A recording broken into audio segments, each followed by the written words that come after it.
Here joining us, we have Mr. Ramakrishna Varukaranam, founder and chairman of IIRM Holdings Group, and Mr. Raghuram Adiraju, chief product officer at Data Nimbus. Steering the conversation is Ms. Rakshita Madan, editor etnow.in and etnow.in Swadesh. And with that, over to you, ma'am.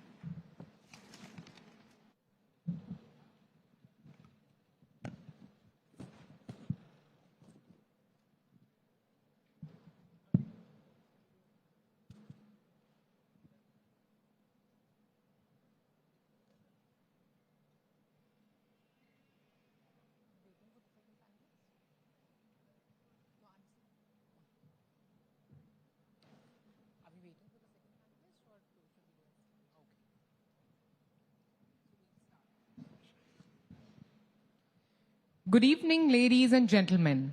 Welcome to etnow.in Business Conclave and Awards 2026 West Edition. This conclave serves as a premier platform bringing together policymakers, business leaders, investors, and innovators. India's financial service industry has over the last decade witnessed one of the world's most remarkable digital transformations. From UPI and instant payments to digital lending, AI-driven underwriting, the rise of neobanking, and much more. So today's topic of discussion is the future of finance, reinvesting BFSI for a digital India. So while we have Mr. Ramakrishna with us, we'll start with the conversation with him.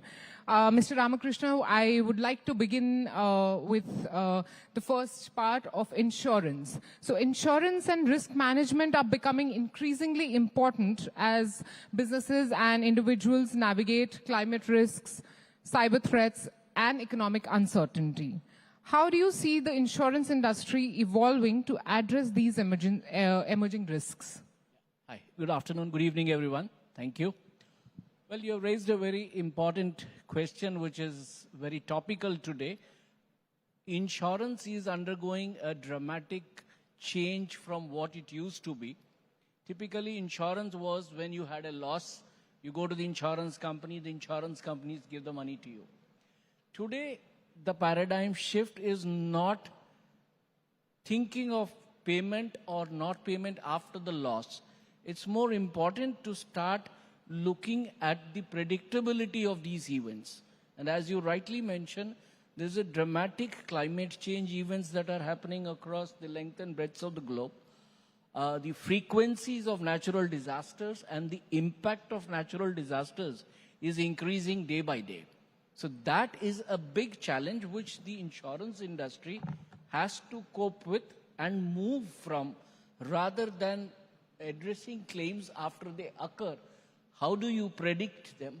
How do you assess them? And what kind of risk mitigation tools can be given to the customers so that they know in advance this is a likely scenario? Can I protect myself, my organization, my community, and individually also against these risks? To that extent, technology is also playing a big role. The amount of data that is available to forecast these natural disasters has increased. Similarly, a lot of tools have come about thanks to AI, which I'm sure you will speak more about. And these tools are also helping analyze the past and predict the future. So this kind of moves the whole industry to be far more responsive to customer needs as they emerge rather than reacting to events. Right. My next question is, India's growing middle class and expanding investor base are creating significant opportunities for wealth creation. How can BFSI players make sophisticated financial and risk management products more accessible to a much larger population? Yeah, India is a huge country and it has, I would say, different layers of customers, some who would be extremely knowledgeable, both from a technology perspective, from a risk perspective, and at the bottom of the spectrum, you will have people who have no clue what do you mean by risk. So for the technologies or the emerging world to take advantage of this, I think the adoption of digital tools, digital economy has already improved significantly in India, thanks to the UPI payment network, etc. So now how do we bring in risk management and maybe insurance solutions is one, there has to be tremendous consumer education that is required, whether at an individual level, protecting their lives, whether protecting their family from hospitalization, etc., to other bigger threats that we have now seen of late. Cyber threats have become very rampant, and we have heard a lot in the media about cyber arrests, people losing all their lifetime savings, etc. So the consumer education, I think, takes #1 precedence. Then the solution providers, be it the insurance companies, be it the technology companies, need to earn the trust of the consumer. Right. Because you are asking for people to part with a lot of data. People today are worried about data breaches. There are a lot of people who are very hesitant in putting their Aadhaar card numbers for these payments or whatever it is. So we need to educate and strengthen the security network and convince people that this data is fairly safe and there are enough guardrails to prevent it from being misused. Only then I think this digital transformation can translate into risk management and insurance solutions. Right. Actually, inhibitions, I mean, you know, they're coming from the right place, because there have been lately so many rampant cyber frauds. There have been so many times that, you know, we ourselves have seen cases where people have got stuck and their money has been siphoned off. Yes. So I guess the inhibition comes from a right place, but what you've said is absolutely correct, that we need to have that kind of education where people don't get stuck in the wrong place. So they know what is the right way to do it. Absolutely. And what is also more important is that when such incidents happen, how does the industry respond to them, be it banks, be it financial institutions or the insurance companies? How quickly do we go out? How do we reach out? And how do we educate people? What also happens is, typically in most insurance cases, customers lodge claims, claims get rejected, and then the perception gets built that hey, insurance is a fraud. They just collect money, but when I really need it, it doesn't get paid. It's because at the time insurance is being sold, enough education is not happening. So the whole paradigm shift is not trying to sell something, rather than to make them aware what is the protection they need and are they buying the protection that is they really needed. And that is a very advisory in nature and not a transactional nature. You just can't buy off the shelf and say, I bought something, it should protect me. No, most people don't even know what They don't even know what they they're They have buying. no idea what they've bought. Absolutely. So just don't go by price. Please do your homework wherever you can with the knowledge available on the web or consulting advisors to get the right advice before you buy a product. Right. Mr. Raghuram, I would like to bring you into the conversation now. The rise of embedded finance is blurring the boundaries between traditional finance institutions and technology platforms. How will this change the competitive landscape of BFSI in India? Thanks for the question. To me, you know, if we look at how the evolution of payments has happened, especially in the B2B payments world, right? We've gone from what the needs are of a customer, the customer coming to us or the banks asking for whatever the need is, to the banks or the technology partners or the fintechs going out saying, you know, this is what could help you in a given situation, right? So to me, it's not really about blurring lines, but to me, it is about the partnership potential, right? To me, it's a world where both the banks and the technology players can partner together and drive the future together. To me, it's the technology players that kind of bring in the context, right, that a specific corporate would need. You know, if you look at the ERP players or the P2P systems, they kind of know what's happening with your business. Whereas the banks kind of get you the trust, the credibility factor, and the balance sheets, right? A combination of these two is how I see embedded finance going in, and the difference in terms of how the banks shift their operating model, right? So instead of the banks going out directly to the corporates, can they partner with specific technology players to handle a specific segment, a specific market, a specific vertical, right? That evolves their business is how I would see it. And so the speed at which one bank versus the other can drive it is where I see this. Right. So as financial institutions become increasingly digital and data-driven, what should be the biggest priority? So according to Mr. Ramakrishna, it's education and winning the trust. What would you say is, the priority? Speed of innovation, cybersecurity, regulatory compliance, or building customer trust? That's a very interesting question, right? So the way I would rephrase that, right, is to me, 3 out of the 4 that you mentioned are actually inputs. And trust is something that you actually earn, right? When done right, it is the speed of innovation with the right security features, right, is what that enables you with control, that gets you the trust, in my opinion. And it comes at a stage where, and it's very much needed in the world where we are today and where we are headed. An AI that doesn't have the ability to explain itself, that gives the ability where a human or an individual can go out and recourse it, right, to me is not going to help. So how can any decision that's coming out through AI has an explanation attached to it, has an evidence attached to it, right? When you have these two, your control, your compliance, your security are all embedded into the process.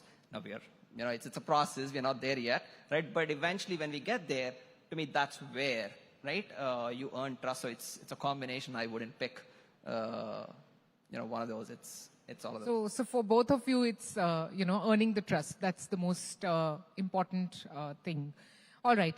Moving on, India has built one of the world's most sophisticated digital public infrastructures, creating an enormous opportunity for BFSI innovation. What will it take to translate this digital advantage into a financial ecosystem that is more inclusive, intelligent, and trusted? To me, it's personal in a way, right? Having spent the last 14 odd years in the US, every time I come home, right, I used to be out of place because, my cards don't work, or it asks for an OTP, right? My phone number doesn't work.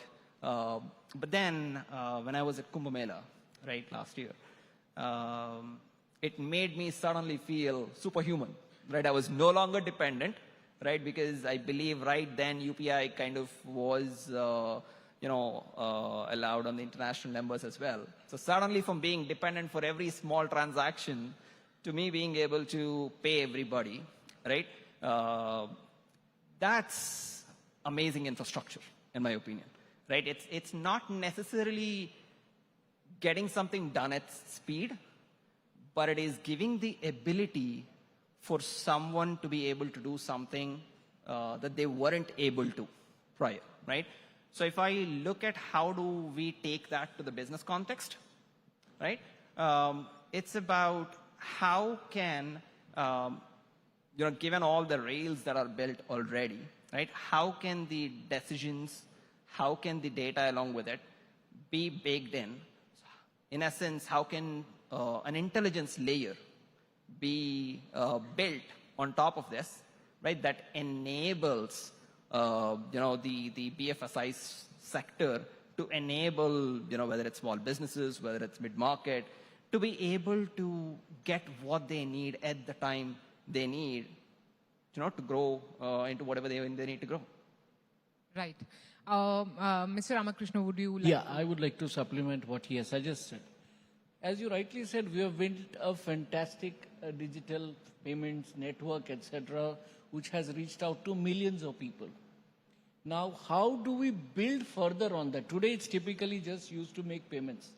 Other than making a payment, people are not really using the UPI for anything else. If we could layer that with other financial products, I'm not defining which products, could be mutual funds, could be stock market investment, could be bank deposits, etc. So this, if you have to drive it, technology has to be much more user-friendly than what it is today. For example, a lot of people may not be very digitally literate to use the gadget to do everything that you want to do, be a menu-driven. Maybe a lot of voice-driven interactions could be built in, where people at the bottom of the pyramid who really are not educated or sophisticated enough to use can talk to the phone in their hands, perform these transactions, or they could get advisory on the platform. What is good for them, what's not good for them, be it insurance, be it financial investment, whatever it is. So if we are able to accomplish that, that is when this whole financial inclusion which the government wants will get into the mainstream. How do we bring these people into the mainstream? Today, if you go down to the small towns, etc., typically they are still thinking their only way of saving is a fixed deposit or a post office savings bank. Yes, the mutual fund industry has done an awesome job, has enlarged the base of investors. But I think there is still lot more that can be done. Same applies to insurance companies. If they can bring in micro products, do not ask a consumer to pay 10,000 rupees or 20,000 rupees upfront. For example, in one of the countries in Far East Asia, I was surprised that they have a daily insurance payment product available where the consumer can pay every day some 5 rupees or 10 rupees for his insurance. And that is something where they are able to reach out to millions of people. So the dream of the government for insurance for all by 2030 can only be accomplished if these technologies and all evolve and are foolproof and fail-proof for the consumer to win their trust and grow the industry. Right. You said that, we're hardly doing anything right now. So if the next decade of BFSI is going to be defined by AI, then what is the one thing that the industry must get right today?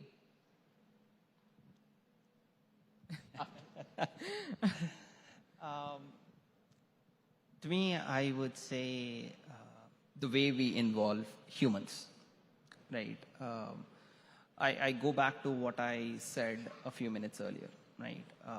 An AI that cannot explain itself, an AI or a decision that cannot be evidenced or recoursed, right?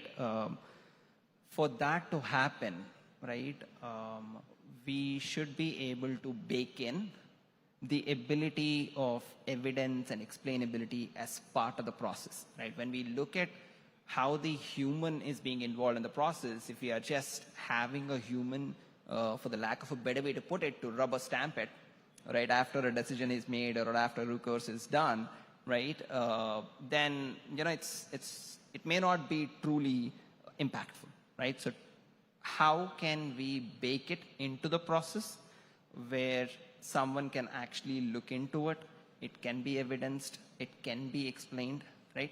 And a human is actually part of the process.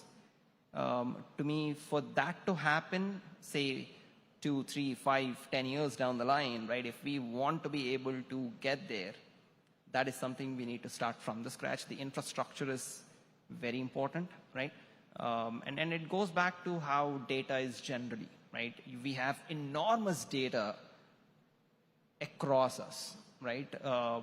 But for it to be structurally used, for it to be properly leveraged, if it's not in the context, it's not going to help, right? For instance, every time I come to India, I actually get an Indian number. And within a week or 2 weeks, I get a message saying, you need a loan, your loan is approved, right? It could be fantastic. It could be, useful for somebody, right? Had it been a loan or a mortgage for me in, back in US, sure, right? But for that to come here, right, that's a context miss, right? So how can we build it today is what's going to define it. Right. I would say two things in my mind are very important. as he rightly pointed out, the transparency of what AI is bringing must be known to the consumer or the user. Second thing that I would say is vernacularization of the technology is very important. Just a Hindi or an English is not enough. If you really want to make and reach out to the millions in our country, you really need to get into all the languages that are spoken in our country. And that's when you think you really will have reached the optimum potential.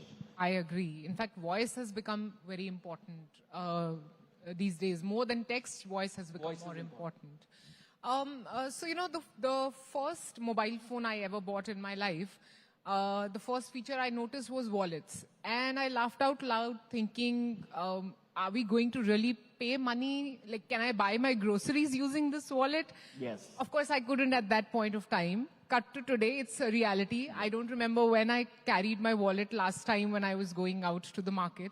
And I make all my payments using UPI, whether it is $10, whether it is $100 or 10,000 bucks. So, you know, the same spirit, if we, you know, we peek into the future today, I feel AI is at that stage right now where, you know, I see that wallet app, I see that AI app on my phone, but I'm not still very sure as to how I should be using it. We all are experimenting with it. So if we were to peek into future and, you know, pinpoint a few things that we could do, what would you imagine those things would look like, and how our, you know, banking life would look like? My view is not the transactional banking, but it should move towards financial planning. It should be able to give some kind of guidance when they are using the app or they're using whatever platform that is available. Just doing transactions is not enough. Guidance on financial well-being could be education, could be awareness. Maybe you could run, as these days you have reels or you have shorts or whatever it is. Keep educating the consumer that there's a wider array of financial protection which they need, whether it's saving money, taking insurance, or taking some other risk mitigation techniques without buying a product also. For example, today we are all talking about viruses and wearing a mask. That was a huge campaign that the government has launched. Similar to such, prevention education is far more important, if you ask me, rather than anything else. Okay, agreed. So would you like to answer that? I'm going to take the commercial lens or the business side, right?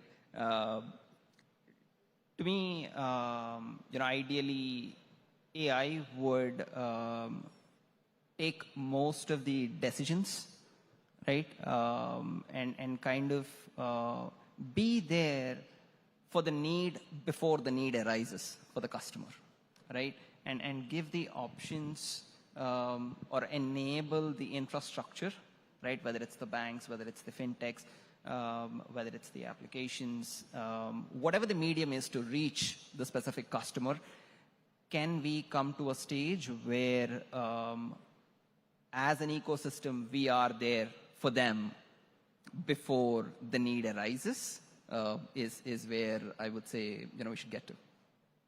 All right. If I have to, you know, give my wish list for the banking industry, where how AI can make my life simpler, would be where like our visits to banks have already reduced a lot, whether it is insurance, whatever product we are buying, whether it is mutual fund insurance or any kind of banking product. But there's still some services which only happen at the banking branches only. So that would be my wish list, that if we could, do away with those visits also, that will make our life very simple. So that will be my wish for future from AI. Thank you. Thanks a lot. Thank you for joining us. Thank you.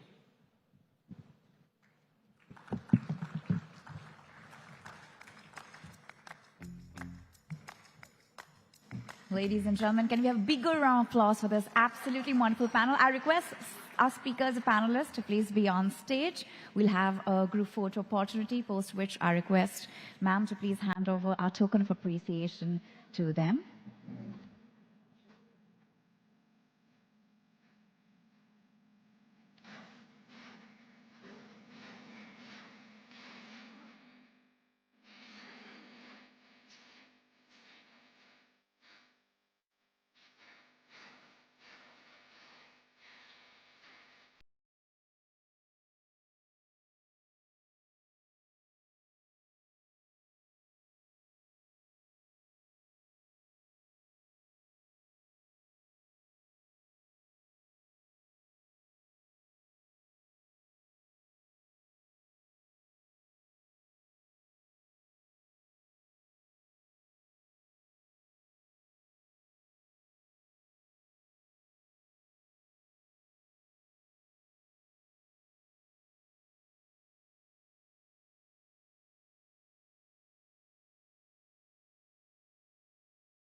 and gentlemen, climate change is no longer a side conversation in business.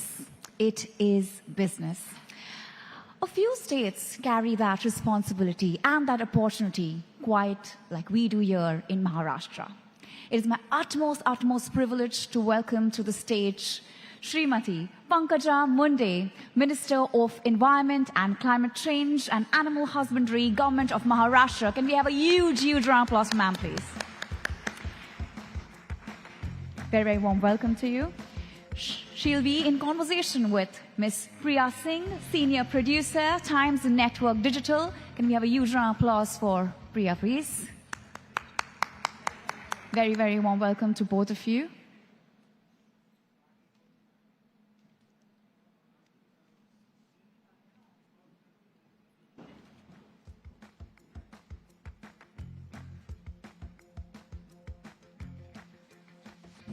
And with that, Priya, over to you.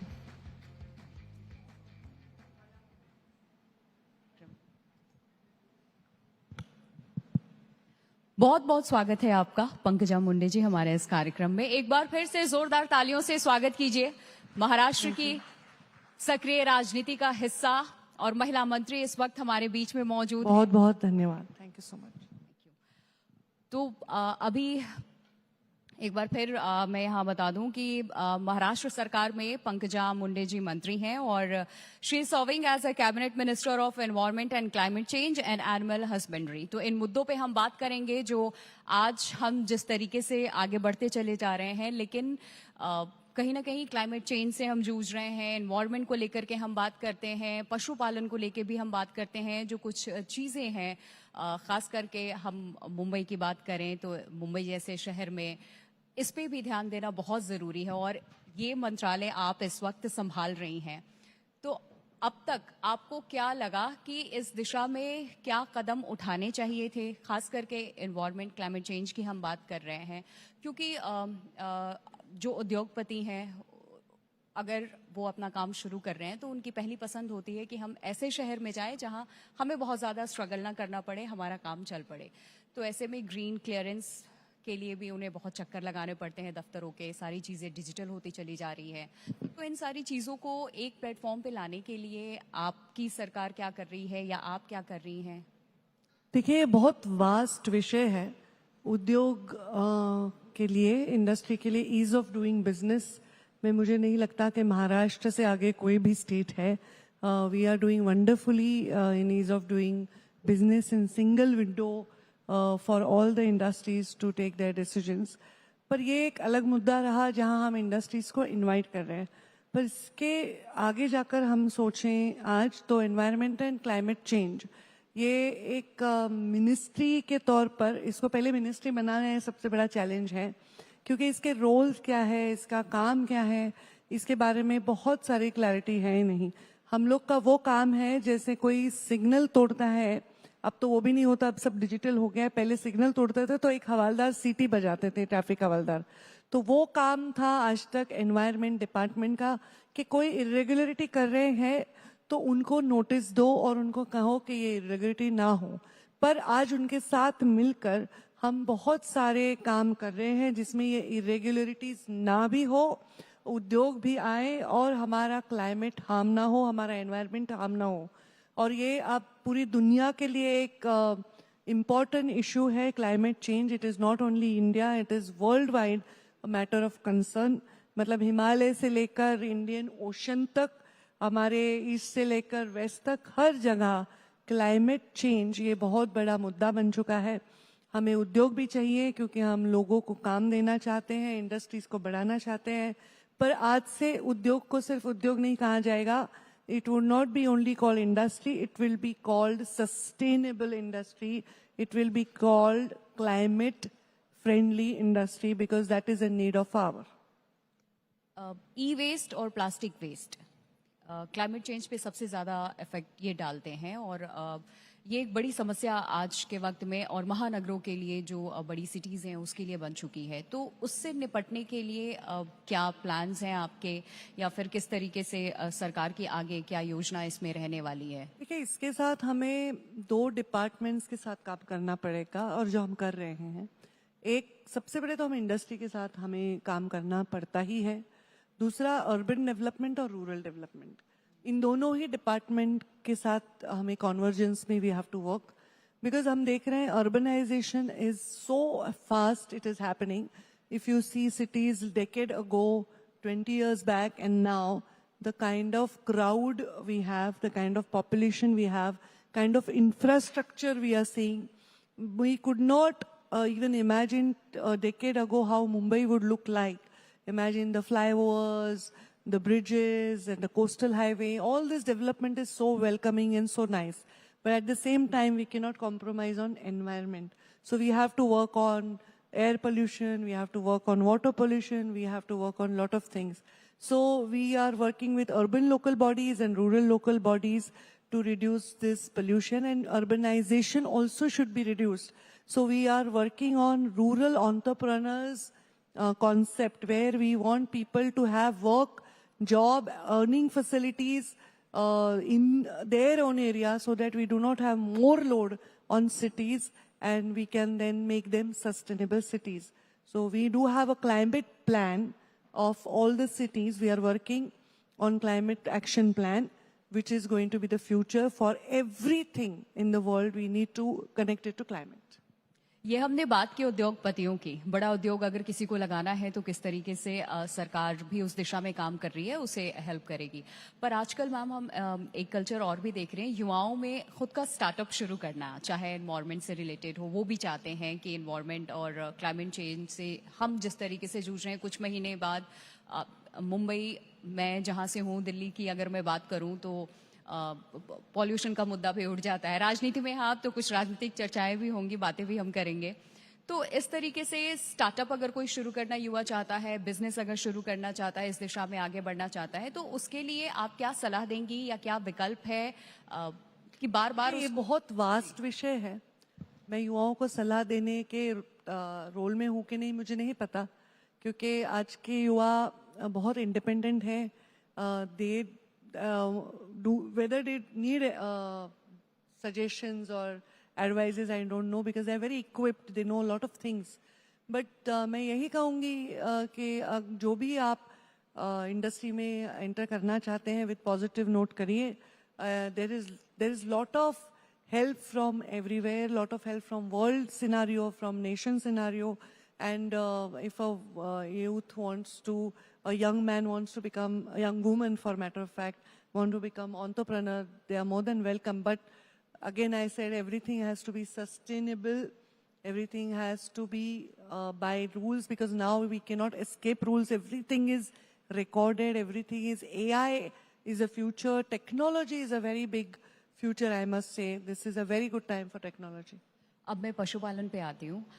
पशुपालन को लेकर के लोग पहले ये सोचते थे कि इसमें आपका भविष्य नहीं है, फ्यूचर नहीं है, अगर आप इस दिशा में आगे बढ़ रहे हो तो. लेकिन आज अगर पशुपालन को हम देखें, कई ऐसे केसेस भी सामने आए, एग्जाम्पल्स भी हैं कि जो युवा हैं वो लाखों का पैकेज छोड़ करके अपने घर वापस जा रहे हैं. चाहे पोल्ट्री फार्म की हम बात कर लें या फिर पशुपालन की हम बात कर लें, उसको अपना रोजगार बना रहे, भविष्य के तौर पे उस बिजनेस को आगे बढ़ाना चाहते हैं वो. तो इस दिशा में आपकी सरकार क्या कर रही है, या कोई योजना है ताकि उसका जो फ्यूचर है वो भी सिक्योर रहे और इसको ये आगे बढ़ा पाए? क्योंकि कई बार बड़े सिचुएशन ऐसी आ जाती है कि पशुओं में एक लंपी वायरस भी बड़ी तेजी से फैल रहा है, या जहां वो रहते हैं उस चीज को मेंटेन कर पाना बड़ा चैलेंजिंग हो जाता है. तो इसको लेकर के आप क्या कहना चाहेंगे कि क्या प्रॉब्लम्स हो रही हैं, उसका सॉल्यूशन क्या हो सकता है? देखिए, एनिमल हस्बेंड्री बहुत वास्ट विषय है, और ये सिर्फ ये नहीं है कि पशुपालन, ये एक इंडस्ट्री है. आज ये इंडस्ट्री हम सबको केटर कर रही है. हम जो दूध पी रहे हैं, हम जो पनीर खा रहे हैं, जो दही खा रहे हैं, जो घी खा रहे हैं, ये सब हमारे डेयरी से आता है, और ये बहुत बड़ी इंडस्ट्री है. जो सुबह उठ के हम लोग हमारा प्रोटीन का सोर्स एग वाइट खाते हैं, ये बड़ी पोल्ट्री इंडस्ट्री हमारे देश में बहुत अच्छा काम कर रही है. There is not only dairy and poultry, there is goatery, there is piggery, there are lot of अलग अलग एंगल इसके हैं जिसमें एक उद्योग भी बन सकता है, और ये बहुत बड़ा केटर कर रहे हैं पूरे वर्ल्ड के लिए. तो it's a very big department. It has allied business also and इसको सिर्फ रूरल तौर पे नहीं देखा जा सकता, पर ये रूरल इकोनॉमी को स्ट्रेंथन करने के बहुत काम आता है। रूरल इकोनॉमी को स्ट्रेंथन अगर करना है तो पशुपालन या एनिमल हस्बेंड्री को एक अप्रोच इंडस्ट्रियल देना पड़ेगा, जिसको हमने दिया है। अभी हम लोग एनिमल हस्बेंड्री में जो भी पोल्ट्री, पिगरी, गोटरी ये व्यवसाय या डेयरी में जाना चाहते हैं, उसको 50% सब्सिडी महाराष्ट्र सरकार दे रही है। इस स्कीम को हम लोग रूरल एंटरप्रेन्योर स्कीम कह रहे हैं महाराष्ट्र में। मराठी में इसे मुख्यमंत्री पशु एक उद्योजक योजना कह रहे हैं। हम चाहते हैं हर युवा उद्योजक बने और उसके खुद के बैकयार्ड में उसकी अपनी पोल्ट्री हो, उसकी गोटरी हो और इसका एक क्लस्टर तैयार हो, उनको ट्रीटमेंट मिले, उनको फैसिलिटीज मिले और best quality meat, best quality milk में बेस्ट क्वालिटी प्रोडक्ट्स हम लोग ह्यूमन कंजम्पशन के लिए काम करें। और ये बहुत साइंटिफिक डिपार्टमेंट है, इसमें सब लोग पोस्ट ग्रेजुएट्स है, साइंटिस्ट है, क्योंकि हम लोग जेनेटिक्स पे बहुत काम करते हैं। हमारे जो वंश है, गोवंश है, हमारे जो अलग अलग लाइक मुर्गियों में, भेड़ों में अलग अलग ब्रीड्स है, उनको हम लोग प्रिजर्व करने की बात करते हैं। हम क्रॉस ब्रीड्स तैयार करते हैं, हमारे खुद के वैक्सीन हम खुद बनाते हैं और हमारे पशुओं को ज़्यादा से ज़्यादा सेफ रखने की कोशिश करते हैं। और इसमें बहुत साइंटिफिक अप्रोच है and it's a very vast department and we are doing wonderful. Of course there are diseases coming like how it comes in human also and we do take care of it. We can at least express, animals can't. So we really have to have extra care and extra sensitivity towards handling them. अब इसी से जुड़ा एक और सवाल है छोटा सा, जिस डिजीज की हम बात कर रहे हैं, कई बार ऐसा होता है कि लोगों को वक्त रहते पता नहीं चलता और वो बहुत बड़ी बीमारी बन जाती है।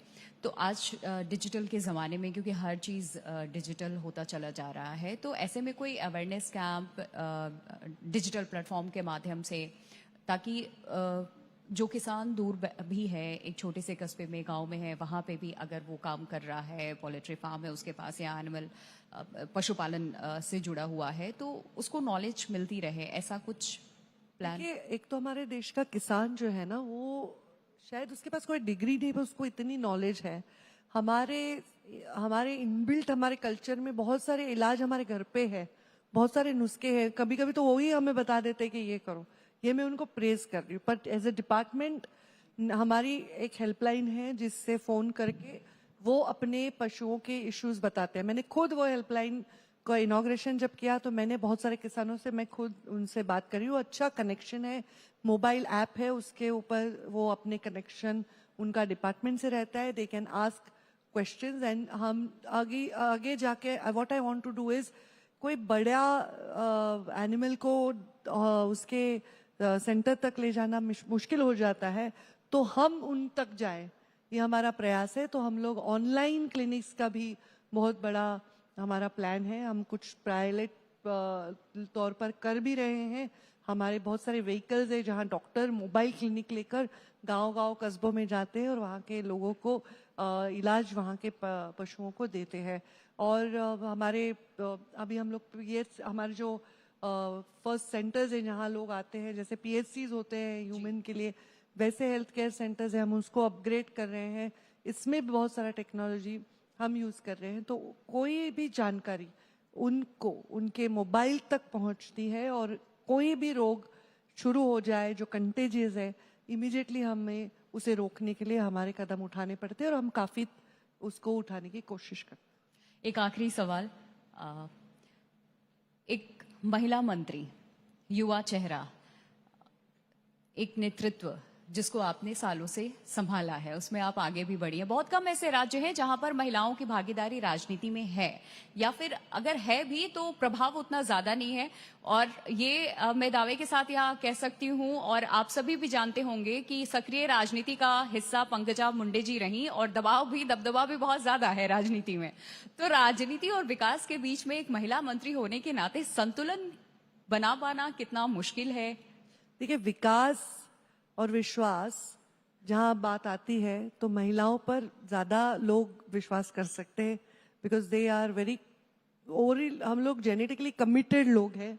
महिलाओं, अगर मैंने देखा है, महिला ब्यूरोक्रेट्स होती है, महिला मंत्री होती है, महिला राजनीति की होती है, जब वो कुछ बातें कहती हैं तो उससे मुकरना उनके लिए बहुत मुश्किल हो जाता है, क्योंकि वो अपने कमिटमेंट को बहुत मायने देती है। जैसे हम देखते हैं रिलेशंस में भी, एक महिला जब कमिटेड होती है तो वो बहुत ज्यादा समर्पित अपना रिलेशन, हर रिलेशन निभाती है।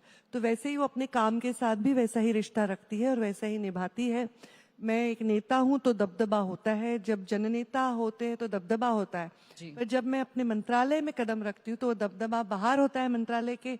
मंत्रालय में मैं बहुत ही एकेडमिक लीडर के तौर पर जाती हूँ, बिकॉज मुझे लगता है कि जनता का भाव और हमारा एक अभ्यास का प्रभाव, जो एकेडमिक प्रभाव होता है, वो दोनों का जो जब तक हम मिश्रण नहीं करते, क्योंकि बहुत जनता का प्रभाव है पर एकेडमिक अप्रोच नहीं है मिनिस्टर का, तो कोई फायदा नहीं है।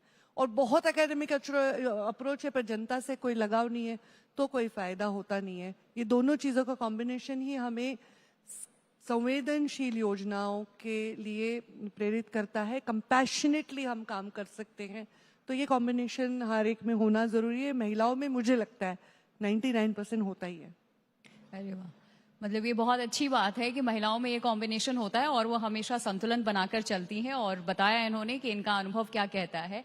पंकजा मुंडे जी, कोई एक ऐसा फैसला जो आप अपने कार्यकाल में, अभी लंबा सफर है आपका, लेकिन चूंकि अभी हम मिले, अभी हम बात कर रहे हैं, आप लेना चाहेंगी जो महाराष्ट्र के लिए वरदान साबित हो, एक मिसाल बने, या फिर कुछ ऐसी चीज आपके जहन में जो आज आप यहाँ से संवाद करना चाहें, जिस पे शायद हमने बात ना की हो, कुछ छूट गया हो?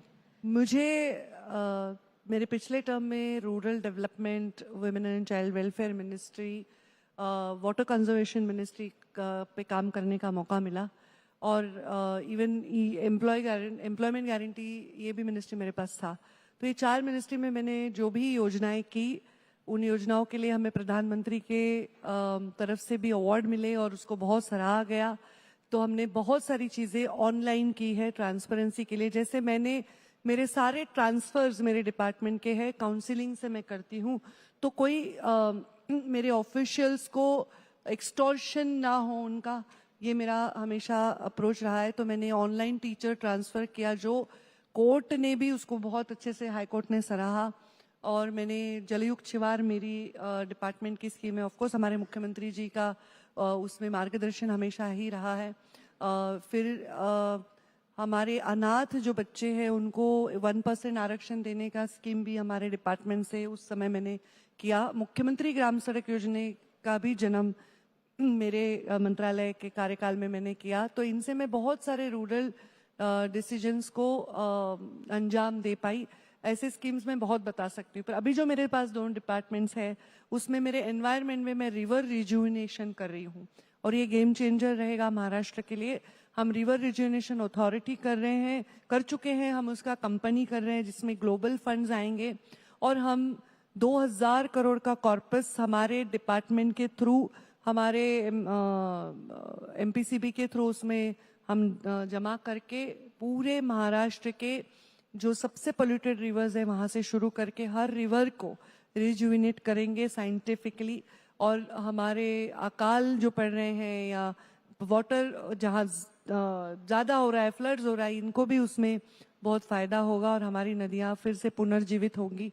नमामि गंगे के तौर पर हम पूरे महाराष्ट्र में ऐसे काम कर रहे हैं, ये गेम चेंजर होगा। और मेरे पशुपालन जो मेरा मंत्रालय है उसमें ये रूरल एंटरप्रेन्योर्स जो स्कीम है वो एक बहुत बड़ी स्कीम साबित होगी, जिसमें हम सब्सिडाइज कर रहे हैं उनके इलेक्ट्रिसिटी के रेट, उनके लोन के इंटरेस्ट सब्सिडाइज कर रहे हैं।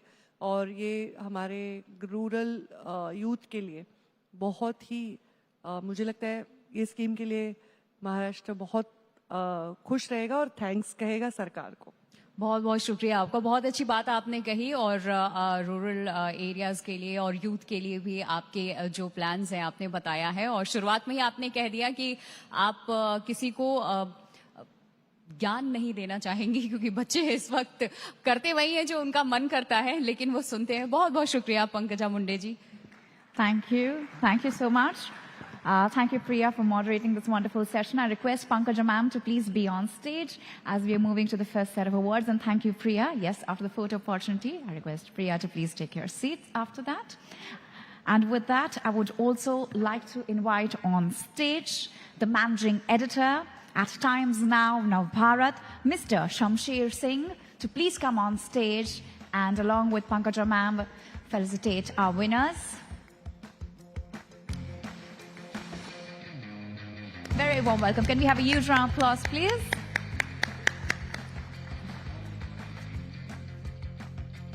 Yes. Ladies and gentlemen, we are going to be announcing the winners in the first set of awards. The first category is Award Excellence in Responsible and Sustainable Manufacturing Global MSME 2026.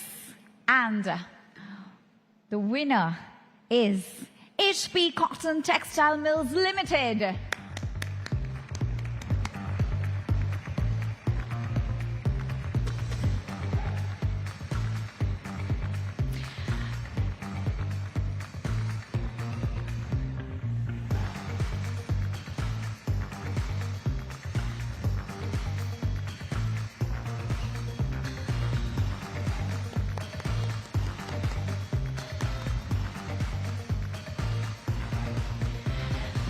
The next award is Excellence in AI Product Innovation, and the award goes to Solo by Interact.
Award category is Manufacturing Excellence in FMCG and Pharma Packaging Solution, and the award goes to JAP Engineering Private Limited.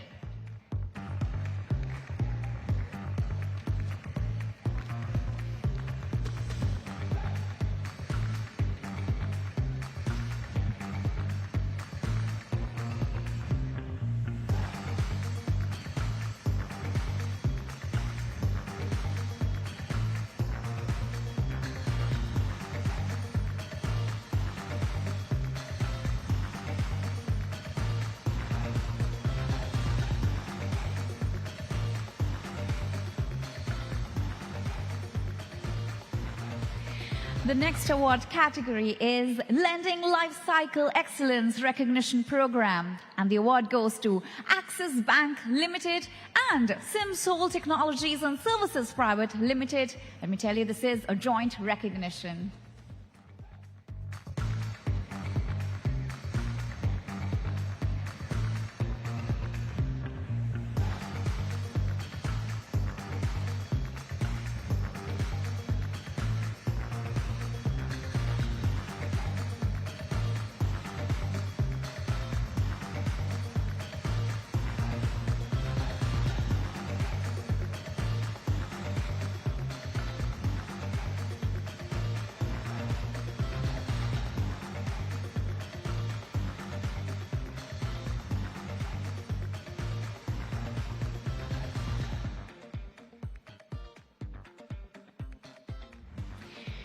The next category is Excellence in Everyday Value Retailing. And the award goes to Mr. DIY India.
In Healthcare Leadership and Legacy, and the award goes to Leelavati Hospital and Research Center.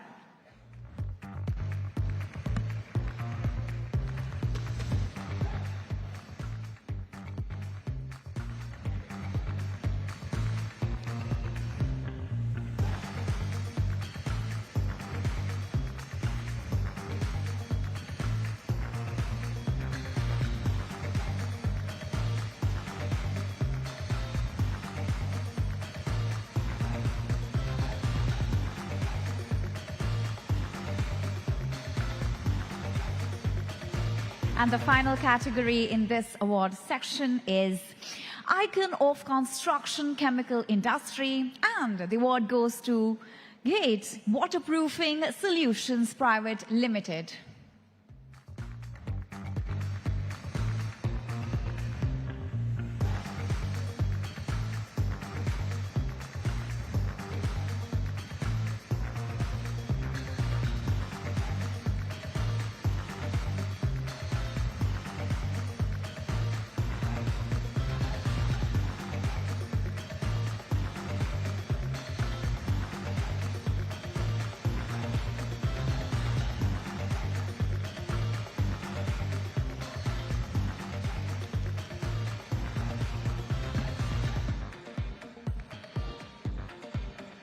Thank you.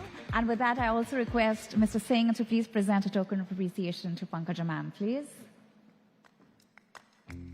Thank you so much, ma'am, for giving us the honor, for your time. Thank you so much. Let's have a huge round of applause for her, please.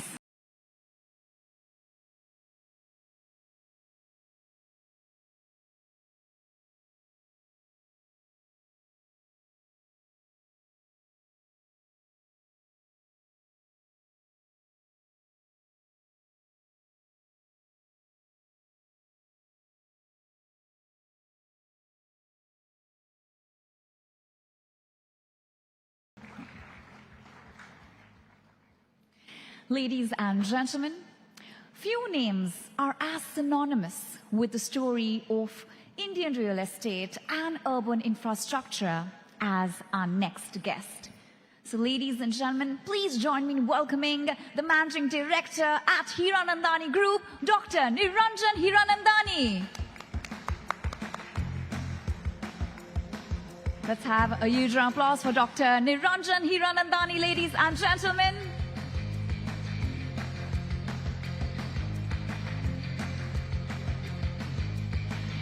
He's going to be in conversation with Miss Rakshita Madan, editor etnow.in and etnow.in Swadesh.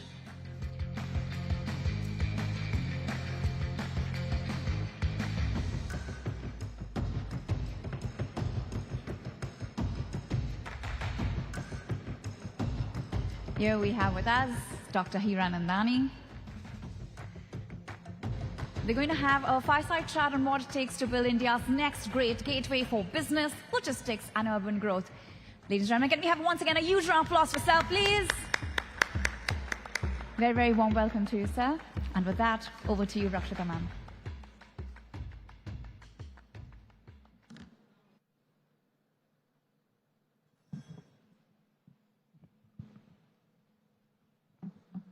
Hello, everyone. Moving on to the next leg of conclave.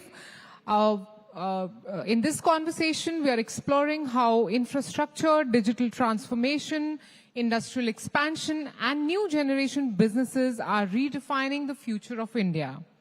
Within that theme, the topic of our discussion in this chat is building India's next gateway for business, logistics, and urban growth. We have with us Dr. Niranjan Hiranandani. He dons many hats and needs no introduction. The founder and chairman of Hiranandani Group, best known for townships in Powai and Panvel. He's also the chairman of NAREDCO. He has played a pivotal role in shaping policy and industry dialogue.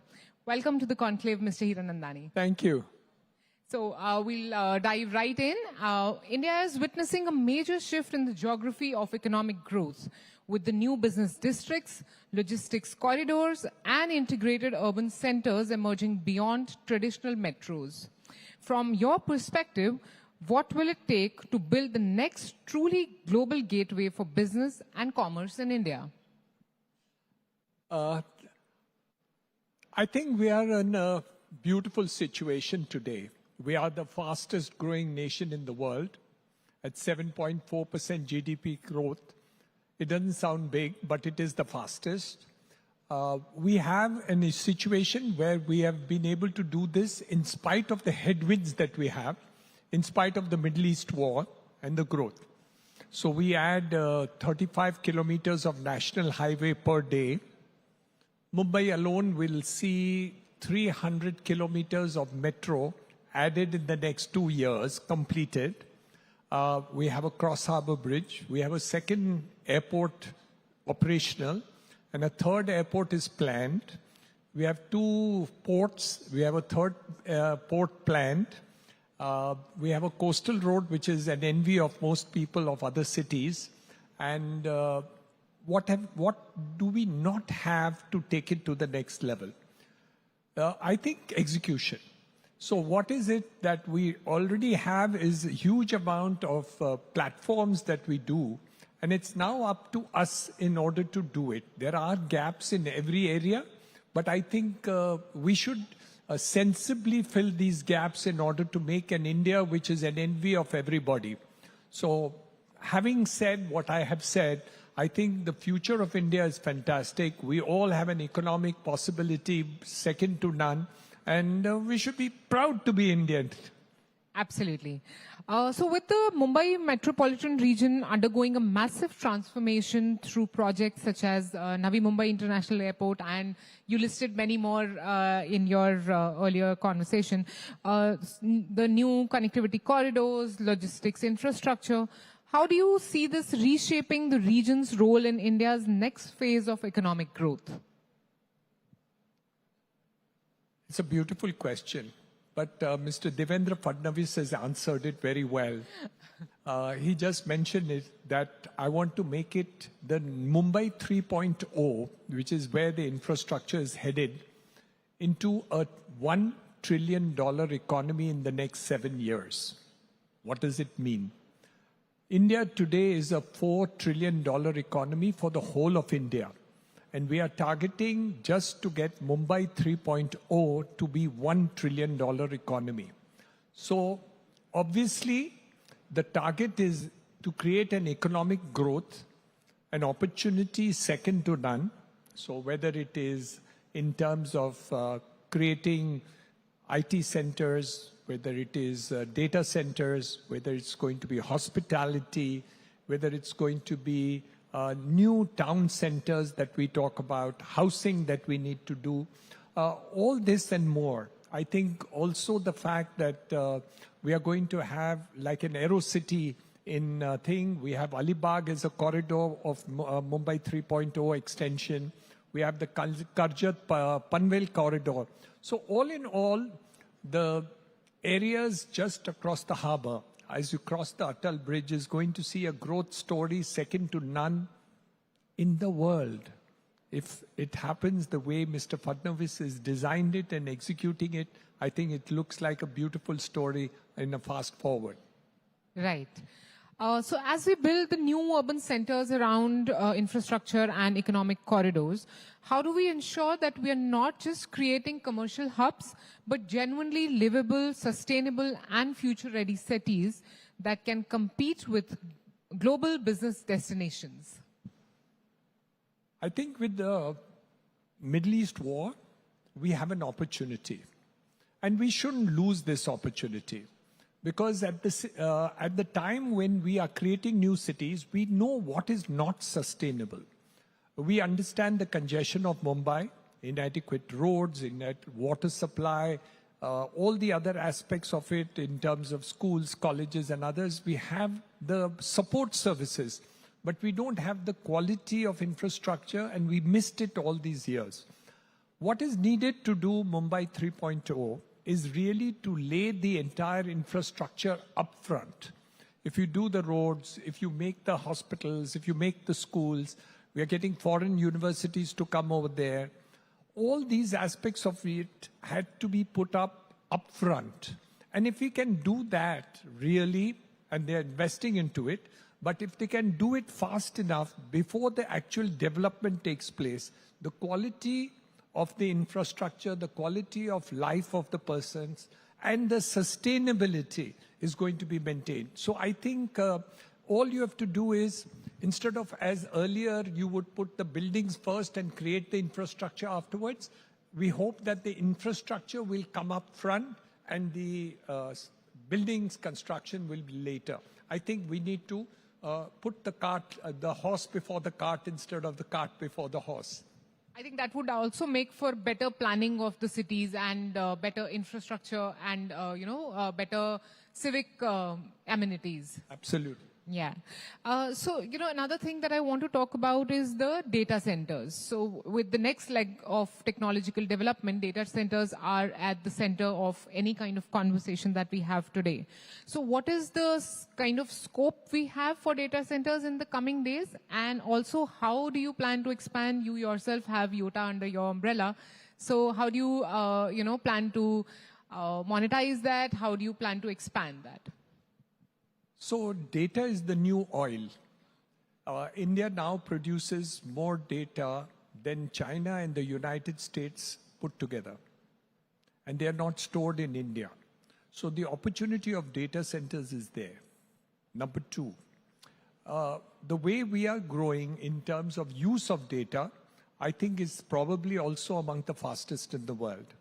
So, and now cap it all with the AI, and with all the other factors, I think in the next couple of years, the need for data centers, the need for support services in terms of doing all that, we are already having a lot of implementation like UPI, the Aadhaar card and others, which is already AI oriented, and we have the IT back end, which is really taking care of it. If we can actually create products, like you have the Google, like you have the Apple phone, which is India-oriented over the next 5 years, I think we can be ahead of the world instead of being of service to the world. And we are able to do it because of the data center capability and the IT capability that we already have. So I think these two things are there. YOTA is, of course, doing extremely well. It's probably amongst one of the fastest growing data center companies in the country. And we can be proud of it. We have the largest number of NVIDIA chips in India, and it takes care of a large amount of AI processing in India. Many congratulations on that, Mr. Hiranandani. I would like to dwell upon some of the points that, we had earlier in the conversation. So this, when you compare India or Mumbai to any other global city, especially to China, there's a marked difference, and that difference very clearly is the infrastructure. It's how the cities look. What do you think it will take for India to reach there? Too much. We are far behind China as far as development is concerned. I think the dictatorial society has used it in a positive manner to create infrastructure, industry, development, probably the best in the world. And we have a huge amount of catch-up we do. But we have to understand we are a democratic country, and we have to cater for all the other aspects of it, which in the earlier stages, China did not have to do. Now, having achieved a sense of balance and a growing middle class, and also expectation that we are able to reach the poorest of poor in terms of direct money transfers, in terms of subsidies, in terms of gas and other things, I think now time has come where government has to plan. We also have to educate properly. One of the gaps in education that we have today is skilling. I think we have a lot of education which is there, but many of the skilling jobs we are not able to do. Let me give you an example. In my construction industry, we are today 2 million construction workers short. 2 million. And if anybody, and what kind of jobs? Carpenters, fitters, plumbers, electricians, wiremen, bar benders, etc. And any unskilled worker who is skilled for 6 months will get 3 times the wages from an unskilled to skilled in 6 months' time. And we don't get it. So a company like L&T CEO mentioned about 8-9 months ago that there were 25,000 skilled construction workers short today at that time. So the gaps in education is a problem. Medical education. We had this problem in Delhi. We have 2 million people, students, applying for 1 lakh jobs, 1 lakh seats. Now, we have private hospitals and others. They should be allowed to open more medical colleges. So these gaps of skilling, the gaps of this, and the last, appropriate jobs which we need to do it. We are educating a lot of people, but many of the people being educated are not getting appropriate jobs for what they've been coached. So I think this gap between education, skill sets in the colleges and schools, the skill sets at the ground level, and opening more institutions like medical colleges, nursing, etc., needs to be done more with the private sector, which has not been done. So I think unless we don't do that, I think we'll have trouble.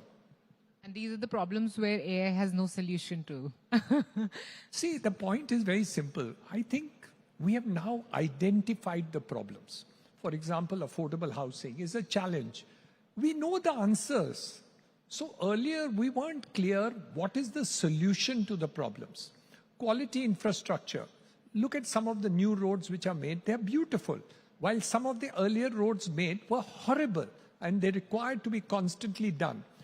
So I would say that today you can blame the government, the bureaucracy and the contractors if they make bad quality, because now they know how to do good quality, how they must do the right thing is known to people.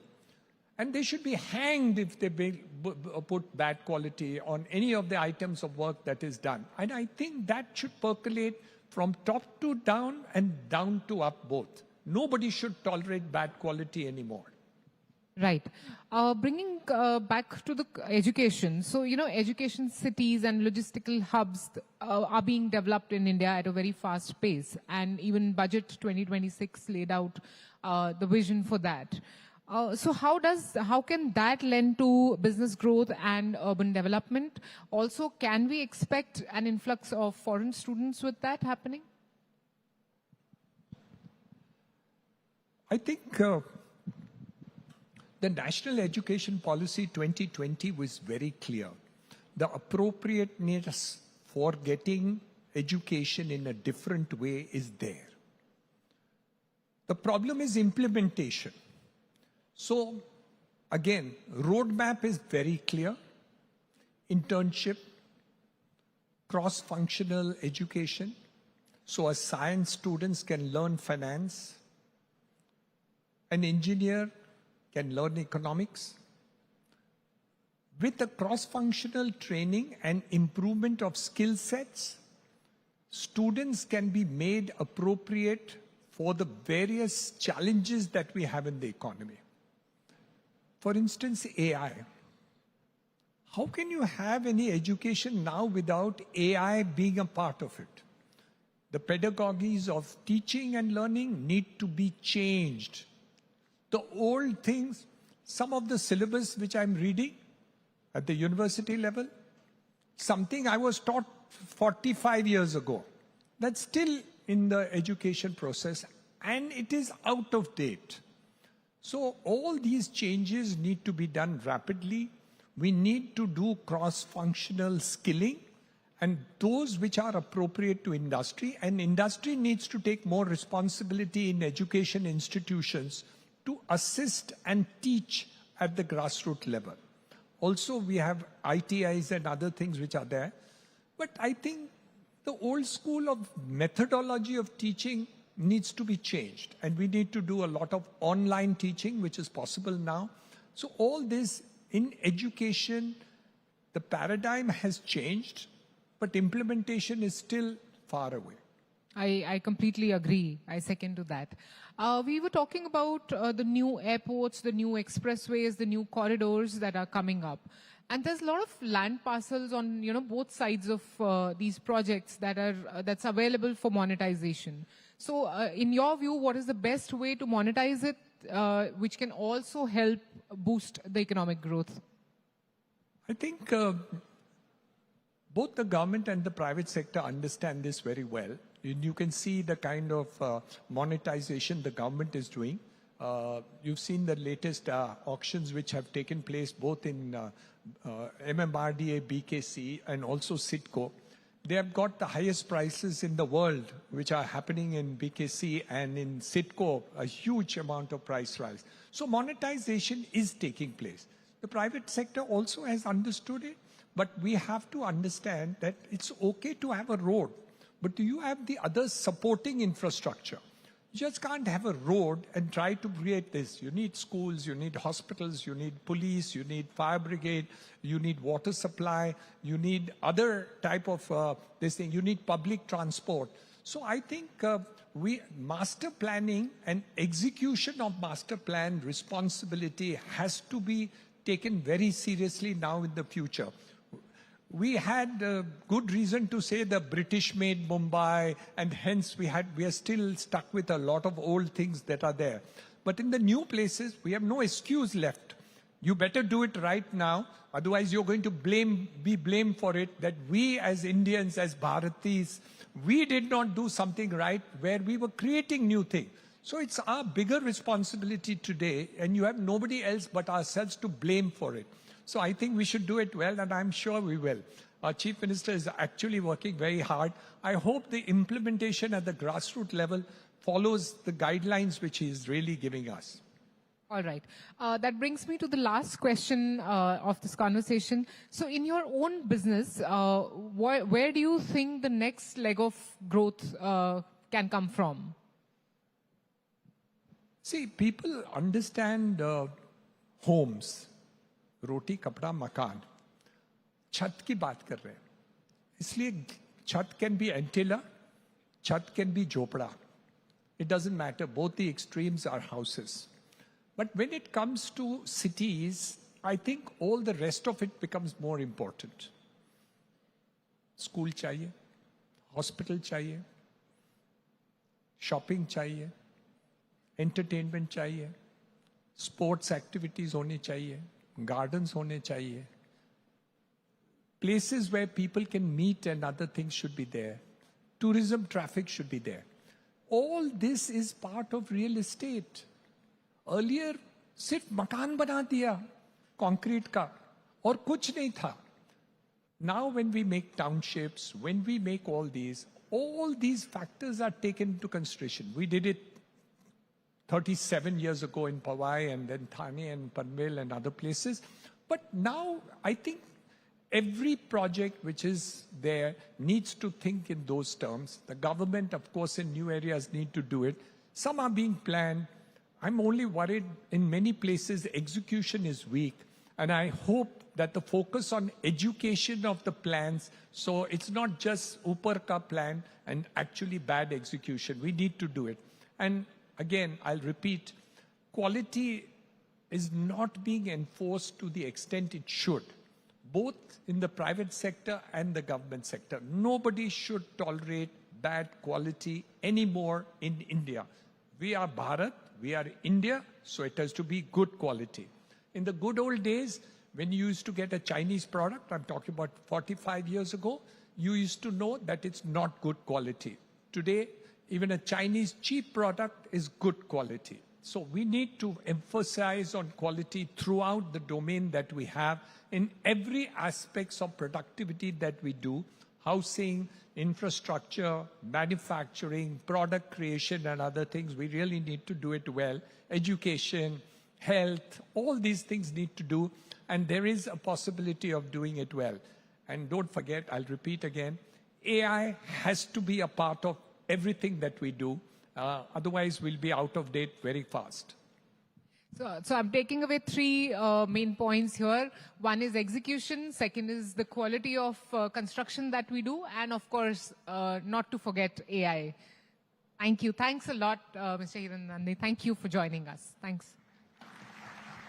Thank you so much, and I request Rakshita ma'am to please facilitate, sir. And thank you so much, sir, for sharing your valuable thoughts, your insights with us. Such an honor always to listen to you, sir. Sir, I request you please be on stage as ma'am would like to felicitate you with a token of appreciation.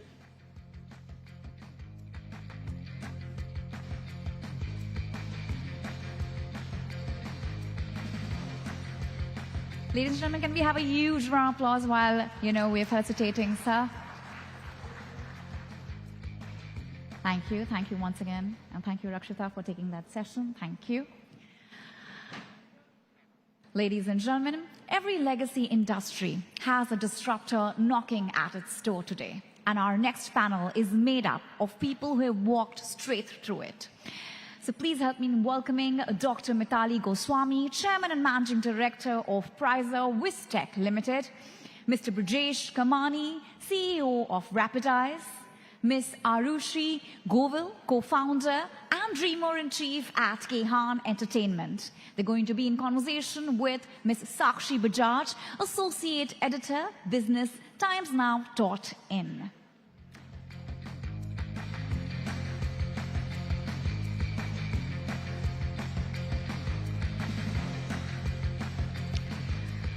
We have with us Dr. Mitali Goswami, Chairman and Managing Director of Prizer Wistech Limited, Mr. Brijesh Kamani, CEO of Rapidize, Ms.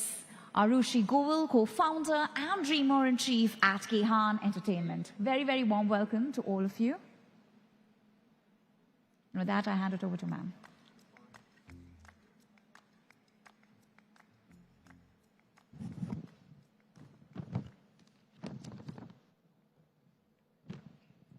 Hello and welcome. As we reimagine legacy industries and look at startup innovation, what really are the big questions, the focus areas, and what must the spotlight be on, given the fact that there is an increase of AI adoption that the world is witnessing? Well, to decode all of this, I am joined by Mitali Goswami, Chairman and MD of Prizer Wistech, Brijesh Kamani, CEO Rapidize, and Arushi Govil, co-founder and dreamer-in-chief at Kehan Entertainment. Thank you all for joining us for this exclusive interaction. I'd like to begin with Arushi first. Arushi, you're witnessing AI and emerging technologies. It's a theme you have increasingly been talking about. How are we seeing this transform the world, as it were, in content creation? What really are the challenges going forward? Thank you. Sorry, I missed your name. Sakshi. Thank you, Sakshi, for the question. And may I quote an example here? Sure. So this resonates with me. I heard it somewhere that if you'll give a piece of paper and a pencil to a renowned artist and ask him to draw one line, they might not be able to draw a straight line. But if to a kid you will give a tool, a piece of paper and a pencil, that kid making a straight line will be a piece of cake for the kid. And the tool is scale. So in the same fashion, we are using AI in Kehan Entertainment, and this is a very personal topic to us because every day we sit at the cross of the technologies and the creativity, and we always sit at the crossfit that how do we justify to embrace the technology and do justice to the storytelling. And with the help of AI, it fast tracks the system.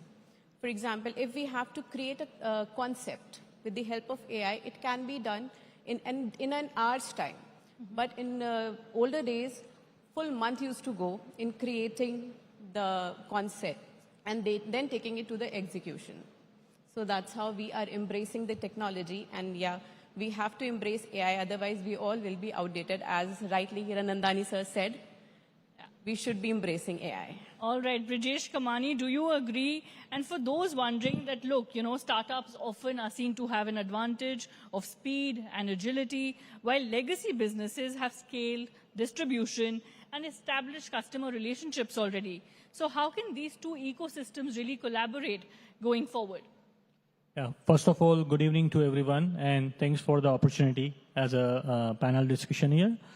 So I think this is a very important question, what you asked, that, being a startup, there's a great agility, there's a great momentum is there. And being a legacy or enterprise customers, they do have a different way of moving things forward. So I would say that there's a learning on the both side, and the approach that in the current time that everybody should take is in collaboration between both.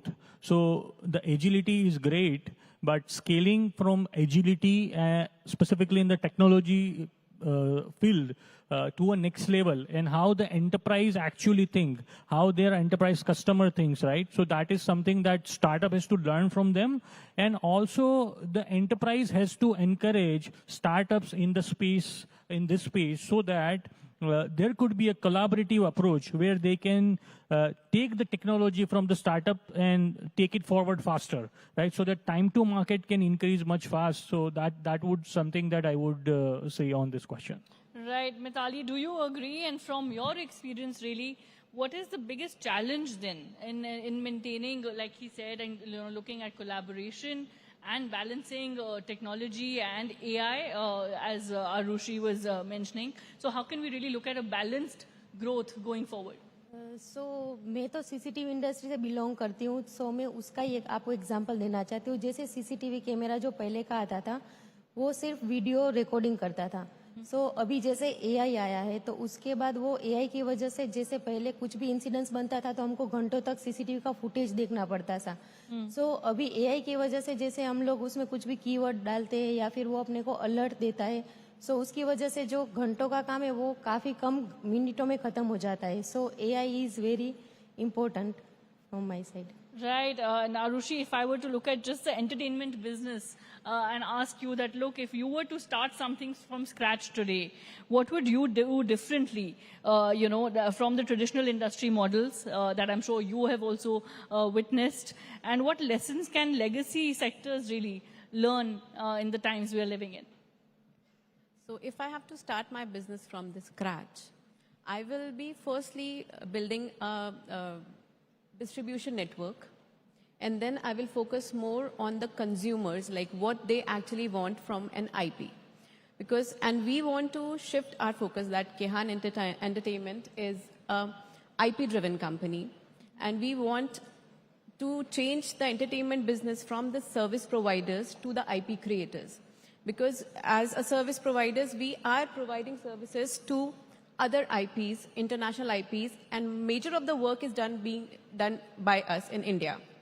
I was a part of a very giant company from many years, and whatever we have learned, we have worked on many good movies, like I can name few like Dunkirk, Tenet, Avengers, Endgame. So all the big directors we have learned, and now we want to pass on that knowledge to our Indian talent pool, because India is, as it is the youngest country on the map of the world, we have a large number of talent pool in our country, and we want to groom them, because anybody is coming out from the university or a college, they are not professionals.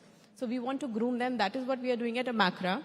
We are grooming them, and on hands, we are giving them expertise and their hands-on experience on the ongoing projects. Our 4 IPs we have launched so far, that is Chota Tara Ka Bada Gadar, and Fab 5, Shivloke Kundaka Mundaka, and Smart Kids. And I'm really proud to say, and this stage is like been really lucky for us. Right now, like 5 minutes back only, we got an email that 2 of our IPs, Shivloke Kundaka Mundaka and Chote Tara Ka Bada Gadar, have been nominated for the best animation work in the country. So that's how we want to go ahead with our industry. We want our India to be more IP driven. We should be providing more IPs like other big studios do, like Marvel, DC. They are the IP owners. We want India to come on the world map as an IP owner, and prove that we don't have any superheroes right now. You can name any superhero? No, apart from that Shaktiman. So yeah. So we want to create more superheroes for Indian audience from India to the world. Right. Well, that's wonderful. And Brijesh Kamani, do you agree? It really is, innovation really is the big theme at the moment as far as startups are concerned as well. What are the lessons really that India can learn? You were mentioning about how, your industry in particular is, working with Japan, and, you're looking at a lot of products and so on over there. So what really are the key lessons for India and the opportunities as far as, the going forward? What are the key opportunities that India can at the moment grasp on? And what are the lessons that one can learn? I think that's a great question. So I would say that every business in today's time, it is very strongly and closely driven through the customer needs. So it is important that we understand the customer persona, and then we align to the customer persona and to deliver the solution to them.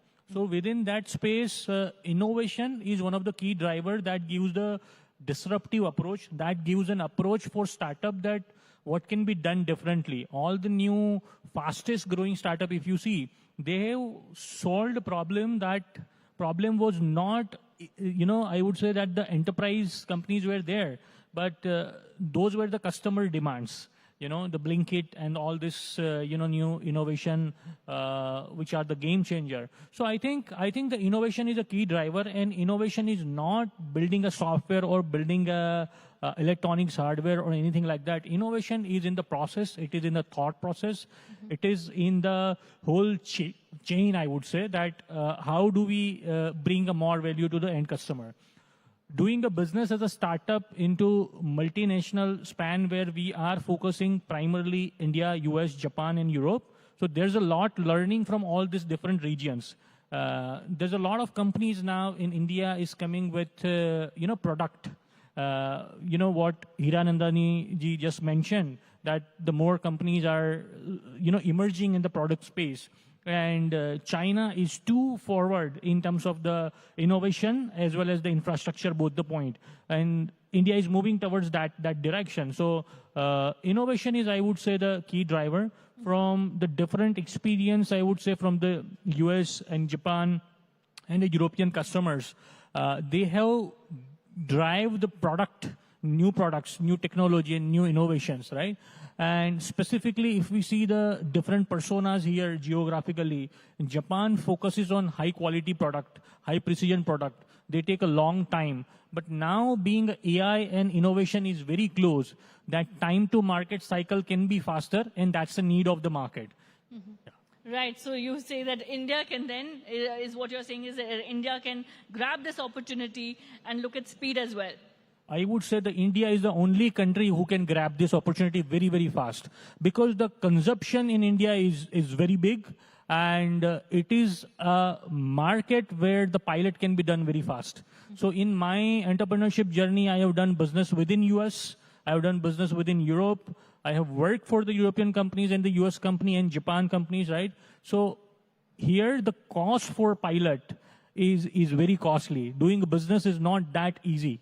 India gives that great flexibility, and the time is very, very right. Even the semicon ecosystem is getting ready, right? That means that even pump entire electronics manufacturing to a next stage, next level. That ecosystem is getting ready. In the business in which Mitali is doing, right? It's a very important piece that if you see, China has deployed the surveillance camera solutions way back in everywhere, right? So again, that is linked with the growth of the country, where the semicon and the required supply chain, which is coming from the ODMs, and ODM to a product company. So I think India has an amazing opportunity.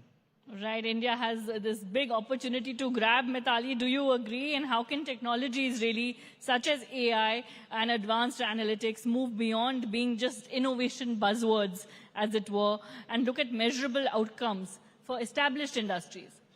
या सो फिर same मेरी industry का ही आपको example देना चाहूँगी. जैसे government का recently guideline आया था सीसीटीवी कैमरे के लिए कि कंपलसरी आपको नेबर कंट्री का एसओसी यूज़ नहीं करना है सिक्योरिटी कंसर्न की वजह से. सो उस टाइम हमने हमारी इंडस्ट्री में ये इनोवेशन ही बोल सकते, चैलेंज था एक टाइप का. सो वो चैलेंज को हमने एज ए इनोवेशन के वे में हमारी इंडस्ट्री में हमने लिया, और हमने उस टाइम पे खुद का R&D किया, खुद का AI टूल्स यूज़ किया, और अपना खुद का प्रोडक्ट डिज़ाइन किया सीसीटीवी कैमरा के लिए. उसके बाद हमको ये लगा कि नहीं, गवर्नमेंट का जो गाइडलाइन आया है उसके हिसाब से हमको मेक इन इंडिया का SOC भी बनाना चाहिए. सो उसके लिए हमने एक इंडिसे में करके कंपनी के साथ MOU भी साइन किया है. सो उसके अंदर हम खुद इनोवेशन करके इंडिया के लिए ही, इंडिया का ही SOC बनाने का भी ट्राई कर रहे हैं. मतलब ऑलरेडी बनने वाला है. सो इनोवेशन तो बहुत ज़रूरी है, और वो बिजनेस के लिए भी इम्पोर्टेंट ही है. Absolutely. So how critical innovation is, change is the only constant, and with determination, India can truly grab this opportunity. Thank you all for sharing your thoughts and for this insightful interaction.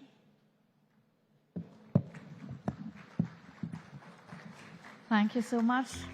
And with that, I also request Shakshi ma'am to please facilitate our panelists.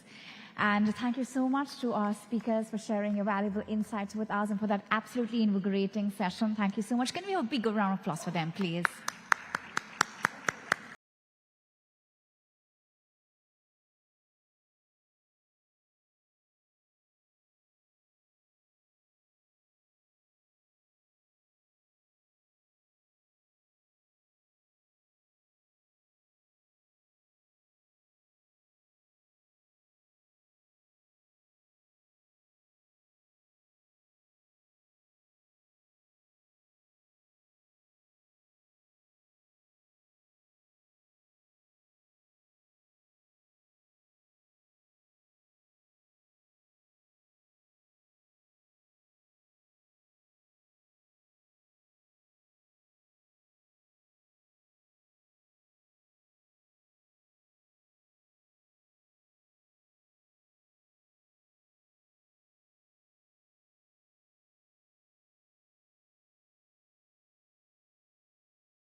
That, I'm going to leave the stage for a few minutes and come back to you all to have a little candid conversation.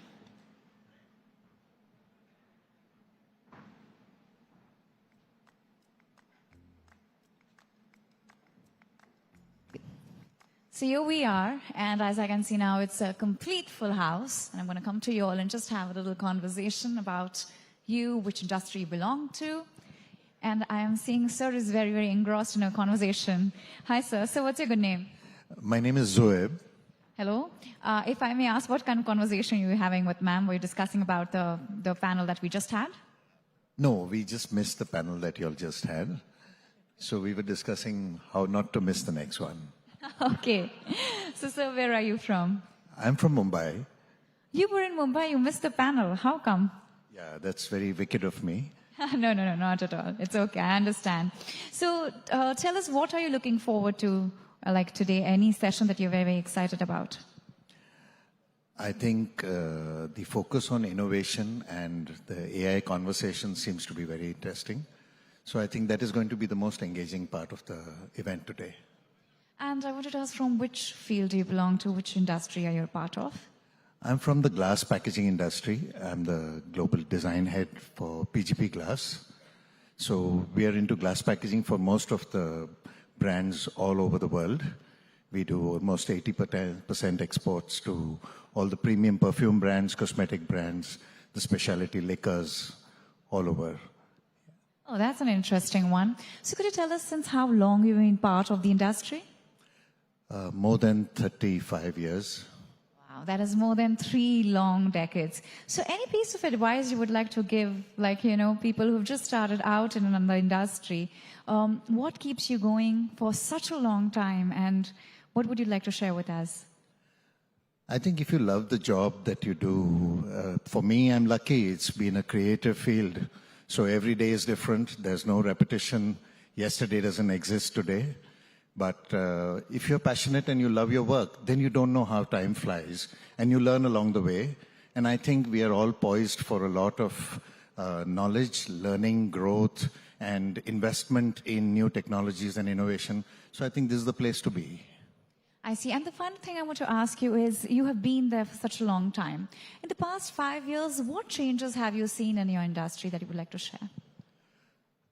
There's a lot of focus on sustainability and awareness of the environmental impact that we have. We are a highly energy-intensive industry. We are also EcoVadis Platinum, so I think that's a very big challenging thing to get. So I think the focus is on sustainable development. Great. Thank you so much. Thank you for having conversation with us. Thank you. And I'm not letting you miss any other panel, sir. All right, so I'll be coming on stage and inviting our next speaker.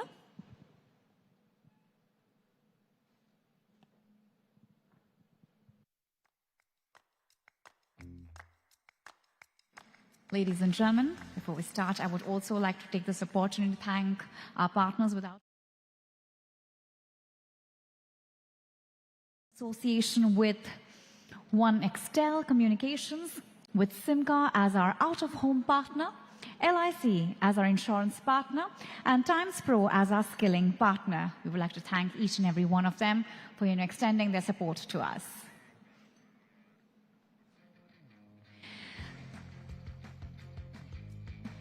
Also, let me tell you that we have many other sessions lined up for you. The next is also a very important one, and post that we'll also be having our award segments. And as I can see a lot of excited faces, you're really looking forward to that segment as well. So in between, our panels and our addresses, we'll be having our awards as well. So with that, ladies and gentlemen, it's my cue to invite our next speaker. But before that, also let me tell you that here we are in the commercial capital. I just want to ask you a few questions before we move ahead. And this is not going to be for 1 or 2 people. It's going to be like a show of hands, okay? So I just would like to request the audience that whatever question I ask you, I just want you to raise your hand, okay? So the question 1 is, how many of you think that AI is going to be a big market disruptor? Please raise your hand if you think that AI is going to be a big market disruptor. Yes. And I would also like to tell you all to see around the room, yes, when I do that. Okay, only 2 to 3 hands. Okay, all right. Who believes that AI is going to be the next, AI is going to give more jobs than take more jobs. AI is going to be the more, Yes, we have only one in the room who thinks that AI is going to give more job. Why I'm asking this question is that, because a few years ago, when computers came into working, and everybody was very worried, and Bill Gates had said that computers is going to generate more jobs than take. And that's what happened with time. So I think Sir is looking forward, and maybe that could happen, could be otherwise also. Also, could you also tell me with a show of hands, how many of you think that we here have the power to have $1 trillion economy by the year 2030? India is going to be $1 trillion economy by 2030, like more than $5 trillion is what I'm talking about. Yes, can you show me show of hands? Oh, wow, I'm loving the vision. That's lovely. That's so nice. And the last two questions. One is the way India is moving towards, what do you see? I mean, the question is, what is the next? I want somebody to give me some answers. Which industry, which field you think is going to be a very big disruptor in India? Like, which field is going to be the biggest disruptor in India? Can I just have some words? Which field do you think will be the biggest disruptor in the country? Yes, did you say tech? Anyone? All right, my final question is, now that we also spoke about the environment, how many companies you think by 2030, more than 40% of companies you think are going to be, we have Sir here, and I'm going to save that question for the last. All right, so ladies and gentlemen, with that, moving forward, let me tell you that economic growth means little if it doesn't reach every citizen. For our next address, please help me in welcoming Shri Sanjay Pandurang, Minister of Social Justice, Government of Maharashtra. Can we have a huge round of applause for Sir, please?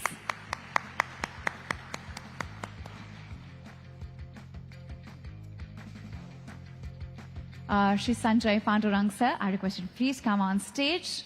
Very, very warm welcome to you. And he will be addressing this August gathering from the podium. Sir, over to you.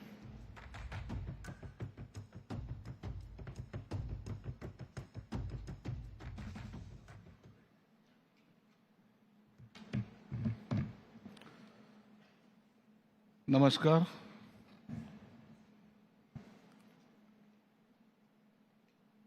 आज इस कार्यक्रम में मैं बड़े accidentally आया हूं। Subject अभी मुझे बैठते बैठते बताया गया है, इसलिए जो भी गलती है वो ऑर्गेनाइजर की है।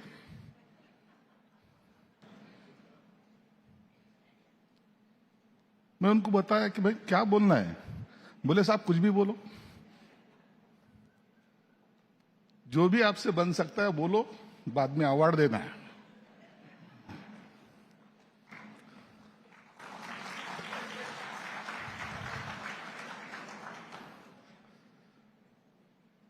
पॉलिटिशियन लोगों को कैसे फंसाया जाता है ये आज मैंने पहली बार देखा है, वो भी ऐसे क्राउड के सामने जो ये सोचते हैं कि हमको समझता है सब।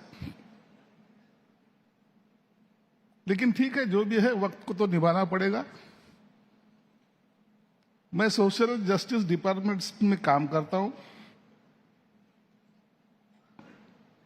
कैबिनेट मिनिस्टर हूं। आजकल मिनिस्टर की हालत आप देखते हैं, वैसी हालत मेरी भी है। ये डिपार्टमेंट ऐसा है कि जो जिसका टच कॉमन लोगों के साथ होता है, जिसको दबके हुए समाज जिसको कहा जाता है, पिछड़ा हुआ समाज जिसको कहा जाता है, वहां काम करते वक्त प्रशंसा कम और गालियां ज्यादा मिलती है। वजह यह है कि जिसको समाज ने ऊंचे स्तर पे आने से कई हद तक रोका है, उसको उठाने का काम हमारे डिपार्टमेंट से किया जाता है। जिसको चांस मिलता है वो खुश होता है, और जिसको चांस नहीं मिलता या तो आगे बढ़ने का संधि हम नहीं देते, वो नाराज रहता है। बाकी और सारे डिपार्टमेंट है जो डिपार्टमेंट में सेलेक्टेड लोग जाते हैं, जैसे कि गृह निर्माण हुआ, MIDC हुई, यहां कॉमन लोग नहीं जाते।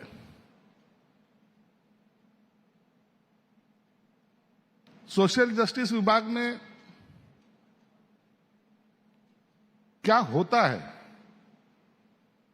तो सबसे पहले जो स्टूडेंट है, जिसको पढ़ाई लिखाई में इंटरेस्ट है, लेकिन देहात से आने वाले लोगों को, वो बच्चों को रहने की जगह भी नहीं रहती, ना उन्हें कोई रखता है, ना उन्हें खाना मिलता है। तो ये देहात से आने वाले बच्चों का करना क्या है? पढ़ना तो चाहते हैं, आगे बढ़ना भी चाहते हैं। पिताजी कहीं खेती में मजदूरी करते रहता है, अगर किसके पास थोड़ा खेत है तो वो कमाते, आप किसानों की हालत आप देखते हैं कि कैसी है। तो वो बच्चे जो शहर में आते हैं उनको पढ़ाने का काम हम करते हैं, उनको रहने की व्यवस्था, उनके खाने की व्यवस्था, इवन दो जो भी आउट ऑफ कंट्री जाना चाहते हैं उसको भी पढ़ाई का काम, शिक्षा देने का काम मेरे डिपार्टमेंट से किया जाता है। वजह एक है, 21वीं सदी में आप जा रहे हो। भारत देश की इकोनॉमी 5वां नंबर आज है, वो 3रे नंबर पे जाएगा, ऐसी बड़ी बड़ी बात आप करते हो, लेकिन जो ग्राउंड रियलिटी है, ये बच्चे, लड़का हो या लड़की, जब तक समाज उसको आप पकड़ के सहारा देके आगे जब तक बढ़ाता नहीं, जब तक देश कितना भी स्ट्रांग हो जाए उसको शांति नहीं मिल सकती, जब तक नीचे के दबके हुआ वर्ग का विद्यार्थी जब तक बढ़ेगा नहीं। मेरे डिपार्टमेंट से करीबन ये साल 1200 करोड़ रुपए, लास्ट ईयर भी कुल 1500 करोड़ रुपए, ऐसे बहुत सारे खर्चा करके हॉस्टल बनाए जाते हैं। आप दादर में देखेंगे, इंदू मिल के पास जहां इंदू मिल थी, वहां भी एक बाबा साहब आम्बेडकर जी का एक 350 फीट का स्टैच्यू हम खड़े कर रहे हैं, जो देश के लिए गौरवपूर्ण होगा। आज जो भी ये मेरे विभाग से किया जाता काम, कोशिश यही है कि बच्चे अच्छे पढ़े, हर एक को जीने का सहारा मिले, और ज्यादा बात न करते हुए आपसे भी उम्मीद है, हम आज जो स्टेज पे है, खुद को जो अपन आज समझते कि मैं सेटल हो गया हूं, मैं बड़ा हो गया हूं, मेरी इंडस्ट्रीज है, मेरा घरदार है, मेरा व्यापार है, तुमसे भी रिक्वेस्ट करूंगा कि उन बच्चों की तरफ भी आप देखें जिनके पेट में आज भी रोटी नहीं है। अगर उनको संभालने की कोशिश आप करेंगे तो ये देश की तरफ किसी की टेढ़ी नजर करके देखने की हिम्मत भी नहीं होगी। ये अपना सबका काम है, ये मैं मानता हूं।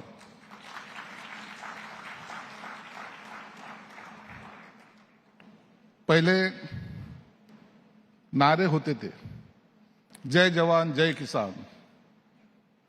अब वो नारों का आज के दौर में देखेंगे तो इसका सब मीनिंग बदल चुका है। इसलिए आज अपनी संस्कृति को भी मद्देनजर रखते हुए अपने को एक अच्छे सा काम करने का मुझे लगता है चांस इसी देश में मिला है। और इसी देश ने मुझ जैसे, आपको पता नहीं है मेरा बैकग्राउंड, बहुत गरीब, जहां मेरे पिताजी कभी एसटी ड्राइवर हुआ करते थे, आज तुम्हारे सबकी दुआ से इस मंच पे खड़े रहने की ताकत मुझे मिली है और मुझे लगता है एक अच्छा काम करने की कोशिश मैं जरूर करूंगा। आपकी शुभकामना भी हमारे साथ में रहेगी। इस उम्मीद के साथ यहाँ रुकता हूं। धन्यवाद। जय हिंद, जय Maharashtra.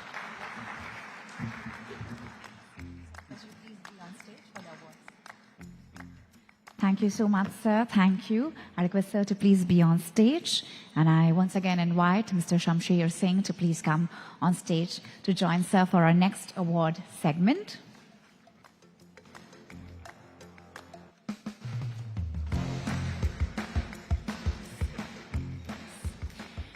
Ladies and gentlemen, our award category is Excellence in Diversified Business Leadership, and the award goes to Aspect Global Ventures.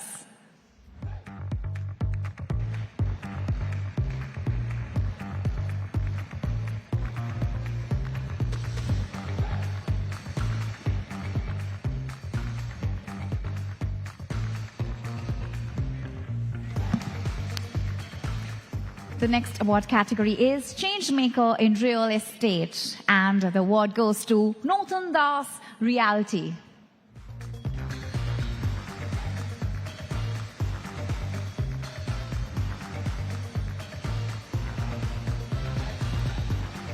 The next category is Business Excellence in Science and Strategic Communication, and the winner is Paki Dikshit.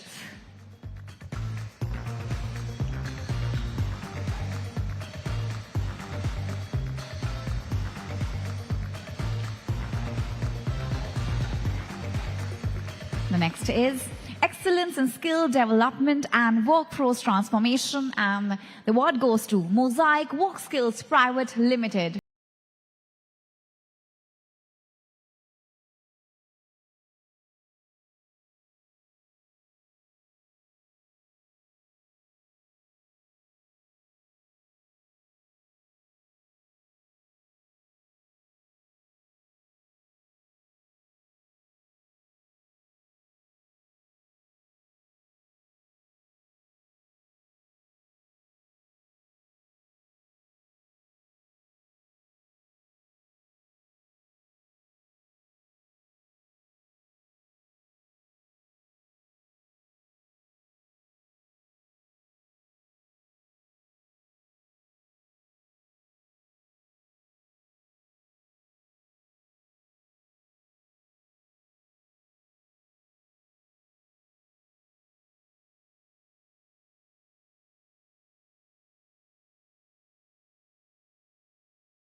Category is Excellence in Everyday Value Retailing, and the award goes to Mr. DIY India.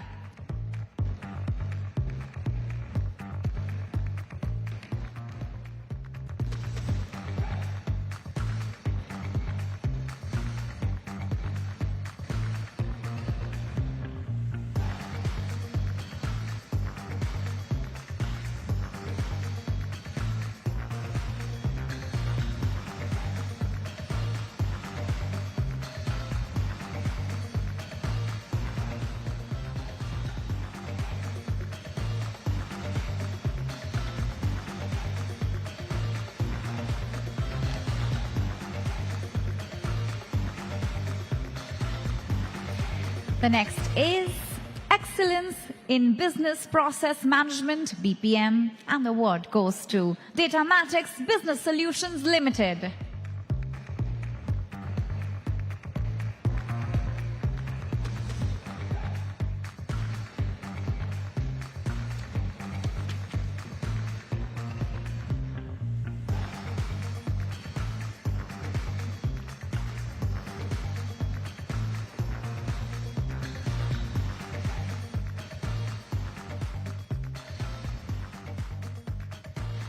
And the final award in this segment is Excellence in Trade Marketing Field Force Management. And the award goes to Idonius Marketing Service Private Limited.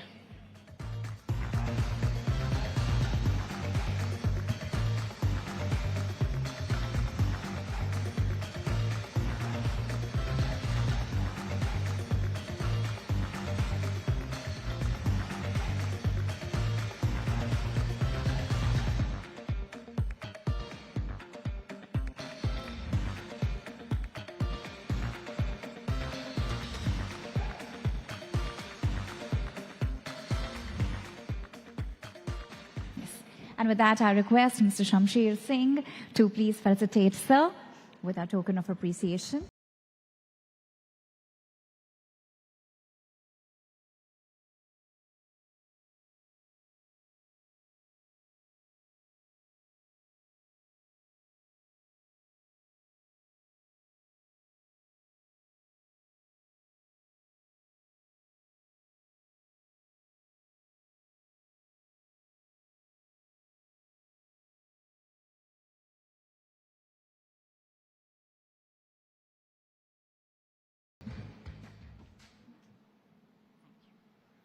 Thank you so much, sir, for doing the honors and for gracing us with your precious presence.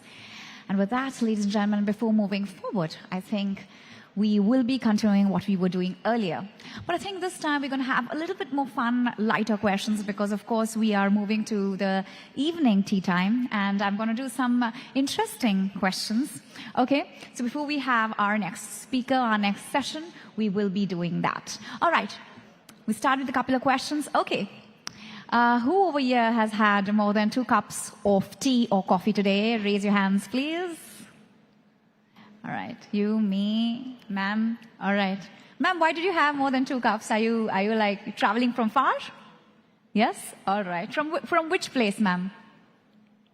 From Pune. Oh, a lot of people from Pune. How cool. Very nice. I think it's also very good weather to travel because it's raining, it's drizzling, it's nice. Okay, the next question is, we're talking a lot about AI. Who over here, because I know my father is, so I'm sure a lot of us are right now, who over here is an AI addict? Like for smallest and for biggest thing, you all ask AI a question. Ma'am is like so excited.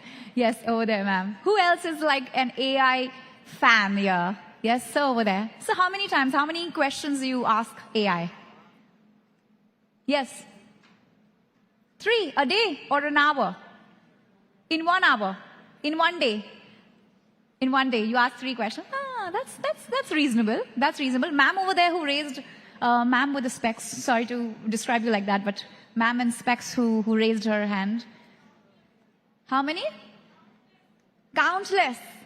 Is it about, what is it about? It's about, if just I may ask, it's about more work-related questions or like if somebody is really like, yes? Work-related. Oh, that's interesting. Anybody else over here in this side who is an AI fan, who is asking a lot of questions on AI? Yes. Ma'am over here. Ma'am, how many questions or how many conversations? Sorry? 20-25 सवाल. ये काफी है और पूरे दिन में जी और conversation बहुत सारी बार. All right, wow, super, that's lovely. Thank you so much, ma'am, for sharing that. All right, and with that, I would like to take this opportunity once again to thank our partners. We have you with us in bringing an association with One Xtel Communications, with Simca as our out-of-home partner, LIC as our insurance partner, and Times Pro as our skilling partner. We would like to thank each and every one of them for this wonderful association. And with that, I'll be moving forward and starting with our next session. Yes. So ladies and gentlemen, let me tell you, we have another very, very interesting session that's going to happen. They say that from the farm gate to the dinner table, few supply chains matter as much to this country as the one we are going to discuss next. So, talking about supply chain is also very, very important because that is how a lot of us, get what we get. Taking from the pen, taking from the bottles on your tables, the placard on your tables, everything all depends on supply and logistics chain. And so we are going to have a wonderful discussion on that on this very stage. So, yes.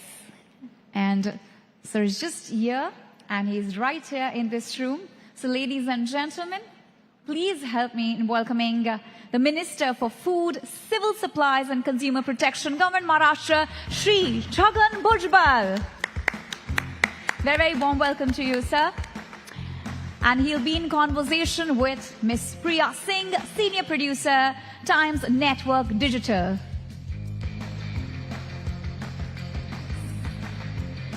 Very, very warm welcome to you, sir. Very, very warm welcome, Priya ma'am.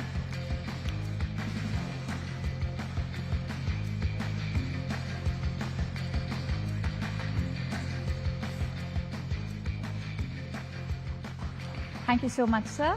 Thank you for honoring us with your precious presence. With that, yes. Priya, the stage is all yours. Thank you.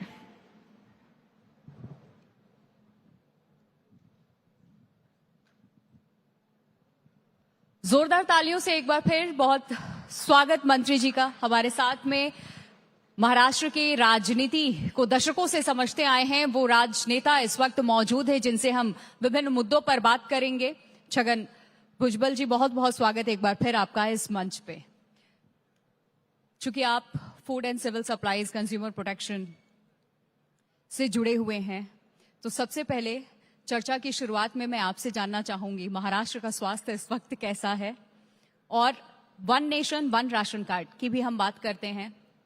कुछ बयान आए थे आपकी सरकार की तरफ से भी, तो महाराष्ट्र में कितना फायदा लोगों को इससे मिल रहा है, और खास करके दूसरे राज्यों से जो आने वाले मजदूर हैं उनके लिए कितना कारगर साबित हो रहा है, व्यवस्था कितनी दुरुस्त उनके लिए की गई है? देखिए, महाराष्ट्र में भी ये तो दूसरे राज्यों से तो लोग आते हैं काम करने के लिए, तो बात सही है जी, मगर एक जिले से दूसरे जिले में भी जाते, जैसे कि ये गन्ना शुगर के काम के लिए जो है एक जिले से दूसरे जिले में लोग जाते हैं, 2-2, 3-3 महीना वहाँ काम रहता है। दूसरे राज्यों के भी लोग आते हैं। अभी तक जो है अपने महाराष्ट्र में जो है 27 लाख लोगों ने जो है इसका फायदा उठाया है, और जो मुझे जो मालूमात है सारे देशों में, सारे राज्यों में मिलकर जो है हर महीना 10 लाख लोग जो है इस योजना का फायदा उठा रहे हैं। क्योंकि इसके पीछे यही कहना है कि हमारे देश का नागरिक जो है जहां भी वो काम करने के लिए जाए रहे, तो उसको जो है वो गरीब है तो उसको अनाज मिलना चाहिए, रेशन मिलना चाहिए। ये नहीं कि बस वो अगर बिहार से आया तो यूपी से आया तो अभी यहाँ नहीं मिलेगा, ये नहीं होगा, उनको भी जो है दिया जाएगा। तो मेरे ख्याल से जो ये बहुत अच्छी जो है योजना है, ताकि हर गरीब आदमी को जो है इसका फायदा मिलता है। आज हम सब यहाँ इकट्ठा हुआ है, बात हम एआई की भी कर रहे हैं, आर्टिफिशियल इंटेलिजेंस। डिजिटली सारी चीज़ें शिफ्ट हो रही हैं, और डिजिटली जब हम शिफ्ट हो रहे हैं तो पारदर्शिता बहुत ज़्यादा चीज़ों में हमें देखने को मिल रही है। कालाबाजारी रोकने में कहीं हद तक हम सक्षम हुए हैं। तो महाराष्ट्र की राशन व्यवस्था को डिजिटल बनाने से क्या ये ब्लैक मार्केटिंग, कालाबाजारी या जो बिचौलिए होते थे, जो चीज़ें घूम फिर के लोगों तक 1 रुपए के बजाय 25 पैसे या 10 पैसे पहुंच पाती थी, उसमें सहायता मिली है? चाहे बायोमेट्रिक सिस्टम से सही व्यक्ति तक राशन पहुंच रहा है? क्या कुछ आप लोगों ने सुधार किए हैं, चेंजेस अभी तक हुए हैं? ये सही बात है कि महाराष्ट्र में जो है ये रेशन देने वाले जो दुकान हैं गरीबों को, वो है 54,000 और ये तो बिल्कुल साफ है कि हर दुकान के ऊपर कुछ ना कुछ कभी इधर कभी उधर गड़बड़ होती है। तो भारत सरकार और सारे राज्यों ने जो है, हम लोगों ने जो है ई-पॉस मशीन लगाया है। वो आधार कार्ड से मिलता है, सारी उसकी मालूमात वहाँ रहती है। तो बस वहाँ जाए, ई-पॉस मशीन पर वो अंगूठा लगाए, और उसका जो है जितने लोग हैं उनका जितना रेशन उनके लिए वो हकदार है उतना रेशन उनको मिलता है। कई बार तो ये होता है कि बहुत गरीब लोगों के जो है ये अंगूठे वगैरह जो है काम नहीं करते, ये बहुत बूढ़े हो गए हैं तो अंगूठे की जो है निशान नहीं आते, तो उसके लिए भी जो है अलग से व्यवस्था की गई है। अब पहले जब ये नहीं था ई पॉस मशीन, तो जितना भी कोटा हमको मिलता था रेशन का 100% खत्म होता था। अभी जो है वो 92-93% जो है खत्म होता है, 7-8% जो है वो बचता है। और जो बचता है तो हम जिनके पास रेशन कार्ड या उनको नहीं मिल रहा है रेशन, ऐसे लोगों को ढूंढकर हमारे फिर एमएलए है या सामाजिक कार्यकर्ता है, वो ऐसे नाम जो हमको देते हैं उनमें हम जो है उसको बांट देते हैं। तो ये अच्छा हुआ कि, और ये सारी जो बातें जो है रोजाना महाराष्ट्र और डायरेक्ट दिल्ली उसके वहां तक जो है सारी बातें जाते हैं कि कितना राशन जो है आपने दे दिया है लोगों को, कितना बचा है। कौन सी टेक्नोलॉजी का इस्तेमाल कर रहे हैं जिससे इस पे रोक लगा है या फिर ये पता चल रहा है? ऐसा क्या किया? बाकी राज्यों को भी सीखने की जरूरत है फिर तो महाराष्ट्र से, अगर ऐसी व्यवस्था यहाँ पर है। मेरे ख्याल से तो बहुत सारे लोगों ने जो है ये रास्ता अपनाया है और भारत सरकार ने भी इसके ऊपर जो है काफी कड़ी भूमिका जो है ली है कि नहीं ये करो, ताकि जो है ये रेशन ठीक जा रहा है गरीबों के लिए या नहीं जा रहा है, ये इसका सारा ब्यौरा जो है वो रोजाना दिल्ली के जो है लोगों को मिलता है। त्योहार का सीजन आने वाला है, बात हम राशन की कर रहे हैं। हमने देखा है कि त्योहारी सीजन आते हैं, कई बार चीजों के जो दाम है वो बढ़ जाते हैं। राशन की हम बात कर रहे हैं, चाहे दाल तेल दूसरी जरूरी चीजें जो हैं उनके प्राइस बढ़ जाते हैं। तो कीमतों को काबू में रखने के लिए भी सरकार क्या कदम उठाती है? बैकअप प्लान आप लोगों का क्या रहता है कि त्योहार के सीजन में लोगों को राशन मिल जाए, वक्त पे मिल जाए और उसी कीमत में मिले जो पहले मिल रही है, कीमतों पे असर ना हो, उसका प्राइस ना बढ़े, खासकर फेस्टिवल के टाइम पे? जिनके पास रेशन कार्ड है और जो हमको कोटा दिया है उसे जो है कि 44,000 रुपया जो है गाँवों में देहात में, और कोई जो है उससे ज़्यादा कुछ 59-60,000 रुपया जो है वो शहरों में, तो वहाँ तक जो है सारे लोगों को ये जो है रेशन मिलता है। ये नहीं कि नहीं मिलता है, कभी कभी जो है लोगों के पास, और ये फ्री है सब, तो ये भी नहीं कि भाई हमारा सैलरी नहीं हुआ नहीं ये नहीं हुआ, इसी बात ये सब फ्री जा रहा है, तो फ्री में ये जो रेशन मिल रहा है सबको, तो मेरे ख्याल से जो एक बहुत बड़ी सुविधा जो है फूड सिक्योरिटी एक्ट के माध्यम से जो है गरीबों को मिली है। अब हम ऑनलाइन शॉपिंग कंज्यूमर एक्ट की भी बात कर लेते हैं। ऑनलाइन शॉपिंग बढ़ने के साथ साथ मेरे ख्याल से यहाँ जितने भी लोग बैठे हैं सब ऑनलाइन शॉपिंग करते होंगे, या 100 में से एक बार किसी न किसी के साथ कुछ ना कुछ फ्रॉड हो जाता है। आप कितने भी एक्टिव रहें लेकिन कई बार आप गलती कर बैठते हैं। तो ऑनलाइन फ्रॉड और गलत सामान की शिकायतें लोगों तक पहुंच रही हैं, डुप्लीकेट आइटम्स जो होते हैं वो। तो महाराष्ट्र में कंज्यूमर्स को बचाने के लिए सरकार क्या कर रही है ताकि ये ऑनलाइन फ्रॉड भी ना हो लोगों के साथ जब वो ऑनलाइन शॉपिंग करते हैं, और गलत सामान भी उन तक ना पहुंचे, सही क्वालिटी हो? उसके लिए जो अलग अलग डिपार्टमेंट है वो काम करते हैं। जहाँ तक मेरा डिपार्टमेंट है वो इतना जो है वो गरीब लोगों का उतना पढ़ा लिखा, और ये नहीं कि वो ऑनलाइन शॉपिंग करे, वो तो बेचारे बाजू की दुकान में जाते हैं जो आधा फरलांग 1 फरलांग के ऊपर है, वो हंसते लेके आते हैं। मगर ये बात आपने जो कही वो सही है कि कई बार जो है लोग फंसते हैं या फंसाया जाता है उनको, तो इसके ऊपर जो है दूसरे भी डिपार्टमेंट कई है वो काम कर रहे हैं, और वो कुछ गलत हो रहा है तो उसके ऊपर एक्शन ली जाती है। कंज्यूमर कोर्ट्स भी हैं, लोग उसके भी चक्कर वो तो लगाते है, हैं, लेकिन मामला में बड़ा लंबा खिंच नहीं, जाता है। हमारे पास महीनों लग आपने जाते कहा वो ठीक है कि जो ग्राहक तकरार निवारण जो है जी, वो कमेटियां जो है सब जगह है, जिला में है, राज्य में है, तो उनके पास जो आप ऑनलाइन जो है कंप्लेंट कर सकते हैं, बातचीत कर सकते हैं ऑनलाइन से, और फिर वो जो है कमेटी जो है उसके ऊपर तुरंत जो है अपना काम शुरू करती है, और किधर भी अगर गलत है तो उसके ऊपर एक्शन लेती है। कभी भी दुकान बंद हो जाता है, कभी उसके ऊपर जो है बहुत बड़ा भारी जुर्माना लगाया जाता है, तो ये होता है। तो ऑनलाइन कंप्लेंट जो है आप एक ग्राहक कंज्यूमर्स प्रोटेक्शन एक्ट के तहत जो है कर सकते हैं।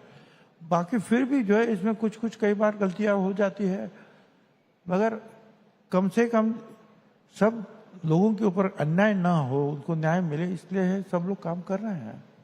अब कुछ राजनीतिक सवाल भी। और ये जो है कई बार तो इसमें जो है हाईकोर्ट के लोग जो है, हाईकोर्ट चुनती है कि किस किस लोगों को, कोई वकील है, कोई दूसरे छोटे कोर्ट के लोग हैं, वो भी कमेटी में रहते हैं, तो उनके पास वहां तक जाते हैं कभी कभी ये केसेस, और वो उसके ऊपर बैठकर जो है जो भी एक्शन लेना है लेते हैं। अब राजनीति की भी बात हम कर लेते हैं। तो वो तो मुझे पता है, ये शुरुआत है, आपको तो आजकल सभी को लंबा राजनीतिक अनुभव आपका रहा है, और जो देश के युवा हैं देख रहे हैं हम सड़कों पे उतर के वो भी राजनीति कर रहे हैं। दिशा थोड़ी सी अलग हो सकती है, लेकिन लोगों की अपनी अपनी सोच है और रास्ता उनको भी लंबा तय करना है। आपका बहुत लंबा रहा है, तो आपसे ये अनुभव मैं इस मंच के जरिए चाहूंगी कि आप साझा करें कि आप जब राजनीति में आए तब से अब तक का जो ये सफर रहा वो कैसा रहा, क्या बदला है, और तब की राजनीति और अब की राजनीति में क्या फर्क आप महसूस करते हैं? नहीं, अभी क्या है कि पहले जमाने में तो जो पहले ही राजनीति में है उनके बाल बच्चे ही आगे चलते थे। अब मेरे बारे में पूछे तो वैसा कुछ नहीं था जी। मैं जो है कॉलेज में था, VJTI कॉलेज में, और तभी जो है बाला साहब ठाकरे ने ऐलान किया कि जो है लोकल लोगों को जो नौकरियां मिलनी चाहिए, तो शिवाजी पार्क के ऊपर एक मीटिंग उन्होंने बुलाई। मेरे जो साथी हुए वो लोग बोले चलो चलो हमको भी काम करना है, नौकरी करना है आगे आगे अगले साल, चलो हम भी जाए। मैं गया और वहाँ जो है पहले मीटिंग में ही के बाद ही जो पहले शाखा प्रमुख बने 10-15 इस मुंबई या महाराष्ट्र में, उसमें से मैं एक हूँ। बहुत शुरुआत की। अब ये जो है नीचे के प्रॉब्लम्स क्या है लोगों को, ये मैं खुद समझता था। मैं एकदम जो है मंत्री या कोई MLA नहीं बना। कई बार फिर जो है रास्ते पे आना पड़ा, रास्ता रोको, ये करो, दूध महंगा है, बस भाड़ा महंगा, ये करो वो करो, चलो अंदर जेल में बंद हो जाओ, ये सब कुछ करना पड़ा। उसके बाद में जो है आगे चलकर जो है लोगों ने जो है म्यूनिसिपैलिटी में चुना, म्यूनिसिपल कॉरपोरेशन, कॉरपोरेटर बना, मेयर और MLA 2 बार मैं बना। ये एक हिस्ट्री है, क्योंकि MLA और मेयर एक साथ कभी कोई नहीं बनता था। लोगों ने चुना, मैं बना, और फिर आगे चलकर जो है ये बहुत सारा जो है बाला साहब ठाकरे ने जो है शिवसेना के लिए मैं लड़ा भी, बाहर भी राज्यों में गया, इस महाराष्ट्र में भी घूमा, फिर कई बार जो है जेल में भी जाना पड़ा। उसके बाद में जो है मंडल आयोग के ऊपर से जब हमारे में दूरी आई तो मैं कांग्रेस में चला गया, और 1991 में मैं रेवेन्यू मिनिस्टर बना। अलग पार्टियों का अनुभव भी रहा है, अनुभव है, विचारों को समझा। कांग्रेस में लीडर ऑफ अपोजिशन भी बना, उनका जो CWC मेंबर था वो भी बना। बस जब शरद पवार साहब को इनको जो है कांग्रेस से निकाला तो मैं पवार साहब के साथ आया, और ये राष्ट्रवादी कांग्रेस पार्टी जो बनी उसका पहला महाराष्ट्र का अध्यक्ष मैं बना, क्योंकि उसके पहले जो है बहुत सारा काम मैंने किया आपने था। बयान भी दिया था तो बड़ा विभाग उस वक्त। कांग्रेस का भी अनुभव है, शिवसेना का भी अनुभव है, और ये राष्ट्रवादी का भी अनुभव है, तो चला है, ठीक है। हर पार्टी का इन्होंने साथ दिया है, हर पार्टी का आपको जो है विचारधारा को समझा है, आगे बढ़ाया है। आपको एक बात समझ में आनी चाहिए कि पहले हमको अगर जाना है राजनीति में आगे, तो हमारे सारे समाज, हमारे लोग, हमारा राज्य, उसको समझना बहुत जरूरी है। आपको तो जानते हैं कि हर 100 किलोमीटर के ऊपर भाषा बदलती है, खान पान बदलता है, सब कुछ बदलता है, उनकी जो है जरूरतें बदलती है। अब ये सारा जब तक आप देखेंगे नहीं, उसका स्टडी नहीं करेंगे, अभ्यास नहीं होगा, तब तक अचानक जो है आप मंत्री बने, ये बने, होता है, कोई किसी का नसीब ऐसा भी होता है, मगर हमारे नसीब में तो बस बहुत सारा कष्ट करना, झगड़ा करना, अप डाउन चलता रहा। आपको ये, आपने कभी खेल खेला है वो ये सांप और सीढ़ी? जी वो करते हैं, फिर सीढ़ी मिलते हैं, ऊपर जाते हैं और ऊपर जाते हैं, और फिर ऐसा कुछ होता है कि सांप के मुंह में जाता है, फिर से नीचे आता है। जी तो कई बार जो है ऊपर भी गए और नीचे भी आए, फिर भी डटे रहे, काम करते रहे, और लोगों ने जो है बार बार जो है हमारे ऊपर जो प्यार किया, उससे जो है गाड़ी चलती है अभी। कहते हैं विचारधारा बहुत जरूरी होती है, चाहे राजनीति की हम बात करें या किसी भी फील्ड की हम बात करें। तो फूले और शाहू महाराज की विचारों को लागू करना आज के वक्त में इस नए दौर की राजनीति में कितना जरूरी है? देखिए, जब आप फुले, शाहू महाराज या बाबा साहब अम्बेडकर, ये तीनों का नाम जो है एक साथ हम लोग लेते हैं, और हम, मेरे लिए तो भगवान, हमारे लिए भगवान वही है, जो भी कुछ है वही है। अब देखिए ना, आप यहाँ बैठी हो, पहले जमाने में तो लड़कियों को शिक्षा मिलना, एजुकेशन हो ही नहीं सकता था। नीचे वर्गों के लिए नहीं, ऊपर वर्गों के जो उच्च जाति के हैं, उनकी भी लड़कियां जो है, बहनें हैं, उनको भी सीखना मना था। और बाकी के जो है कुछ बड़े जाति के लोग थे, हम समझते हैं ब्राह्मण जाति के लोग, उनके भी जो है लड़कियां नहीं सीख पाती थी, बाकी के लोग तो बिल्कुल नहीं। तो उसके खिलाफ आवाज उठाया, और अंग्रेजों के पास भी अपनी मांगे रखी महात्मा ज्योतिराव फुले ने, और सावित्रीबाई फुले ने पहला जो है लड़कियों का स्कूल जो है वो पुणे में शुरू कर दिया। बहुत कष्ट हुए, पत्थर मारे लोगों ने, तुम क्या करिए, ये पाप है, ये बड़ा बेकार काम है, गोबर मारा, सब कुछ। उसके बाद में वो डटे रहे। जो हमारा जो दूसरा जो है पिछड़ा, सबसे पिछड़ा जो है, जिसको हम शेड्यूल कास्ट कहते थे जी, थूक नहीं पाते थे रास्ते पर, इसलिए जो है मटका गले में लटकाओ और पीछे जो है ऐसा झाड़ू लगाओ, ताकि वो जावे रास्ते से तो रास्ता साफ हो जाए, और उसकी छाव अगर किसी दूसरे आदमी के ऊपर पड़ी तो वो जाकर जो उसको नहाना चाहिए। तो ऐसे हालत से पानी भी नहीं मिलता था, तो महात्मा ज्योतिराव फुले ने अपने खुद के जो है घर पे जो है जो वेल थी वहां लाकर पानी दिया, खान पान किया, सिखाया, और कहा कि सबको शिक्षा मिलनी चाहिए, सब इंसान सब एक है। और उन्होंने कहा ना कि जाति धर्म ये तो लोगों ने बाद में निर्माण किया है, पहले तो एक ही जाति है, एक ही है, वो है इंसानियत, और इंसान और इंसानियत। तो वही जो है जो पिछड़े हैं उनको आगे लाने की कोशिश की उन्होंने।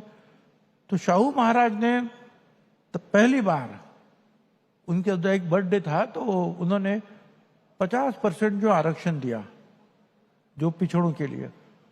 अब ये सारी बातें जो है, जब चांस मिला ये तुम्हारा संविधान लिखने का, तो बाबा साहब अम्बेडकर ने लिख दिया कि सब समान है, स्त्री को भी एक वोट, पुरुष भी एक वोट, सबसे बड़ा होगा टाटा बिरला एक ही वोट देगा, और जो झुग्गी झोपड़ी में रहेंगे वो भी एक vote they.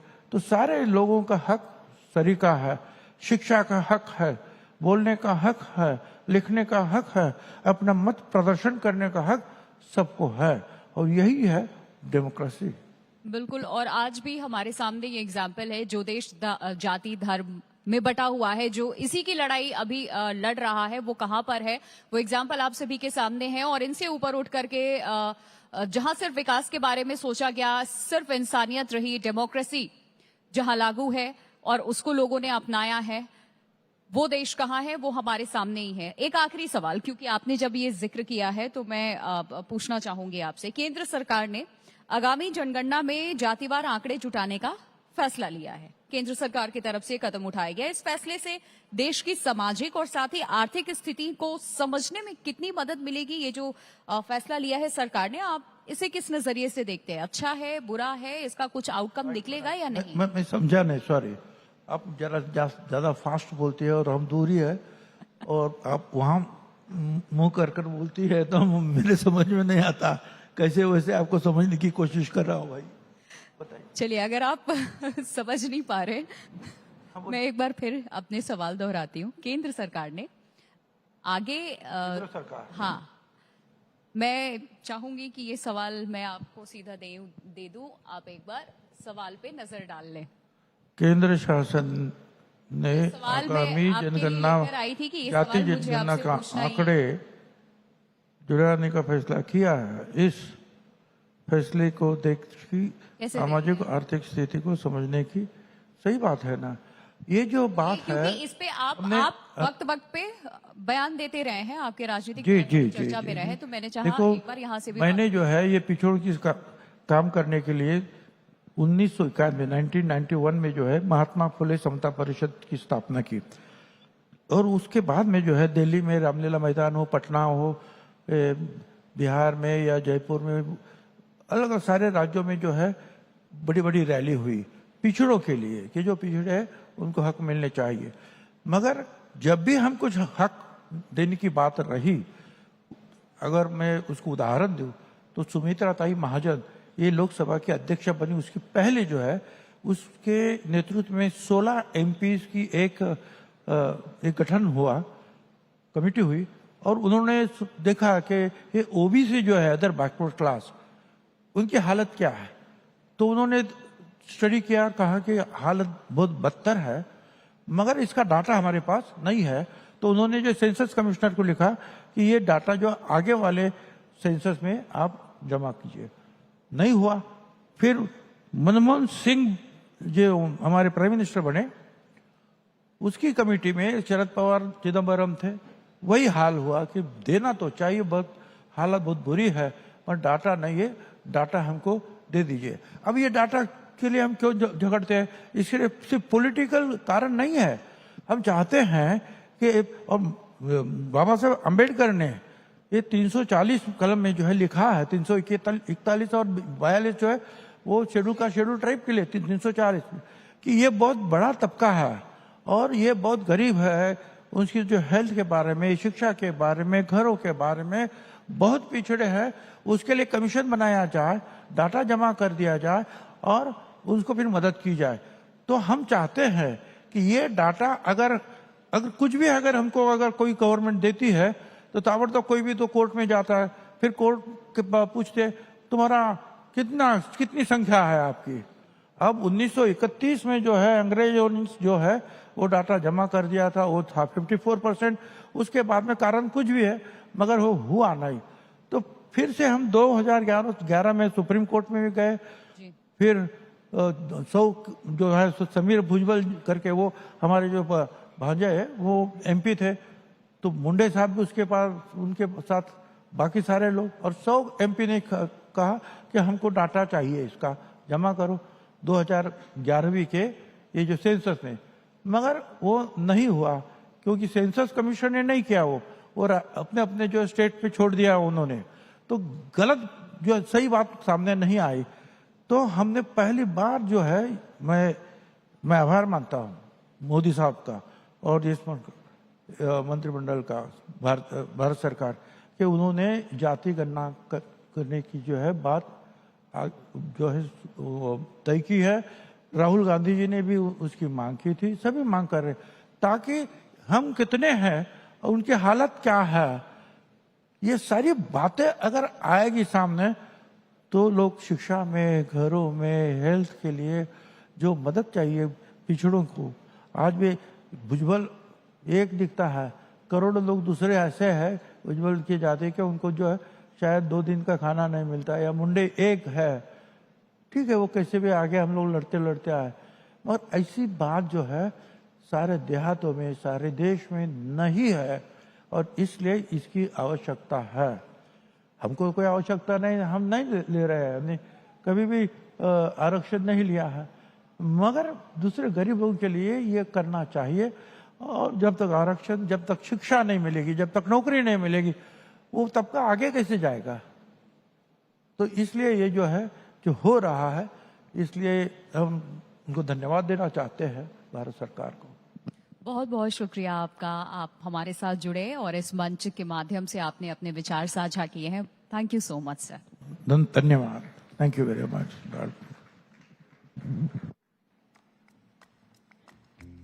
Thank you so much for that session. Thank you.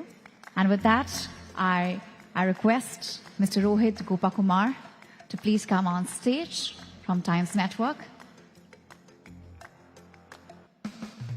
He's the CEO, ladies and gentlemen.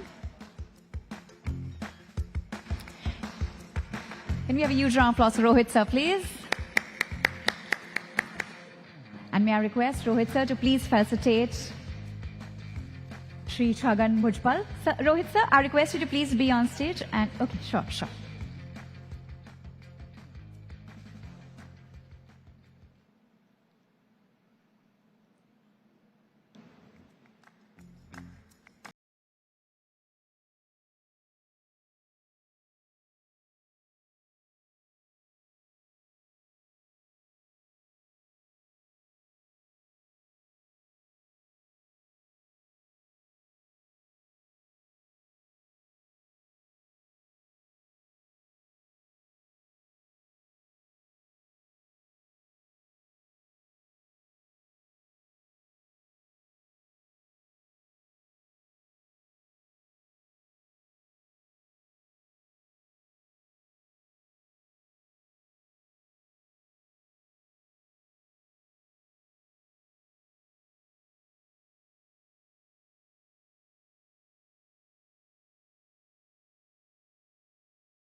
request Ashish sir to please take your seat, and thank you so much, Rohit sir, for doing the honors. Thank you.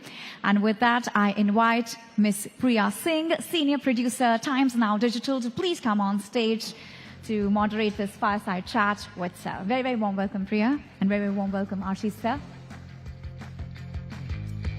And with that, I hand it over to both of you.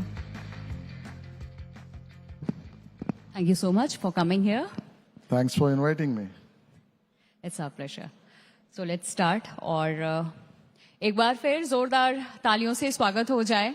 हमारे साथ आशीष जी हैं, जिनसे तमाम मुद्दों पे हम बात करेंगे. और क्योंकि आज हम सब यहाँ पर इकट्ठा हुए हैं और बिजनेस आइडिया को लेके भी बात हमने की है. एआई किस तरीके से काम कर रहा है, डिजिटल वर्ल्ड में हम प्रवेश कर चुके हैं, पूरी तरीके से उसे अपना चुके हैं, इसको लेकर के हमने बात की है. और इंडस्ट्री को लेके भी हमने बात की है. सबसे पहले मैं गणेश उत्सव पे आती हूँ, क्योंकि बहुत जल्द यहाँ वो धूमधाम देखने को हमें मिलेगा और साथ ही इकोनॉमी को भी इससे मैं जोड़ना चाहूंगी. तो पहला सवाल मेरा आपसे है कि क्या सरकार गणेश उत्सव की पूरी इकोनॉमिक वैल्यू को क्वांटिफाई करने की योजना इस वक्त बना रही है, और अगर बना रही है तो वो कौन सी योजना है, और किन किन योजनाओं पे अभी तक आप लोगों ने काम किया है जो युवाओं के लिए भी खास तौर पे सबसे इम्पोर्टेंट है और लोग उससे उस योजना का लाभ उठा रहे हैं, क्योंकि हर वर्ग, हर सरकार, हर मंत्रालय अब युवा को ध्यान में रखते हुए ही कोई भी फैसला ले रहा है, जो बहुत जरूरी है.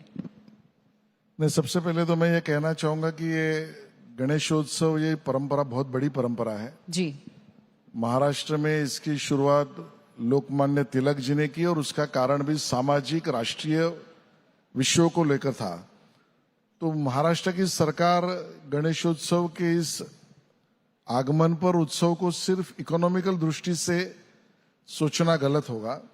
हमारे लिए श्रद्धा का भाव है, धार्मिक अधिष्ठान का विषय है, परंपरा भी है, और इसके कारण इसका महत्व अपने जीवन में बहुत अलग तरीके से हम मानते हैं और सभी लोग इसको मानकर भी आगे चलते हैं. बात यह है कि हमारे गणेशोत्सव को हमारी सरकार ने देवेंद्र जी के नेतृत्व में हमने इसको राज्य महोत्सव, स्टेट फेस्टिवल करके उसको डिक्लेयर किया. उसका कारण भी स्वाभाविक यह है कि दुनिया में जो फेस्टिवल्स होते हैं, जिसको इंटेंजिबल फेस्टिवल कहते हैं, लिस्ट वर्ल्ड यूनेस्को में उसको घोषित किया जाता है, उसमें हमारा गणेशोत्सव भी यूनेस्को में डिक्लेयर किया जाए. हमारी प्रथा परंपरा को दुनिया समझे, हमारी धार्मिक अधिष्ठानों को दुनिया परखे, उसमें शामिल भी हो, और उसी के साथ साथ एक बाय प्रोडक्ट इसको कह सकते हैं कि दुनिया भर के टूरिस्ट को हम मुंबई में, महाराष्ट्र में और देश में आकर्षित करें. स्वाभाविक है, जहां पर टूरिस्ट आता है तो इकोनॉमी बढ़ती है और इकोनॉमिकल सर्कल बढ़ता है. लेकिन ये एक प्रोडक्ट लोगों के सामने बाय प्रोडक्ट इसके नाते आए. मूल भाव तो श्रद्धा का है, हमारी परंपराओं को पहुंचाने का है और उस माध्यम से टूरिस्ट को अट्रैक्ट करना भी है. कोई नई नियमावली भी बना रहे हैं क्या आप इसके लिए? स्वाभाविक है कि बहुत सारे इसके ऊपर न्यायिक प्रक्रिया भी बनी हुई है. कुछ लोग कुछ बातों को लेकर कोर्ट गए, अपनी बात कह रहे हैं, वो सही भी है. एनवायरमेंट फ्रेंडली हमारा फेस्टिवल होना चाहिए, वो इंक्लूसिव होना चाहिए, सब नागरिकों को सहभागिता देना, स्वाभाविकता से उनका चयन होना चाहिए. और उस कारण से कुछ न्यायिक प्रक्रिया के बाद एक पर्यावरण को लेकर और न्यायिक प्रक्रिया दिए हुए निर्देशों को लेकर एक उसकी पॉलिसी हमारी बनी है, और उस पॉलिसी के आधार पर जल प्रदूषण न हो, वायु प्रदूषण न हो, लेकिन हमारा उत्सव भी बहुत धूमधाम से हो, इस प्रकार की नियमावली को लेकर हम आगे बढ़ रहे हैं. लेकिन ये जो नियमावली आप कह रहे हैं बनने वाली है या बन चुकी है मेरे ख्याल से, और उसको लेके भी विरोध था, और जो ये उत्सव है इसमें खास तौर पे संख्या युवाओं की ज्यादा होती है, तो कहीं वो ये कह रहे हैं कि जबरदस्ती हम पे बोझ थोपा जा रहा है, कुछ चीजों में हमें बांधा जा रहा है जो सही नहीं है. तो इस पे आप क्या कहना चाहेंगे? बिल्कुल, महाराष्ट्र सरकार तो रोक लगाने का सोच भी नहीं सकती. लगाना सुविधाजनक से ज्यादा लोग बता रहे हैं कि ये बोझ है हम पे. नहीं, बोझ तो न्यायालयिक प्रक्रिया में जो कोर्ट के आदेश है उससे रास्ता निकालने का काम महाराष्ट्र सरकार ने किया है. जी. कई लोगों का कहना था विसर्जन पर रोक लगाए। कोर्ट के सामने महाराष्ट्र सरकार ने भूमिका लगाई कि जरूर जल प्रदूषण की चिंता करेंगे, लेकिन हमारे परंपराओं को रोकेंगे नहीं। और उस दृष्टि से हमने नियमावली बनाई। और मेरे दृष्टि से तो ये भी तो जेंजी है। अब ये सम्मिलित होने वाले गोविंदा में, दही काला उत्सव में, गणपति में, नवरात्र में, इस जेंजी के बारे में कोई नहीं बोलता है सिवाय बीजेपी। और इसके लिए उसको लेकर भी हम आगे बढ़ रहे हैं और उसमें सुविधा भी हो और तकलीफ भी न हो, इस प्रकार की भूमिका लेकर हम चल रहे हैं। जेंसी का आपने जिक्र किया है, इसमें है हम इस वक्त जहां बैठे हुए हैं, माया नगरी, सितारों की दुनिया, कलाकारों का मंच, यहाँ से लोग बहुत कुछ या तो सीख के जाते हैं या फिर सब कुछ यहीं छोड़ के चले जाते हैं। यही दो चीज इस शहर में होता आया है। तो एक चीज जो बीते कई महीनों से बड़ी चर्चा में रही है, मराठी सिनेमा, खास करके सिर्फ महाराष्ट्र के परिप्रेक्ष्य में अगर मैं बात करूं तो मराठी सिनेमा के लिए एआई, इसके अलावा वीएफएक्स, एनिमेशन, डेडिकेटेड इकोसिस्टम की मांग बड़ा उठ रही है कि हम उतने सशक्त या मजबूत नहीं हैं।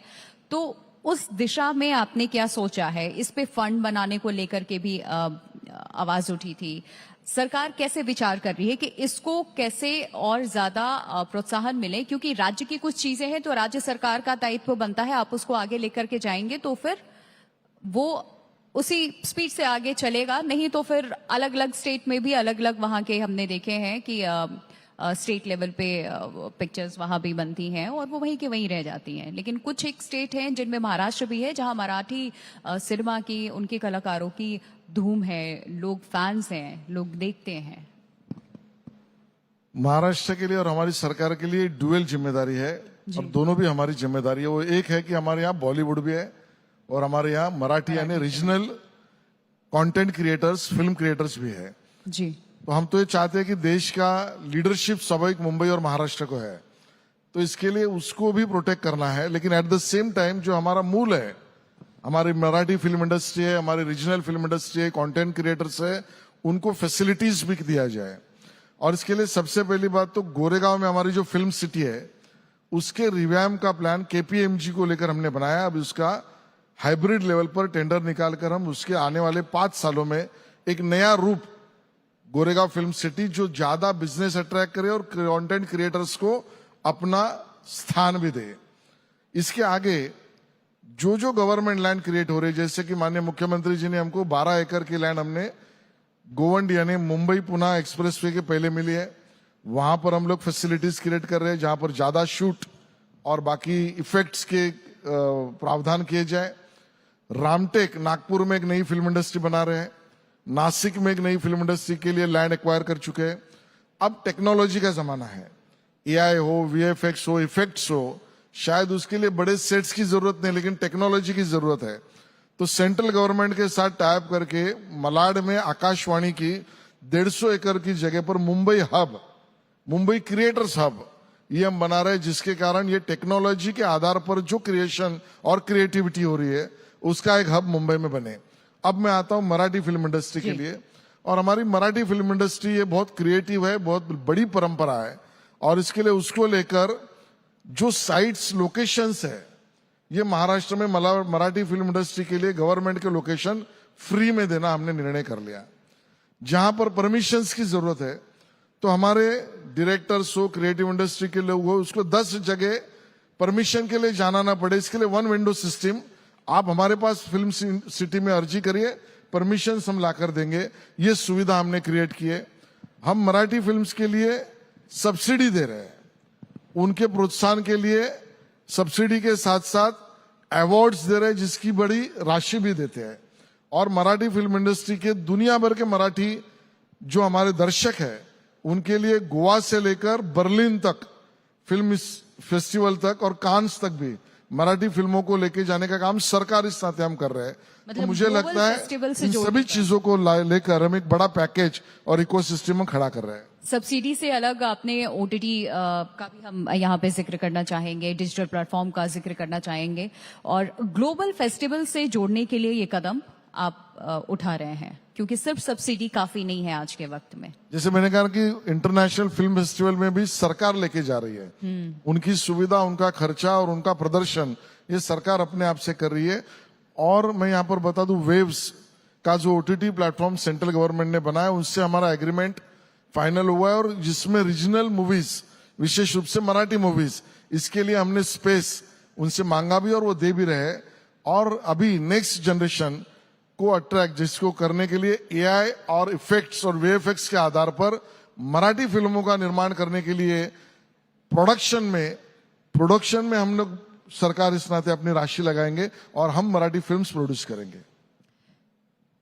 कोई एक ऐसी बात जो आप इस मंच के माध्यम से कहना चाहेंगे, जो आपके जहन में है, पाइपलाइन में है, जो आप आगे करने वाले हैं, कुछ नया बदलाव हमें देखने को मिलेगा, युवाओं के लिए कुछ कोई अलग योजना या किसी तरीके का कोई स्कीम सरकार लाने वाली है?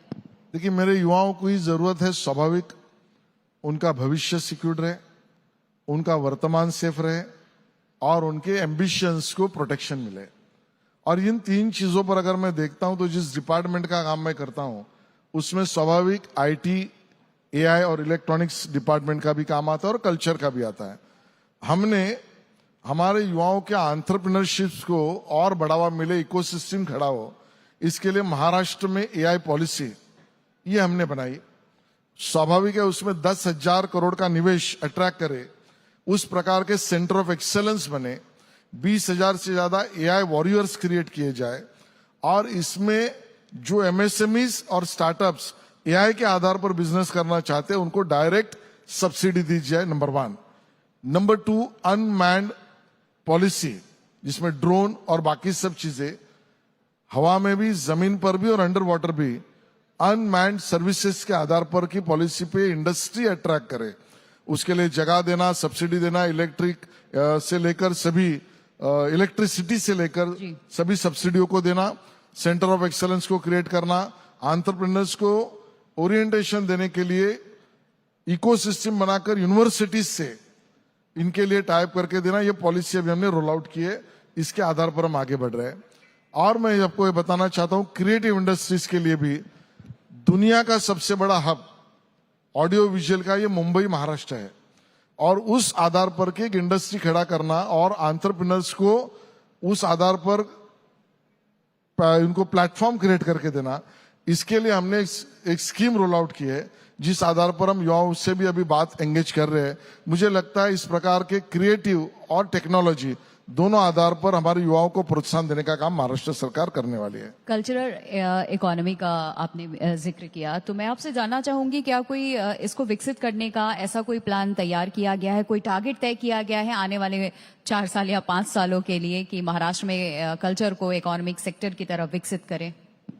देखो, कल्चर एक बहुत बड़ा व्याप्ति का विषय, जिसमें हमारी ड्रामा इंडस्ट्री है, म्यूजिक इंडस्ट्री है, डांस करने वाली हमारी इंडस्ट्री है, हमारे परफॉर्मर्स है, इन सब बातों को लेकर एक पॉलिसी तो बना ही चुके हैं, लेकिन डायरेक्टली हमारे युवाओं को उसके कारण उनके एकेडमिक्स में भी मार्क मिले, उनके प्रोफेशनल करियर बनाना है तो उसके लिए सपोर्ट सिस्टम क्रिएट किया जाए, उसके बाद उनके क्रिएटिव इंडस्ट्री को पेश करने के लिए प्लेटफॉर्म किया जाए। इस आधार पर हमने एक होलिस्टिक काम शुरू किया है और उसका अच्छा रिजल्ट भी सामने आ रहा है। बहुत बहुत शुक्रिया आशीष जी, आपका हमारे साथ जुड़ने के लिए, वक्त देने के लिए। Thank you so much. Thank you so much. Thank you, sir. I request Ashish sir to please be on stage, and thank you, Priya ma'am, for moderating this very, very interesting session. And with that, I invite Ashish sir, I request you please be on stage. Thank you, Priya ma'am. And to join Ashish sir on stage, I once again invite Mr. Rohit Gopakumar, the CEO of Times Network Digital, to please come on stage, as now we'll be having the award segment. The next award is, the category is Excellence in Data-Driven Retail Marketing for Everready, and the winner is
Excellence in Glass Packaging Innovation. And the award goes to PGP Glass Limited.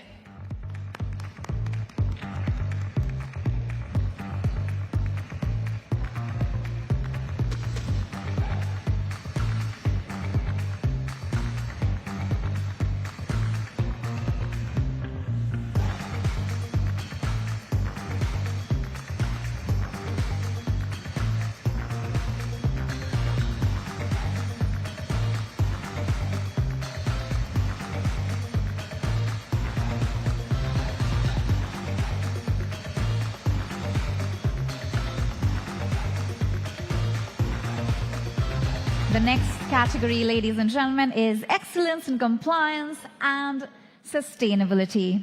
And the award goes to All Time Plastics Limited.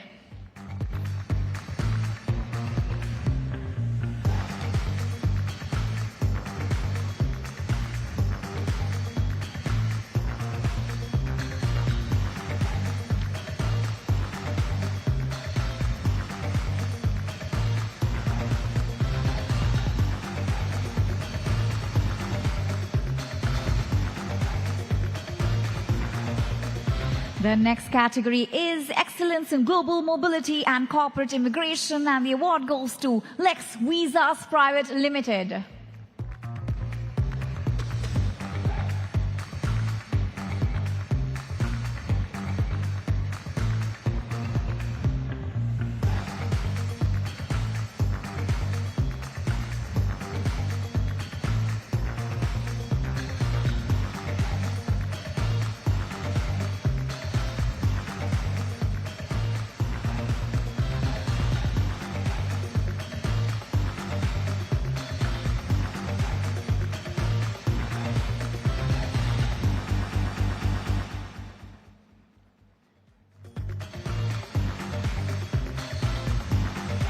And the next award category is the Global Business Person Centric Award. And the winner is Amit Doshi, Vice President, Global Business Advanced MedTech Solutions. Very warm welcome, sir.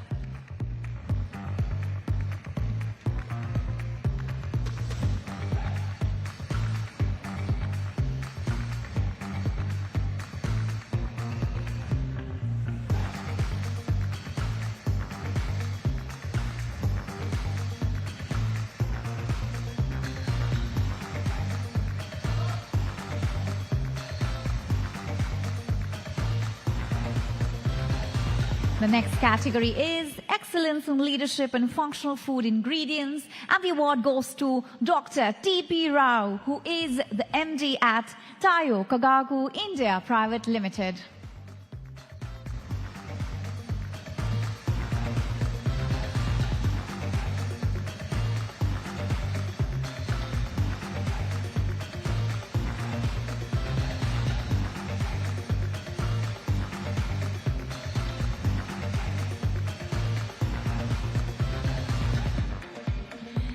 The next category is Excellence in Functional Food Ingredients, and the award goes to Tayo Kagaku India Private Limited.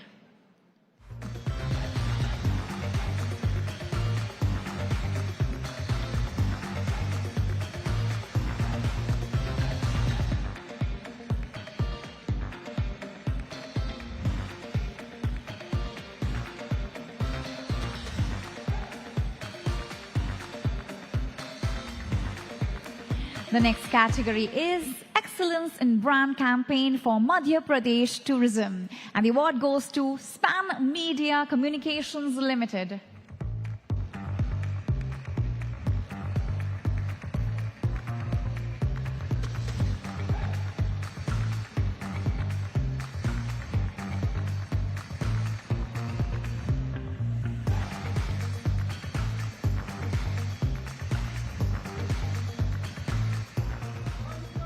The next is Excellence in Decorative Paints and Surface Solutions, and the award goes to Shalimar Paints Limited.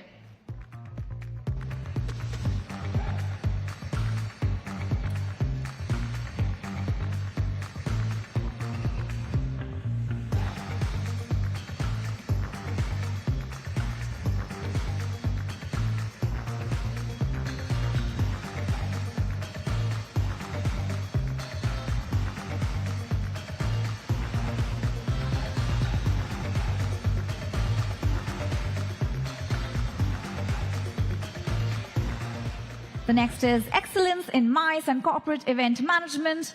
Please put your hands together for Foxtrot Interactive Private.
Rashi sir, for that wonderful time. Thank you so much for giving your precious time to us, and thank you Rohit sir for doing the honors along with sir.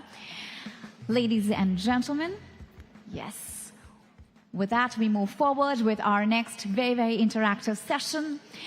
You know, they say the global trade is being redrawn. New corridors, new partners, new rules. Our next panel unpacks what that means for Indian businesses. Joining us here, we have Mr. Bharat Mandot, who is the founder and chairman of Stelcore. Joining him, we have Dr. Sumitra Chakrabarti, founder, director, and CEO of Innovative Project Management Services Private Limited.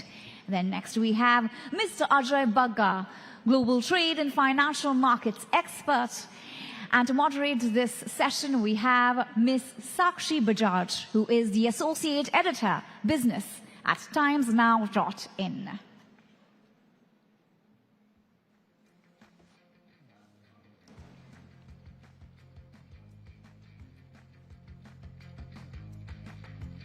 And once again, we have with us Mr. Bharat Mandot, Dr. Sumitra Chakrabarti, Mr. Ajay Bagga, and Ms. Sakshi Bajaj, who are in this panel.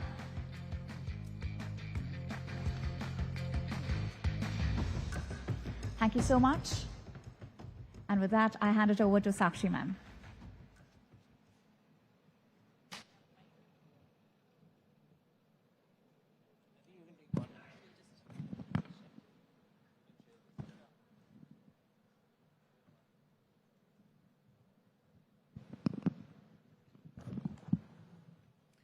Hello and welcome. Hello and welcome. India is no longer just trading with the world.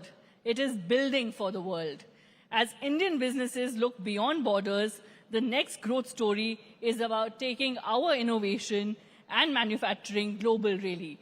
To decode this further, I am joined by Bharat Mandot, founder and chairman, Stelcore, Sumitra Chakrabarti, founder and director, CEO, Innovative Project Management Services. I'm also joined by Ajay Bagga, global trade, financial markets expert, and a stock market veteran.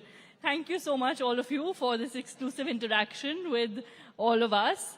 Bharat, I'd like to begin by asking you, India is now aiming to be a global manufacturing hub.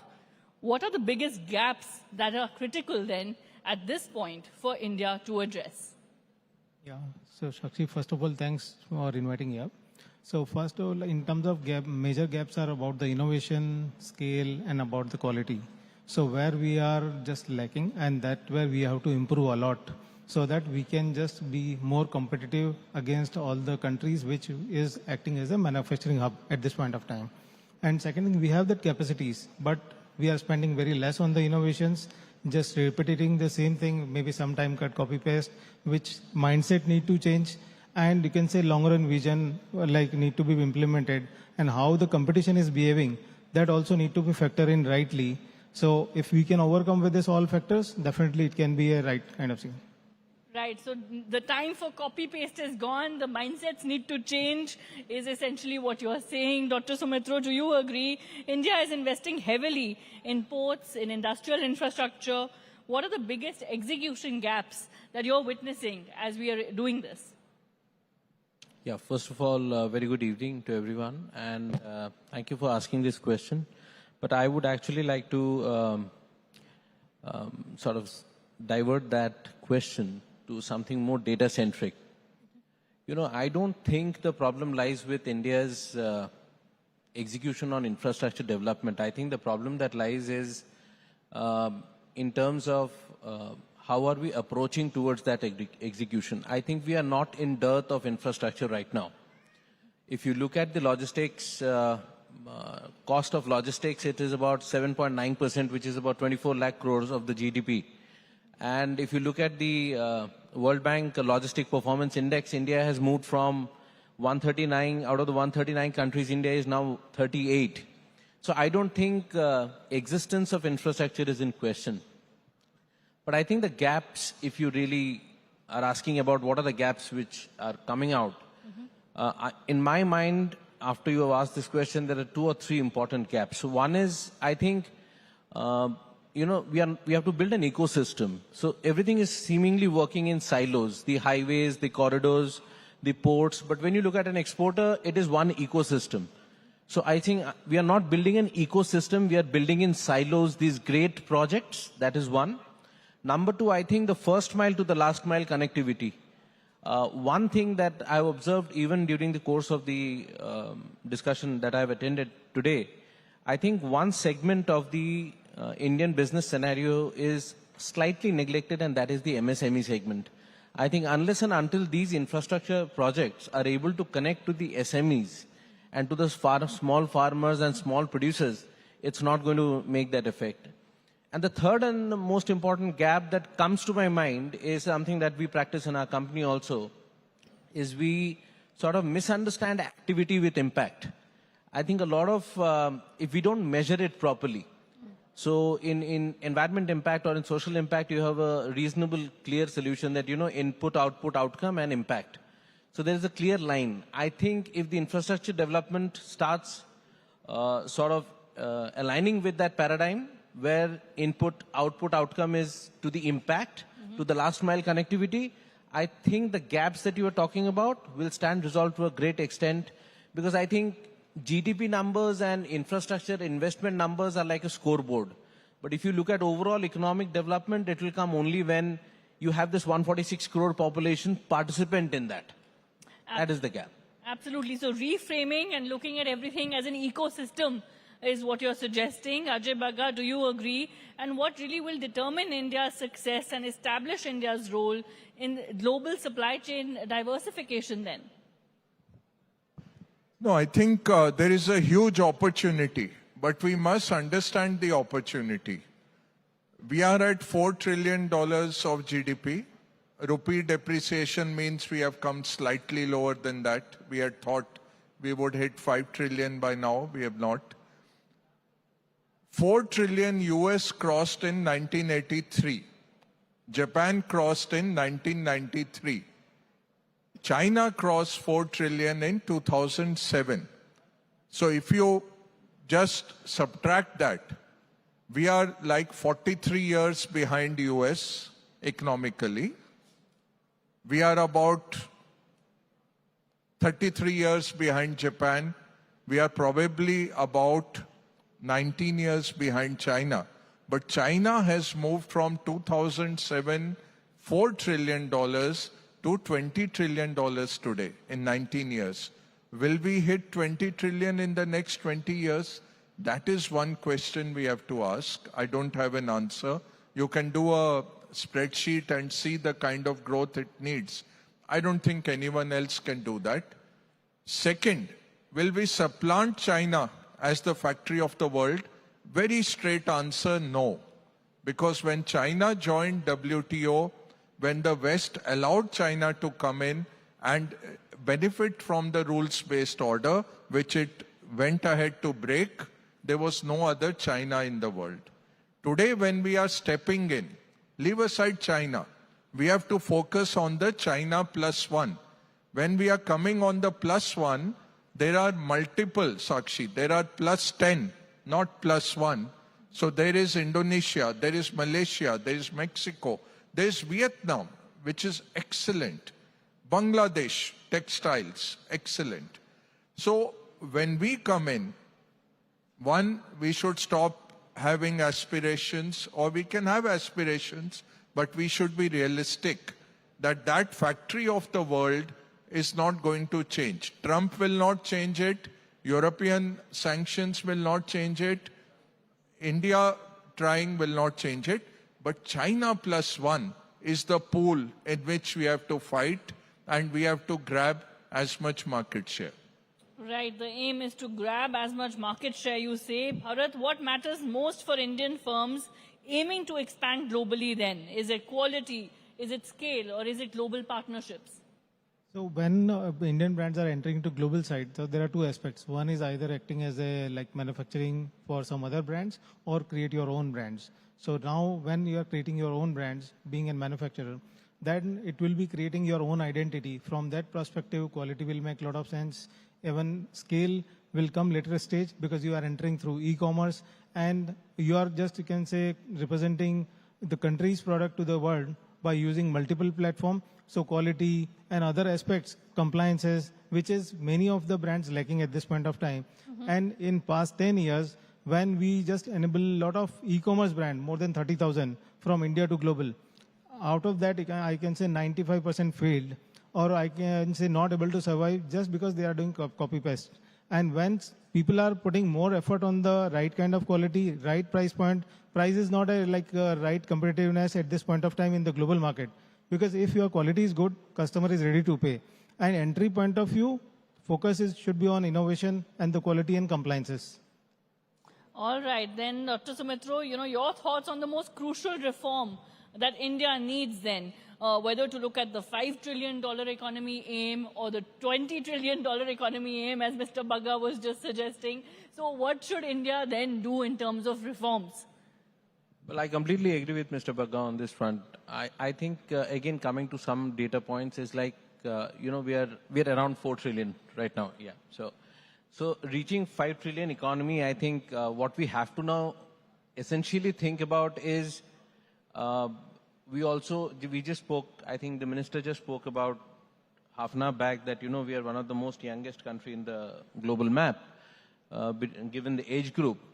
I think we have to look for whether this kind of a development that we are talking about is actually holistic development, which is creating more opportunities for people. So we cannot deny one fact that we are 146 plus crores of people here in this country. But at the same time, is this development really connecting them with the jobs? Is it really going to the MSMEs? Is it enhancing the household incomes? So for me, if you ask me very frankly, we are a $4 trillion economy with a GDP of $2,700, per capita income of $2,700. Means is that a thing that should exist? Now the question is, what do you do with that $1 trillion? Because you're asking me a question about $5 trillion. We are right now $4 trillion. So the only question is about $1 trillion. What are we going to do with that $1 trillion is the question.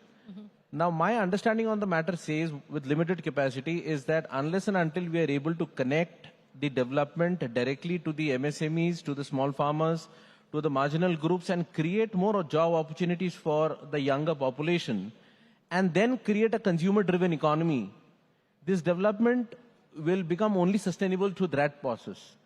So for me, a container reaching one day faster is a logical achievement.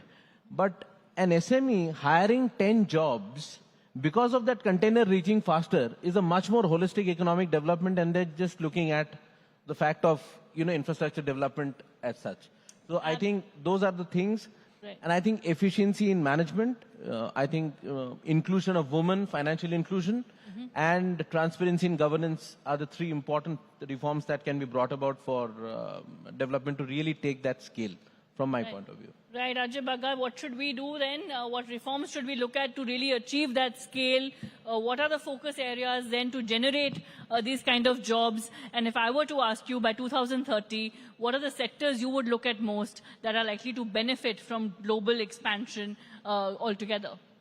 Yeah, the second part is very easy to answer. First part, there is a utopian answer that government should do this, but they will lose elections. They won't get re-elected.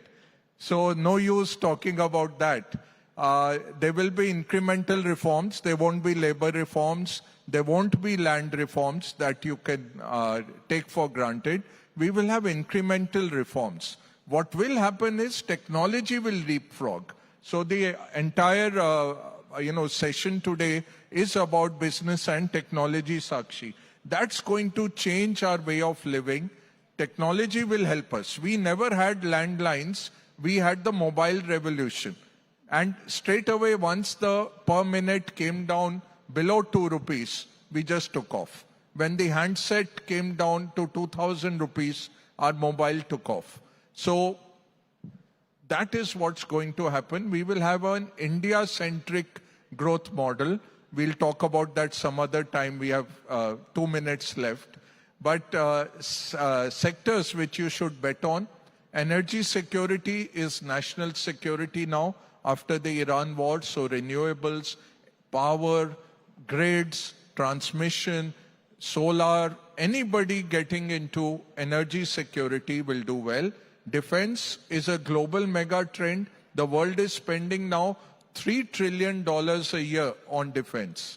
And that's growing very fast, one of the fastest growing economy. The good news is India is not only doing import substitution, we are getting good at exports also. So defense will continue to do well. All the Europeans are having to realize that the nuclear umbrella of US, all of a sudden that's gone. So you have to, and they don't have conventional militaries. So they're rebuilding conventional militaries. Japan is rearming. China is modernizing. The Ukraine war has shown how drone swarms will really make, and Indian government was very far-sighted in that with this Agniveer schemes and all that they brought in. They had thought through of this. We need a younger force. We need a technologically savvy force. So defense will do well. Banking, coming from a banker, but I'm telling you, bankers always win. When we used to teach foreign exchange, you are confused which rate to take. We would say the bank always wins. So bankers will win. They will finance all of you. I was so happy seeing so many people, so many entrepreneurs getting awards today. That's the strength of the economy, and banks will always stay evergreen. NBFCs, capital markets, anything to do with finance. It's like mechanical engineer. There will be a motor, there will be an engine. You might say electric banaya, ye sab banaya, but wo do to chalega har jagah. So the civil engineers, mechanical engineers always will find jobs. Above that, telecom, I think anything to do with telecom, AI is going to disrupt everything. I don't have the answers, but just before you go to sleep today, think of this. 11 million people will come into Indian workforce every year for the next 20 years. We don't have those jobs. No government in the world can create those jobs. They have to be self-employed. They have to be given skills, what Dr. Shaumitro said. So I would say we will have to copy the Koreans of the 60s who skilled their population. We have to copy the Brazilians. 54 countries they went to, saw the best agriculture practice for 54 crops from each country. And their productivity shot up. If 66% of your population is sitting in rural India and just making 12-13% of your GDP, you have a very serious problem. You have a problem of consumption. You have a problem of equality, what Dr. Shaumitro said, and you have a problem for the future. I saw one immigration services company doing very well. I have 5 Russian companies that I advise. All of them need people. They are saying, find me any kind of people. I have Japanese companies who are saying, I want caregivers. That will be a booming industry again. I'll end there, Sakshi. I know you want to kill me, but I got carried away. Not at all. It is the time to redefine skill sets, like you said, and we need to innovate. We need to think out of the box and refresh mindsets altogether, as well as critical policy changes that you mentioned are the need of the hour. Thank you all for sharing your thoughts and for this interaction. Thank you.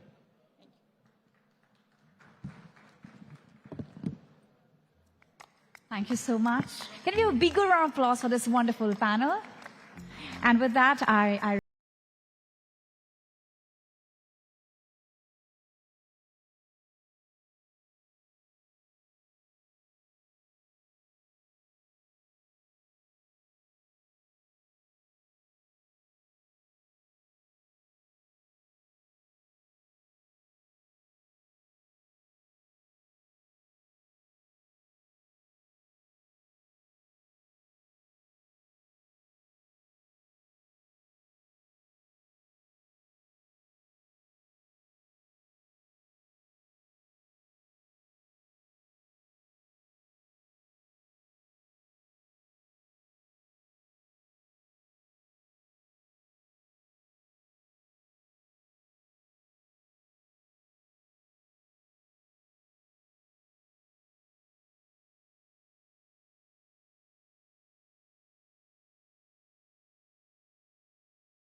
power-packed panel today. Meanwhile, we wait for the other 2 guests, but I guess we'll get starting. So I'll start with you, Mr. Asad. So India's startup ecosystem has evolved from being funding-led to increasingly being focused on sustainable growth. What, in your view, will separate the startups that survive and scale from those that struggle in the next phase of the ecosystem? Firstly, thank you for having us here. It's a pleasure. I think, the startups that will emerge as victorious in the coming decades, etc., will focus less on funding and more on the fundamentals, which pretty much means that you build a product for your customers, something that they like and that you're solving a real world problem as well. The second part to it is, the startups need to be aggressive, move really fast, and adapt to new technologies like AI, etc. These are the ones which will come out as winners in the upcoming years. Right. So with AI becoming increasingly accessible, is technology lowering the barriers to entrepreneurship, or is it creating a new competitive divide between businesses that can leverage it effectively and those that cannot? I think a bit of both, right? I think, it's definitely with emerging technologies, AI, etc., is becoming so accessible. A lot of people who are thinking of starting up, a lot of founders, entrepreneurs, etc., have access to tools, that they didn't have. On the other side, we see enterprises and larger companies leveraging AI to the fullest. These companies not just have access to these amazing tools, but they also have access to large teams, right? And, being a geo company, it's in our DNA as well to reach out to the masses, to target the 65 million MSMEs in the country. And we've come up with a product which empowers every entrepreneur, every dreamer, every small business to actually have a team of their own, an AI team, right? So with our product Solo, we enable any business, large or small, to run their business completely on autopilot. Right? We give them 2 AI teammates who take care of everything from marketing, social media, ads, and even follow up with your leads and close your sales. So I think, this is the way the future is going to pan out, and that's what we are trying to enable and offer all our, the 65 million SMBs, as I said, a leverage, a decent playing ground. Right. All right. Coming to you, Mr. Abhinandan. What are some of the biggest opportunities that you see for entrepreneurs who are building businesses around emerging consumer needs and changing lifestyle in India? In India, we see like people right now don't just buy the products, they buy the outcome. Like people are liking more like family time, spending time with family, doing what they like, right? Right. So in Avitri, we also believe the same.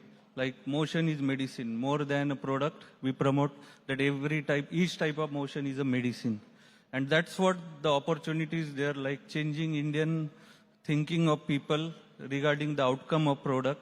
So the entrepreneur can build the products across all categories, what is required to the new generation. Right. The next question that I have for you is, what is the biggest untapped opportunity in the Indian market today that you believe entrepreneurs are yet to fully explore?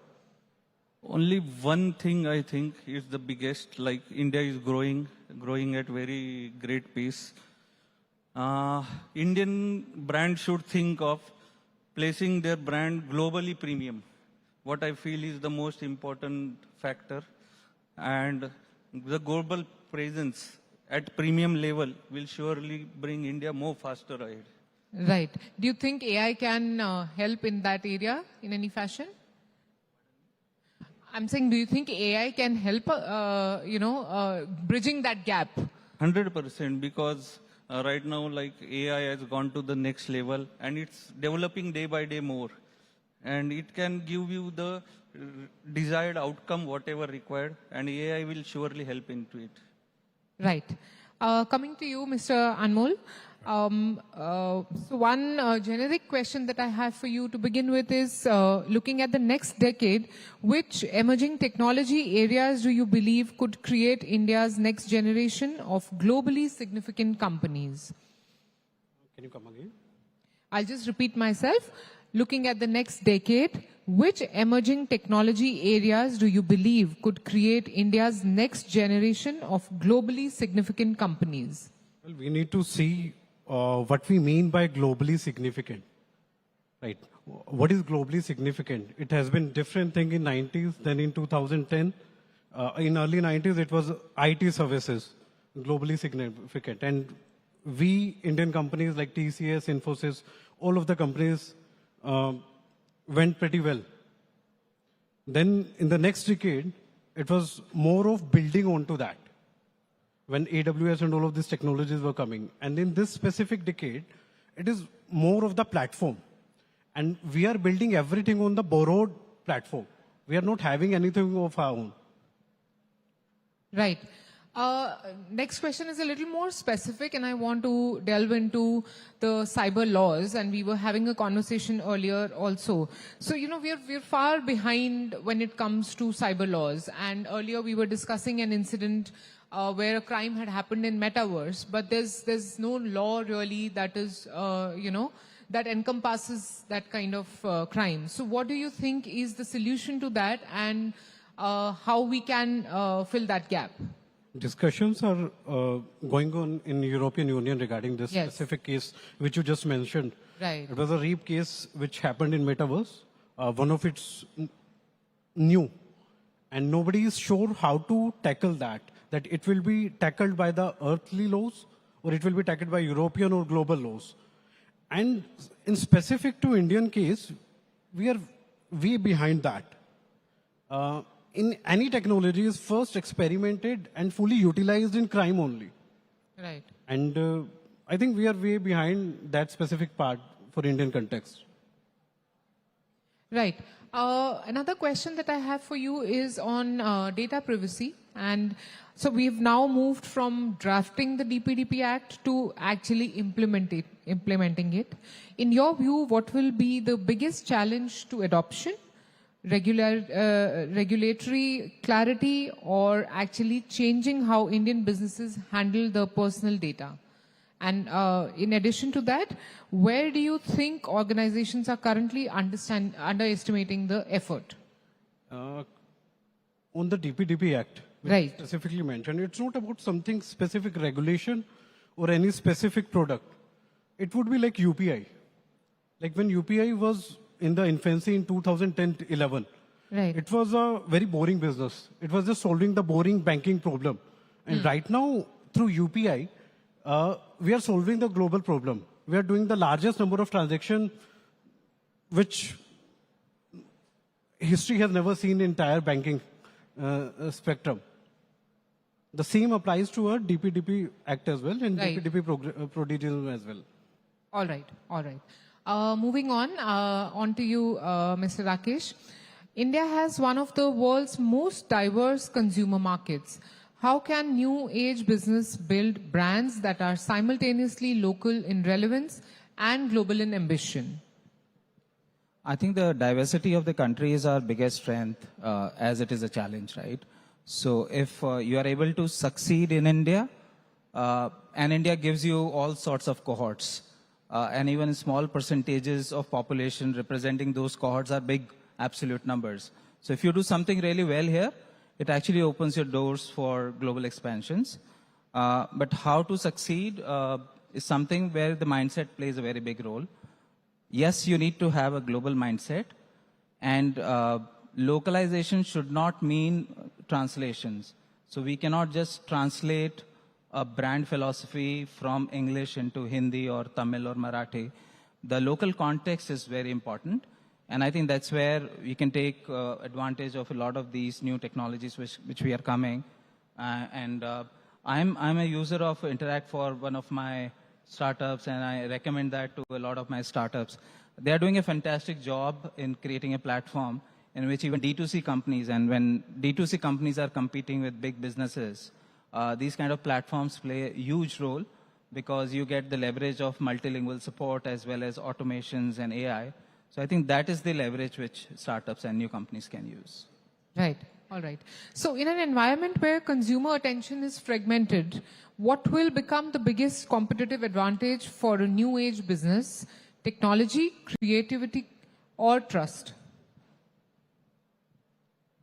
I think technology is hygiene, and it's a commodity now. So for me, I think trust and communities will play the biggest role, because with so much of content available and so much of kind of homogeneity coming because of the use of AI, I think the trust will where it will stand out with creativity. Right. Okay. Ms. Sujata, Welcome to the panel. Thank you. So founders maintain entrepreneurial agility while creating a scalable organization, right? So how, how important is this agility? Founders have to move from being the heart of the operating system to building the operating system that exists without them. I've seen founders where decision-making, everything has to be asked to the founder, and that can delay things. So I think there are two things. If you are scaling up and you have informality, you will not gain the trust of your customer. But if you become over-process-driven and over-controlled, you'll become a bureaucracy.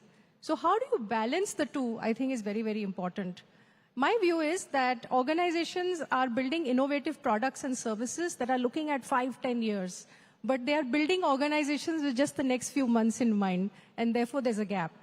I think Zerodha has done it well. They had very clear rules about how to manage the customer. Their governance processes were good. So they have managed to be agile, even though they have scaled up.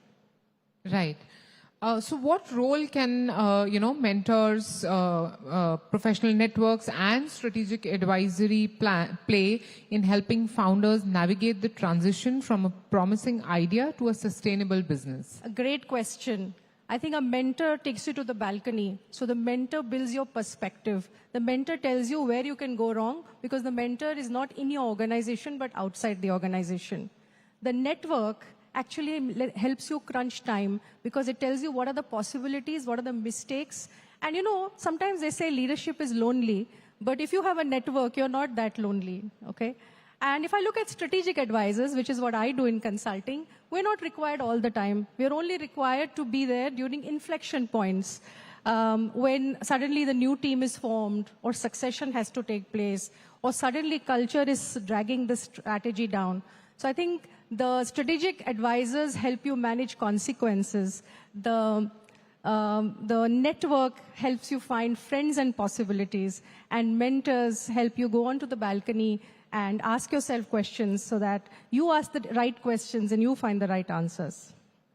Right. So, what are the mistakes that founders can actually avoid? What are the mistakes that they're frequently making right now? So first of all, founders, when they scale up, see, when you have 30 people, you know everybody. When you have 300 people, you know the main people, the leadership team. But when you have 3,000 people, you don't know people. So you don't know everybody. So the mistakes founders make is, first of all, they hire people just like themselves. Everyone talks like them, walks like them. So the moment I see clones, I say, ye to gadbad hai. Yahan average mediocrity hoga. So that's number one. Number two, they reward loyalists more than people with capability. And the third thing is, at some point, even you have to get out of the way. You have to evaluate your strategy and your structure and see, am I the right person to lead it, or is there someone better? Is my team, the team that built this, the right team to take it to the next level? And sometimes you have to get out of the way. So I think some of the mistakes they do is, for example, when you scale up, you say, in your company, you say, don't ask questions, just do it. That can lead to chaos going forward. Or you say we are a family, which means no one takes accountability. So sometimes when we scale up, we must re-examine some of the ways of working and rules of the game and change them so that you have to put the company above yourself. You put nation above yourself, you have to put company above yourself. And at some point, you need to step back and let the right person lead. I think these are some of my observations. Right. I'll just now come to a question which I want to pose to all of you. So if India's startup story is no longer about just simply having that idea, but actually, sustaining a business model for a longer term, then what is that one ingredient that you need in the ecosystem? Is it capital? Is it talent? Is it policy support? Or is it innovation? Especially given the times where AI is supreme, and like you also said, we cannot operate without AI. So what is that one most important factor? I think more than one, I'd say three. Innovation, passion, and agility would go a long way. I think everything else falls into place. Governments will keep drafting their policies. We have, leave it in the hands of capable policymakers, ministers, etc. Capital will flow in, But if an entrepreneur doesn't have these qualities of moving really fast in a highly competitive world, being really passionate about what they're doing, I think it's not going anywhere then. Right. The same question for you. Yeah. So one thing I think, like right now we see like people playing valuation game, but I believe instead of playing valuation game, with the help of AI, it's so easy. People should build the legacy of a brand. Legacy will automatically help in like policy, capital, and each and everything will fall in place. All right. I have a very Galibified version for this. Okay. Just like the Galib said, na, हमको मालूम है जन्नत की हकीकत लेकिन दिल को खुश रखने को ये ख्याल अच्छा है. We know the reality of paradise, but let it be. We are ready to be in that narrative. The same applies to our entire AI ecosystem, that we definitely know what exactly is in global sphere, and we just need to give us a reality check. Right. Well, for me, I think the whole objective of startups should change from just raising Series A, B, C, and exit. As long as every founder will be focused on exits, I think we will not create startups which will persist for decades. So if that mindset changes, and if we all decide that we want to create businesses which will run for long run, and maybe we'll retire doing them, that will actually create real value for me. Right. Just add on to that. Yeah. We need patient capital. That's a keyword, I think, that should be the entire ecosystem of venture capitalists and entire investment spectrum in India. We need patient capital, real patient capital, if we really need to see AI startups coming up. Right. I guess I get to say the last word on this panel. I think it is ambition for innovation. We are often either looking at exit strategy, like he said, or we are looking at category following. I think we should look at innovations that are best for the world. Why do we need to be so-and-so? I think we need to set standards that the rest of the world should follow. So I think ambition for innovation, I think that's the ceiling we need to break. The day young people say, I'm going to join an MNC and that's my real achievement. And they don't say that anymore, and they say, I want to join and I want to create an Indian startup that is the best in the world, and people across the world will come and join me. I think that's the day we would have really won. Right. One last question before we end this conversation, and it has to be AI and jobs, because that's the most pertinent thought all of us have. So while there are not enough number of jobs for the graduates we have every year, but there's a problem on the reverse side also, that we do not have the right kind of talent that can actually fill up those jobs. So, in your view, what can be done at the education level or the training level where AI can help us bridge that talent gap? Mr. Anmol, I would like to start with you. You've also written a book on AI, and it's named "We Are Not Behind in the AI Race." So could you share your thoughts on that? Yeah, my book would be coming in November, and it's specifically on public policy governance and how the new world should be with AI. Now, coming to your question, you are specifically asking what kind of skill set one need in the new AI world, right? Right. Critical thinking. Because this is what AI is taking from us. They are taking our thinking. With every prompt, the AI is prompting you, now you ask this, now you ask that. AI is snatching our power of thinking. So critical thinking is one thing that should be there, and I think in new education policy we have some spheres of it, but there should be special focus on critical thinking. Right. Coming to you, Mr. Ashad. I think, it definitely needs to start at the grassroots level, at the education level. Introduction of AI in the main curriculum needs to definitely be introduced, because we need to give birth to a whole new generation of thinkers, as Amolji said as well, right? I think that's what will help our economy, our small businesses, and the country grow in the long run. Right. Mr. Abhinandan. what like I believe is like whatever age we are or whatever experience number of years we have, learning should be part of our journey. So we can adapt the things like which are coming and people don't fall behind. All right. Okay. Mr. Rahul. I think AI will not take away all the jobs. I am of a contrarian, view here, because jobs will shift. The primary companies which will face issues are the service providers, but jobs of people will shift from service providers to the companies who are paying to these service providers. So, people will not have big SaaS products because they will have capability of building similar products in-house by hiring people. So that's my viewpoint. And in education, again, I'm seeing extremely good, young, talented engineering graduates. I work with a lot of them. They are learning as early in their first year and second year. So I'm very hopeful of Indians in general. When we talk about AI, I think we need to also break down what part of AI are we talking about. Yes, we can't build foundation models without huge capital, but the derivatives of foundational models is something which I think there's an amazing good undercurrent in India right now. Even in non-engineering colleges, the kind of self-learning people are doing, kids are doing, and they're creating stuff. It's amazing.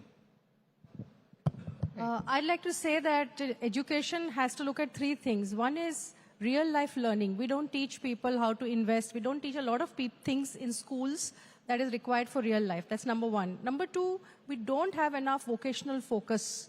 Unless there are people going to ITIs, there's no vocational focus. And third, we're not teaching our people to think. If we are able to teach people to think and create, then AI will be seen more as an enabler or as a tool to take it to the next level, as opposed to what it is, the fear of being replaced by AI. So I think the way to look at it is to fundamentally look at education so that we are prepared to use the tool in a more responsible manner and encourage our engineers to dream of creating instead of rushing to do an MBA because that's where the money is. I think that change has to happen. The scientific temper has to change. Entrepreneurship is already there in the blood. We just have to sort of ignite it. That's my view. All right. That was some great thoughts coming in. Thanks a lot for joining us. Thank you, all of you. Thank you. Thank you. Thank you so much. And with that, I request Rakshita ma'am to please felicitate our panelists. And thank you for that absolutely wonderful, invigorating session, and to all our speakers for sharing their valuable insights with us. Can we have a bigger round of applause for this very, very important session that we had, ladies and gentlemen?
And we have very exciting faces of our audience also coming in.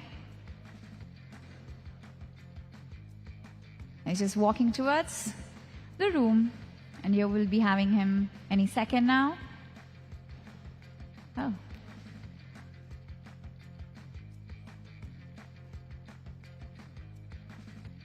And I can see a lot of cameras outside. Everyone is super excited. I can see a lot of camera flashing as well.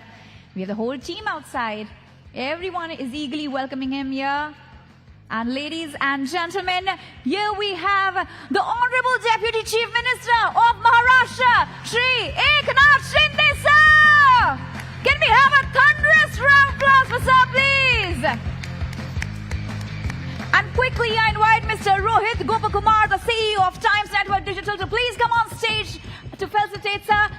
Can we have once again a thunderous round of applause for him, our DCM sir. Let's give a very, very warm welcome to sir. It is not every day we see such leaders on the stage. What an honor to have him here today for gracing us with his precious presence. And with that, let's have a huge round of applause for Shri Eknath Shinde ji. Thank you so much, Rohit sir. And yes, thank you, Rohit sir and Eknath sir. I'll be inviting you forward. Before you're coming on stage, just want to say one thing. We all know him as DCM, not only the Honorable Deputy Chief Minister, but he's actually known as the dedicated, common, the commonwealth person that he is. He is known to do so much for his people. So before I invite him, can we have a thunderous round of applause for sir as we invite him on forward to the podium to address this August gathering. So very, very warm welcome. बहुत बहुत धन्यवाद.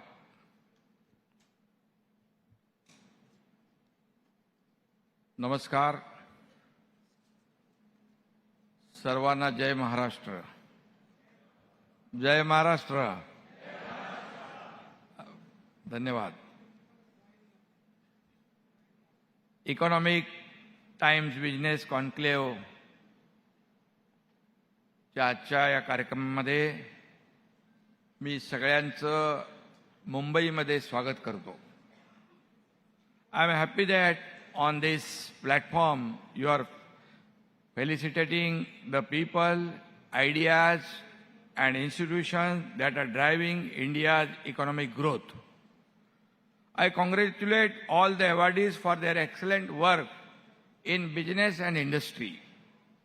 आपकी सफलता, मैं direct शुरू हो गया ना एकदम, क्योंकि मुझे आने में थोड़ी देर हुई थी. आपकी सफलता केवल एक आपकी व्यक्तिगत सफलता नहीं है, बल्कि आपकी सफलता बिजनेस को आगे बढ़ाती है, नए रोजगार जनरेट करती है, नए उद्योग खड़े करती है, नए निवेश को आकर्षित करती है और देश की अर्थव्यवस्था को मजबूत करती है. आज मुझे खुशी है कि सारे इस बिजनेस कॉन्क्लेव में सभी सेक्टर के लोग आज यहां पर उपस्थित हैं और मुंबई ये हमारा देश की आर्थिक राजधानी है और इसलिए मुंबई में ऐसे कॉन्क्लेव जो होते हैं इसके जरिए हर सेक्टर के बिजनेसमैन है, कई सेक्टर में success story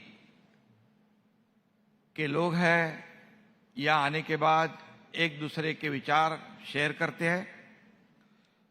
Maharashtra has always been at the forefront in India's growth story, and today I can say with confidence, Maharashtra is not just participating in India's growth story, Maharashtra is leading it. अभी Maharashtra lead कर रहा है. आप सब लोग जानते हैं 2022 में हमारी सरकार ने, महायुति सरकार ने इस राज्य की कमान संभाली। मैं उस वक्त मुख्यमंत्री बन गया और जब से आपने देखा है, मुंबई हो, महाराष्ट्र हो, कितने तेजी से, कितने तेज रफ्तार से डेवलपमेंट आगे बढ़ रहा है। और सिर्फ आप साक्षीदार नहीं है, बल्कि आप इस डेवलपमेंट के भागीदार भी है, हिस्सेदार भी है। इसकी मुझे भी खुशी है। महायुति हमारी सरकार की सोच बिल्कुल स्पष्ट है। विकास की रफ्तार तेज हो, निवेश का वातावरण बेहतर हो, बुनियादी ढांचा जो है विश्व स्तरीय हो और विश्वास का भी हो, और विकास का लाभ समाज के हर वर्ग तक पहुंचे, ये हमारी मंशा है। उसके परिणाम स्वरूप महाराष्ट्र की अर्थव्यवस्था लगातार मजबूत हो रही है। मैं यहां पर आंकड़े नहीं दूंगा, आप जानते हैं, लेकिन इतना जरूर कहूंगा कि महाराष्ट्र $1 ट्रिलियन इकोनॉमी की ओर दौड़ रहा है। लेकिन मैं आगे कहूंगा, इन्वेस्टमेंट की पहली बात आती है विश्वास की, ग्लोबल कंपनीज का विश्वास, और सबसे महत्वपूर्ण महाराष्ट्र के लोगों का विश्वास। देश भर से या महाराष्ट्र में आए हुए जो इंडस्ट्रियलिस्ट है, बिजनेस कम्युनिटी है, उनका विश्वास जरूरी है। और मैं ये भी कहूंगा, जब मैं सीएम था, मैं 2 बार दावोस में वर्ल्ड इकोनॉमिक फोरम में गया था, और जो वहां पर ओवरवेलमिंग रिस्पांस हमें मिला, मुझे यकीन नहीं था, क्योंकि जैसे ही हमारी सरकार 2022 जून में स्थापित हुई, शायद मैं जुलाई में दावोस गया था। पता नहीं लोग हमारे ऊपर विश्वास करेंगे कि नहीं, ऐसा मुझे लग रहा था।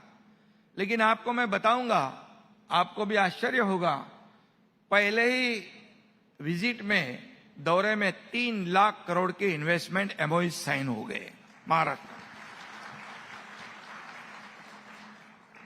सेकेंड टाइम में 4 लाख से ज्यादा, 4 लाख करोड़ से ज्यादा जो एमओयू साइन हुए। अभी देवेंद्र जी हमारे गए थे, हमारे इंडस्ट्री मिनिस्टर उदय सामंत गए थे। 10 लाख 12 लाख करोड़, ये छोटी बात नहीं है, ये विश्वास की बात है। और जो विश्वास महाराष्ट्र के ऊपर जो लोग जता रहे, इसका कारण हमारे यहां अच्छा इंफ्रास्ट्रक्चर है, अच्छी कनेक्टिविटी है, स्किल्ड मैन पावर है, और हमारे यहां पर सिंगल विंडो क्लियरेंस है। हमारे पास जो भी निवेश करते हैं उनको जो भी सुविधाएं देना हमारा काम है। और इसलिए महाराष्ट्र आज देश में स्टार्टअप में, एफडीआई में, जीडीपी में, एक्सपोर्ट में हम नंबर 1 है, और इंफ्रास्ट्रक्चर में भी नंबर 1 है। पूरे कंट्री में महाराष्ट्र में आज सबसे ज्यादा इंफ्रा प्रोजेक्ट शुरू है। इतने तेजी से, जिस ढंग से राज्य के अलग अलग हिस्सों में जो इंफ्रा प्रोजेक्ट हो रहे हैं, मुझे खुशी है उस बात की। महाराष्ट्र के पास टैलेंट है, टेक्नोलॉजी है, इंफ्रास्ट्रक्चर है, फाइनेंशियल सर्विसेज है, पोर्ट्स है, एयरपोर्ट्स है, मैन्युफैक्चरिंग, और एक मजबूत इंडस्ट्रियल इकोसिस्टम भी है। और ये जरूरी है। पिछले कुछ वर्षों में हमने इंफ्रास्ट्रक्चर डेवलपमेंट को बहुत ही तेज गति दी हुई है, क्योंकि जिस राज्य का, जिस शहर का, जिस देश का इंफ्रास्ट्रक्चर मजबूत होता है, उसकी ग्रोथ जो है, उसकी प्रोग्रेस जो है, वो तेज गति से होती है। ये सीधा लॉजिक है, और उसी पर हम काम कर रहे हैं। और मैं ये बताऊंगा कि मुंबई में मेट्रो हो, कोस्टल रोड हो, अभी कोस्टल रोड से आप जाते हो, पहले कोस्टल रोड नहीं था तो कितना समय लगता था। आज देखिए, यू बैठ गए, यू चले गए वहां पर, 10 मिनट में मरीन ड्राइव पहुंच गए, मंत्रालय पहुंच गए। ये सब गेम चेंजर प्रोजेक्ट है और मुझे खुशी है कि मैं जब मुख्यमंत्री बना उससे पहले कोविड था और जो बैकलॉग था उसे पूरा करने का काम मैंने किया। मैंने हमारे अधिकारियों को कहा कि डबल मैन पावर लगाओ, एडवांस टेक्नोलॉजी लगाओ, डबल मशीनरी लगाओ और आगे बढ़ो। जो काम कर रहे हैं उनको इंसेंटिव दो और उसका फायदा हो गया और फास्ट प्रोजेक्ट कंप्लीट हो गए। और इसीलिए हम सिर्फ सड़कें और बिल्डिंगें बनाकर रुकते नहीं हैं। हम ऐसा इकोसिस्टम तैयार करना चाहते हैं जहां बिजनेस तेजी से आगे बढ़े और लोगों की मोबिलिटी बेहतर हो और रोजगार के नए अवसर पैदा हो। और इसमें मुंबई की भूमिका सबसे महत्वपूर्ण हमेशा रही है।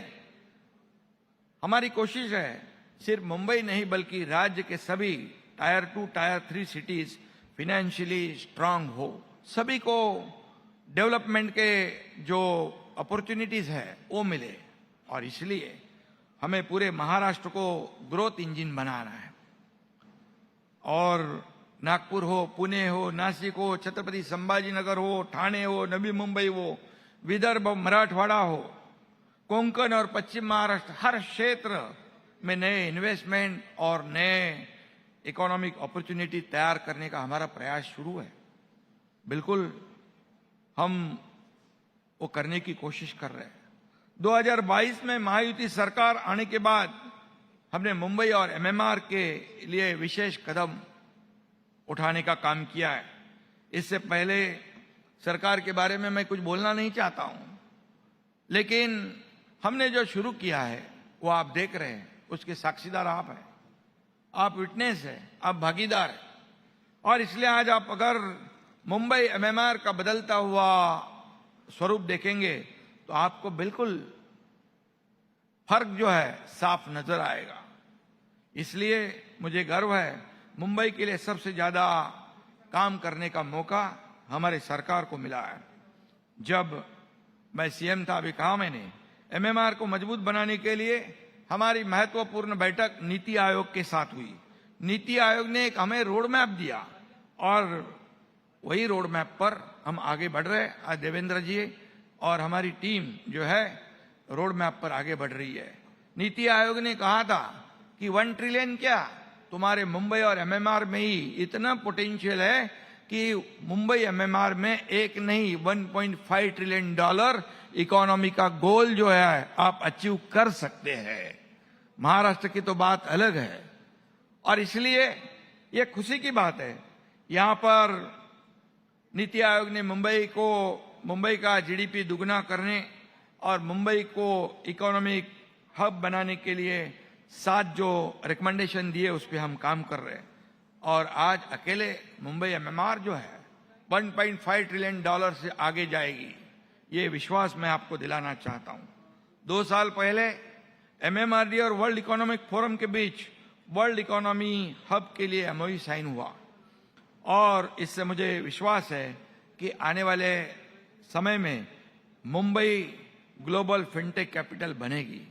आपको पता है, जब प्रधानमंत्री मोदी जी मुंबई में आए थे तो उन्होंने इस बात का जिक्र किया था कि मुंबई को हम ग्लोबल फिनटेक कैपिटल बनाएंगे और उसी के जरिए हम आगे बढ़ रहे हैं। एमएमआरडीए के इसके लिए विशेष सेंट्रल सेल बनाया है। एमएमआर में इंफ्रास्ट्रक्चर विकास के लिए लगभग 4 लाख करोड़ रुपए के एमओयू साइन हुए। ये सिर्फ एमओयू नहीं है, इसका कन्वर्जन जो है वो कन्वर्जन 80 to 90% तेजी से चल रहा है।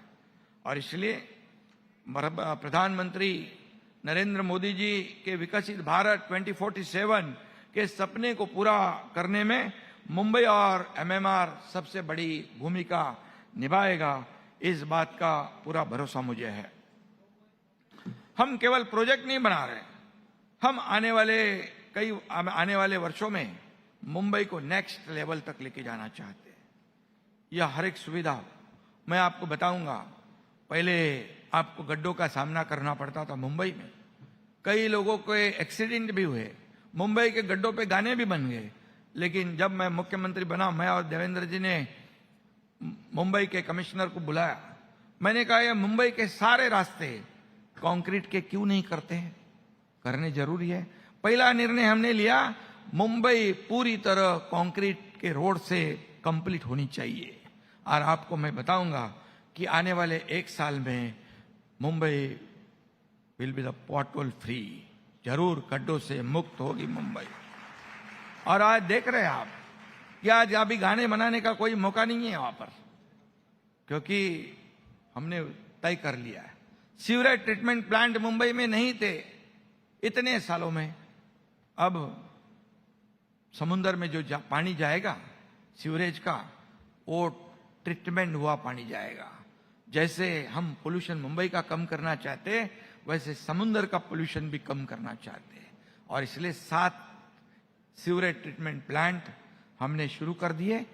लगभग अगले 1-2 साल में पूरी तरह कंप्लीट हो जाएगा। 2 तो अभी लगभग कंप्लीट हो रहे हैं। ये सभी तरह जो पर्यावरण जो है, एनवायरमेंट है, उसके ऊपर भी ध्यान रखने का काम हम कर रहे हैं। और हमारी विकास यात्रा के 3 मुख्य आधार है। पहला, मजबूत इंफ्रास्ट्रक्चर, दूसरा आधुनिक ट्रांसपोर्ट सिस्टम, तीसरा आम आदमी के लिए अफोर्डेबल हाउसिंग। इस 3 सूची पर हम काम कर रहे हैं। आज एमएमआर में जो प्रोजेक्ट चल रहे हैं वे केवल कंस्ट्रक्शन प्रोजेक्ट नहीं है, वे मुंबई का भविष्य बदलने वाले प्रोजेक्ट है। हमें ये बदलना है। Integrated metro network, Mumbai trans harbour link, coastal connectivity corridor और rail, road, metro, water transport का मल्टी मॉडल इंटीग्रेशन हम करना चाहते हैं। ये आने वाले समय के गेम चेंजर प्रोजेक्ट साबित होंगे। Atal Setu, coastal road, bullet train, Mumbai metro expansion, Delhi Mumbai expressway, metro line 3, Vadhavan port, ये सब जो पोर्ट है, ये सब जो काम है, एक गेम चेंजर प्रोजेक्ट है। मैं आपको बताऊंगा कि दिल्ली मुंबई एक्सप्रेस का काम तेजी से आगे बढ़ रहा है। दुनिया की पहली पूरी तरह अंडरग्राउंड मेट्रो लाइन 3 अपने मुंबई में शुरू हुई है। इसका हमें गर्व है। और ऐसे कई प्रोजेक्ट है। पालघर में जो वाडवन पोर्ट है, 76,000 करोड़ रुपए से केंद्र सरकार ने, प्रधानमंत्री मोदी जी ने दिए और दुनिया का सबसे बड़ा पोर्ट वहां तैयार हो रहा है।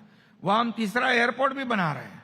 इसलिए हम विकास जो है, विकास सभी सेक्टर में होना चाहिए, सिर्फ मुंबई और बड़े बड़े शहरों में नहीं, छोटे शहरों में भी विकास डेवलपमेंट पहुंचना चाहिए। सभी लोगों का अधिकार है, विकास से कोई भी वंचित ना रहे, ये हमारी सोच है।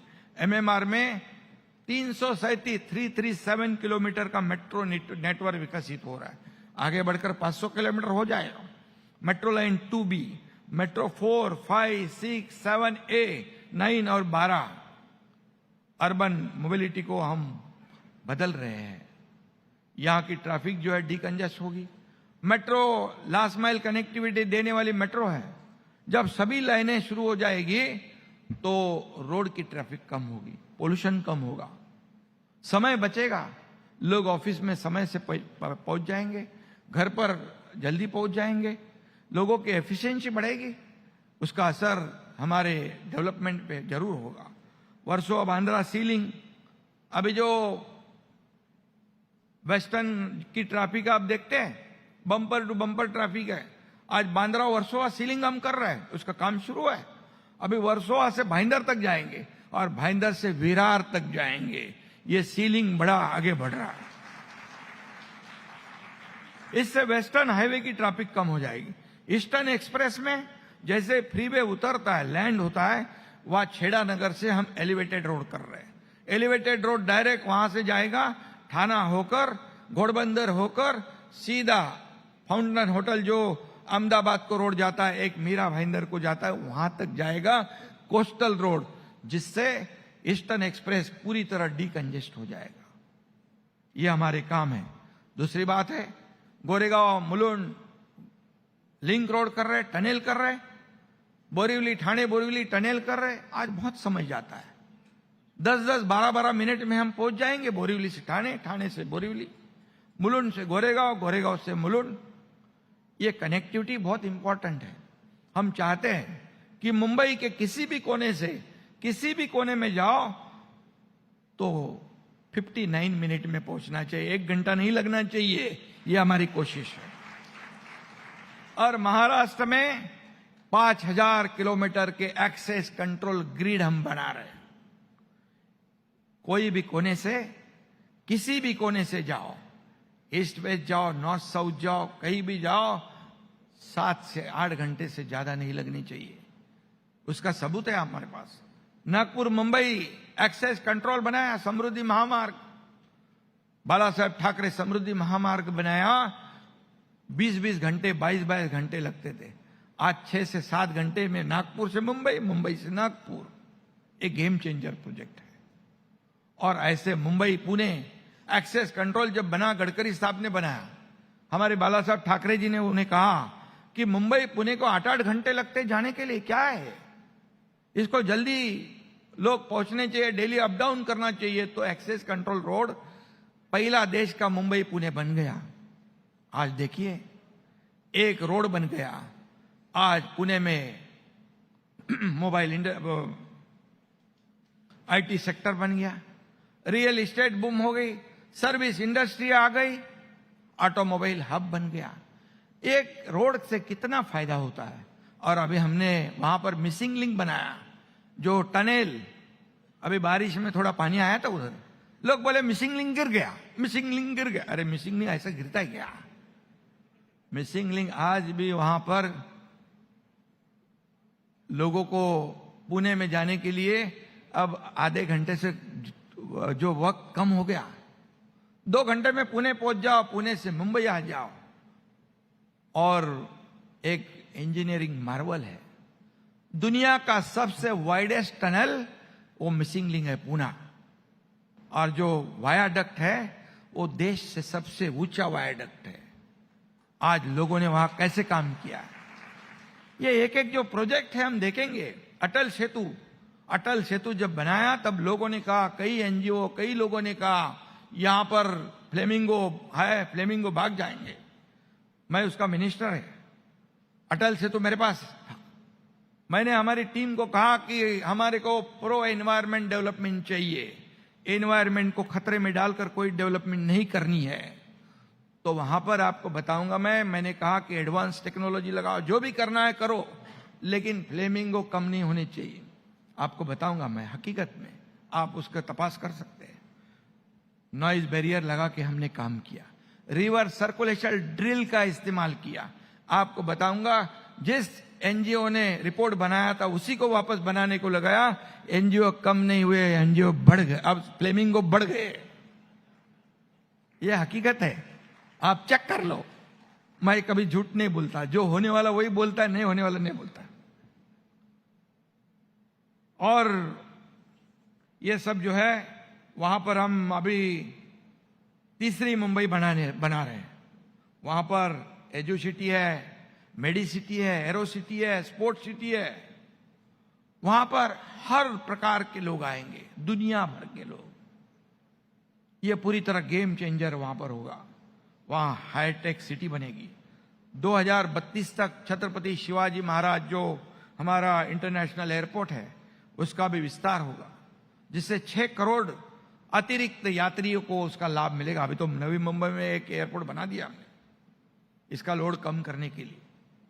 और अभी बीकेसी में हमने पॉट टैक्सी भी शुरू की है, उसका भूमि पूजन हुआ है।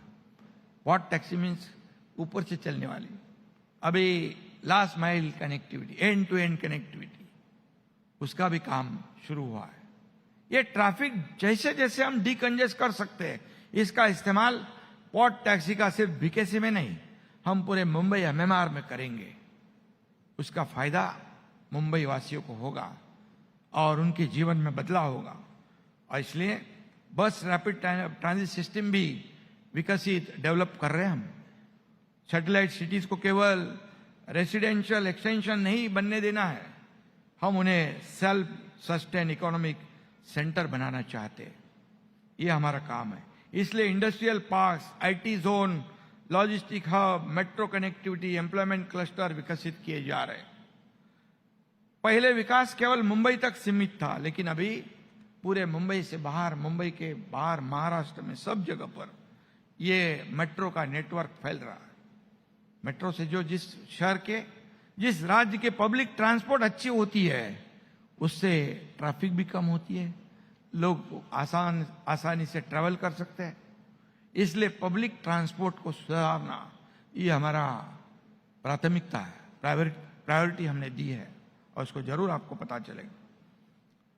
और हाउसिंग भी बहुत ही महत्वपूर्ण विषय है। मेरे पास हाउसिंग डिपार्टमेंट भी है और हमने हाउसिंग की नई पॉलिसी लागू करी है।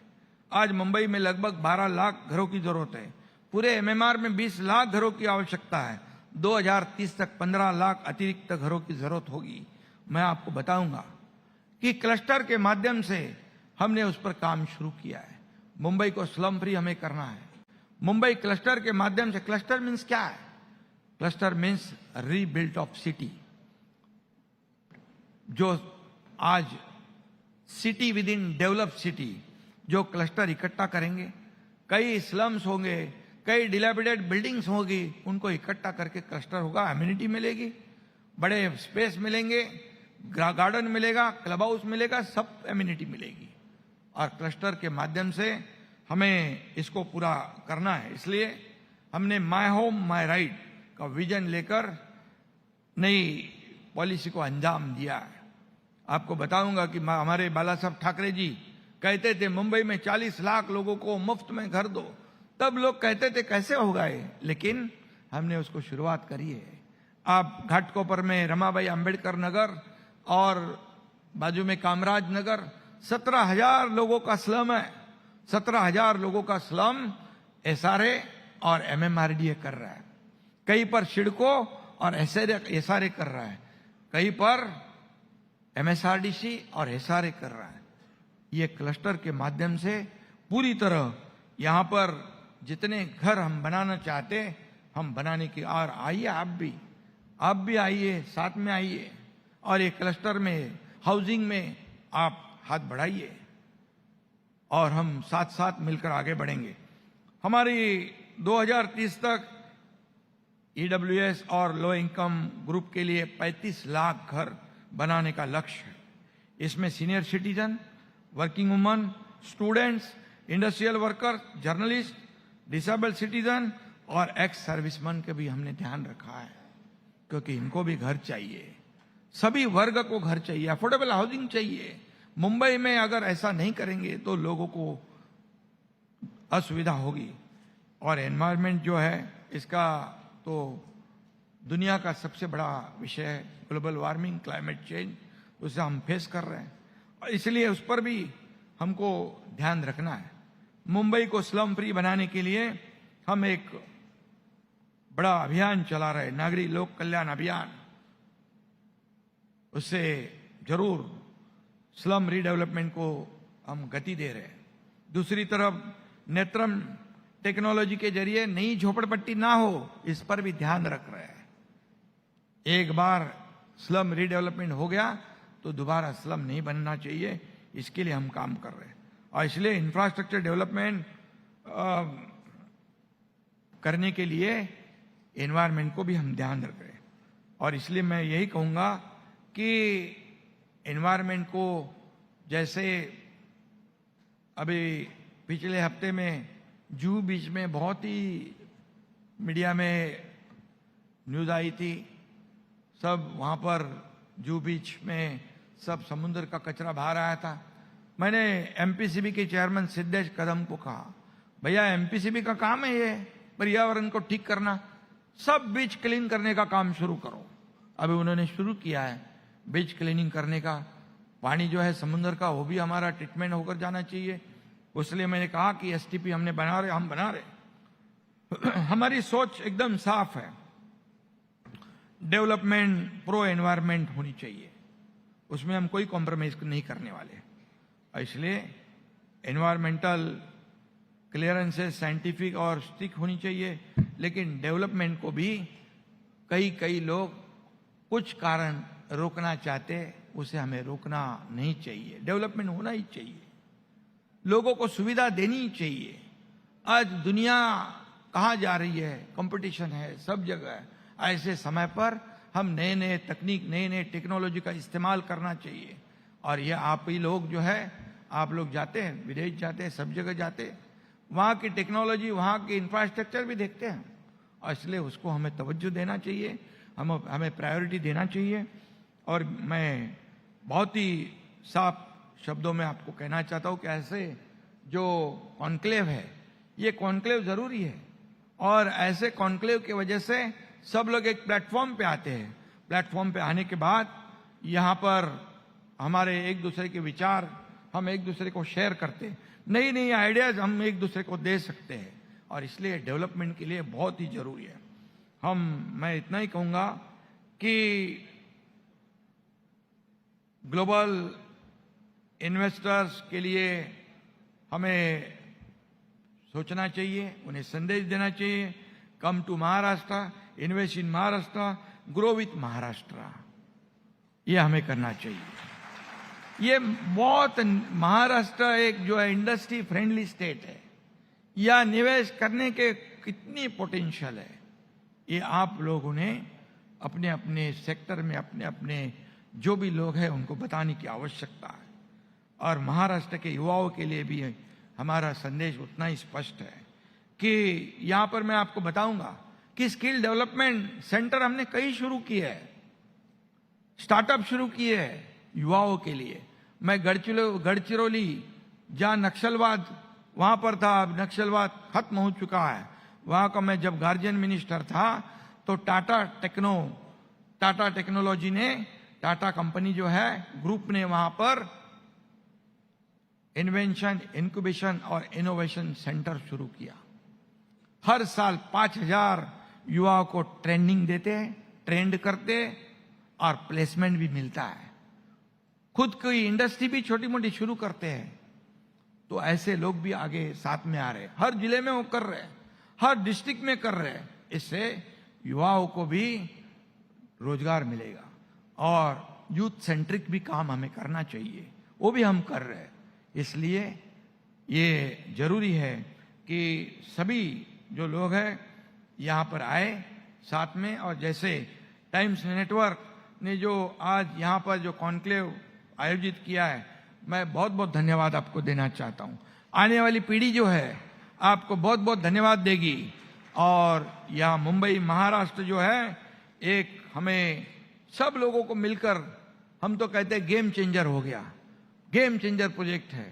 हमें सब ने मिलकर चेंज मेकर बनना चाहिए, चेंज मेकर बनना चाहिए, बदलना चाहिए हर एक सेक्टर को। इतनी मैं आपसे गुजारिश करता हूं। और एक ऐसा महाराष्ट्र जो मॉडर्न भी होगा, सस्टेनेबल भी होगा, और ग्लोबली कॉम्पिटिटिव भी होगा, और कॉमन मैन फ्रेंडली भी होगा, ये मैं कहता हूं। और बहुत बहुत धन्यवाद आपके कॉन्क्लेव को, यहाँ पर टाइम्स ग्रुप ने जो कॉन्क्लेव यहाँ पर आयोजित किया है और मुझे आपने बुलाया है। मेरे पास बहुत भंडार है एक्सपीरियंस का, काम का, क्योंकि हम फील्ड में काम करते हैं, ग्राउंड रियलिटी क्या है हमें पता है।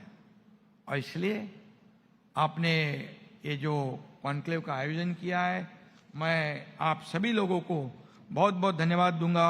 और हमारे टाइम्स ATV नाउ, ये बिजनेस कॉन्क्लेव टाइम्स ग्रुप बड़ा टाइम ग्रुप है, और ये कॉन्क्लेव का आयोजन करने के लिए बहुत बहुत धन्यवाद देता हूं। ऐसे कॉन्क्लेव का आयोजन करना ये डेवलपमेंट के लिए जरूरी है, और वो आप कर रहे हैं, इसलिए बहुत बहुत धन्यवाद। जय हिंद, जय Maharashtra.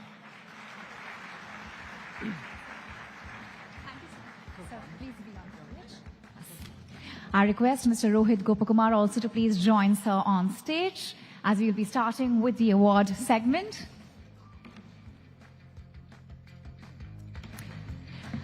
The award category is the Digital Disruptor Award in House Building Materials, and the award goes to Adani Cement.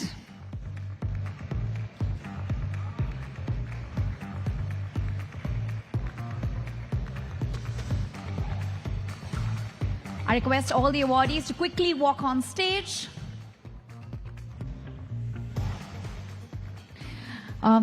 Next up, we have Luxury Retailer of the Year, and the award goes to Just in Time.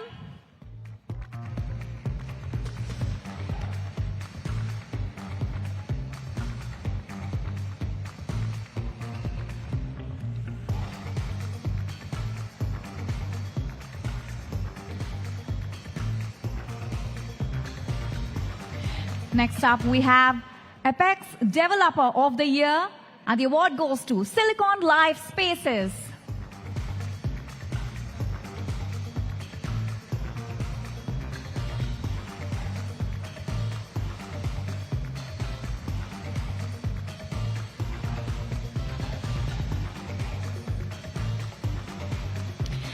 Next up, we have Reality Advisor Excellence Award, and the award goes to the Reality Assist.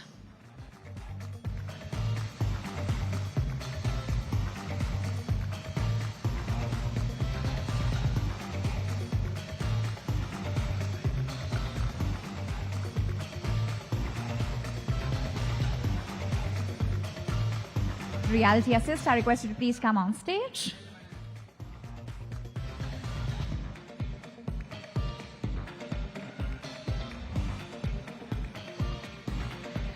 The next one is Excellence in Cybersecurity, AI and Digital Protection Award, and the award goes to Net Protector Cybersecurity.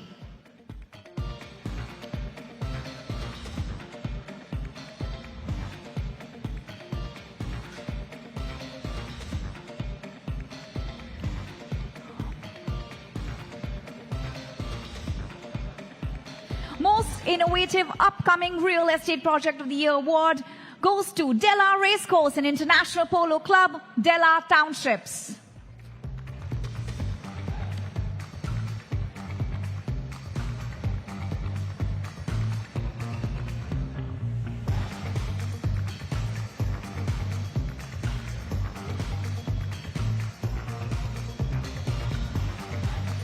Next up, we have Excellence in Surveillance Systems Manufacturing, and the award goes to Prizer Wistech Limited.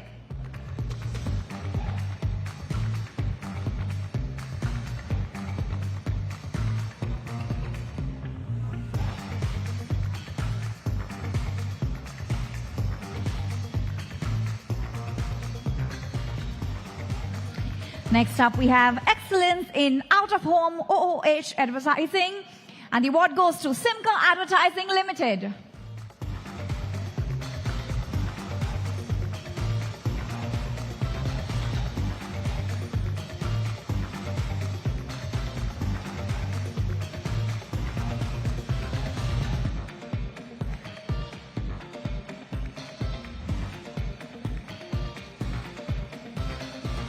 Next up, we have Disruptor of the Year in EMS, Electronic Manufacturing Services.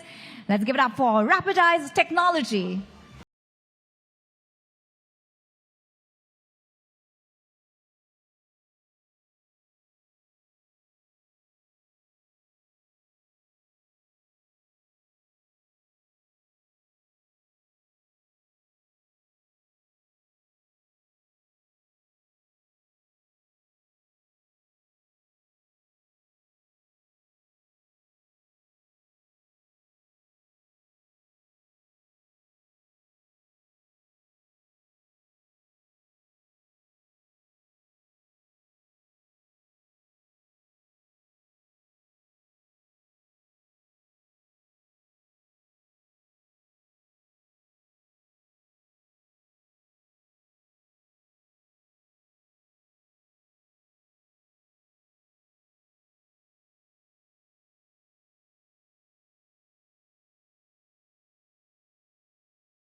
Systems, and the award goes to C6 Firefighters.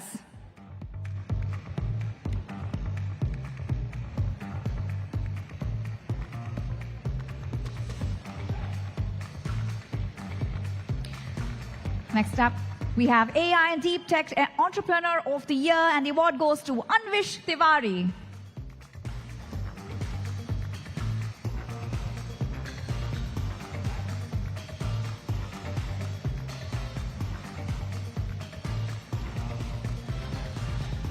Next up, we have Excellence in Artificial Intelligence in Political Consultancy. Please put your hands together for Nitesh Pandey.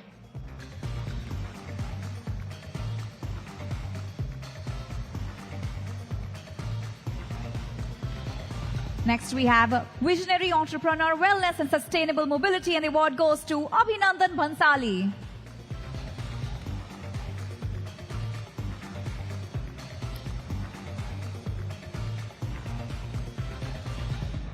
Next up, we have Excellence in CSR and Sustainability Leadership, and the award goes to Dr. Sumitro Chakrabarti.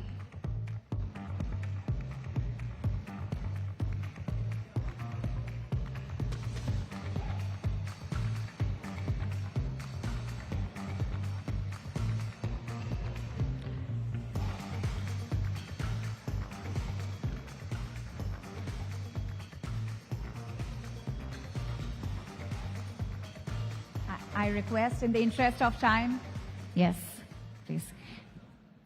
Next up, we have Dr. Sumitra Chakrabarti, our next awardee. Next, we have the final award in this segment, Excellence in Overseas Career and Immigration Services. Please help me in welcoming Madhav Immigration Private Limited.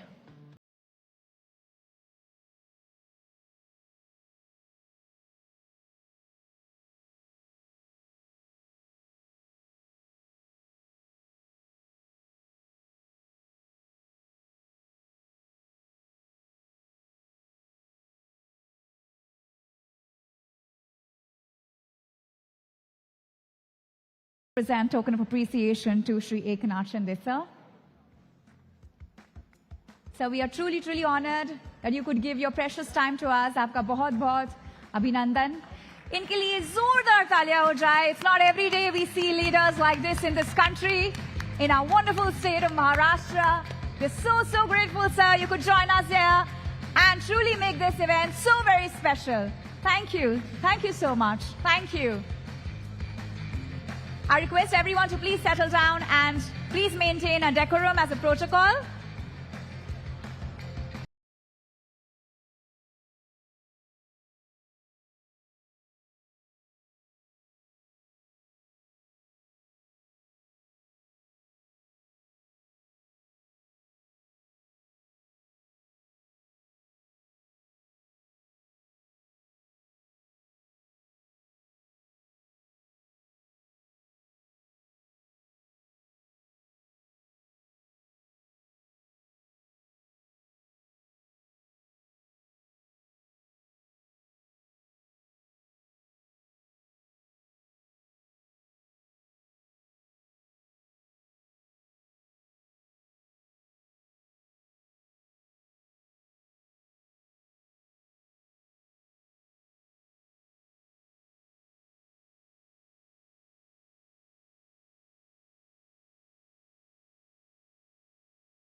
Ladies and gentlemen, we have our next presenter who's going to be presenting the award. He is Colonel Major Kumar Singh. He is an alumnus of the Rashtriya Military School, Ajmer, and is a graduate of National Defence Academy, Pune. After passing out from the prestigious Indian Military Academy in June 1988, he got commissioned into 3 Bihar Regiment. He is a qualified commando and weapons instructor and had the distinguished privilege of training in psychological warfare course with the U.S. Army at Fort Bragg, North Carolina. Later, he was picked up to serve as a psychological operations expert with the Military Intelligence Directorate at the Army Headquarters, New Delhi. He was also posted as the training battalion commander at the Officers Training Academy, Chennai, from 2009 to 2011. So, ladies and gentlemen, please put your hands together and welcome on stage Colonel Manoj Kumar Singh. Let's give it up for Mr. Manoj Kumar. It's a very, very warm welcome.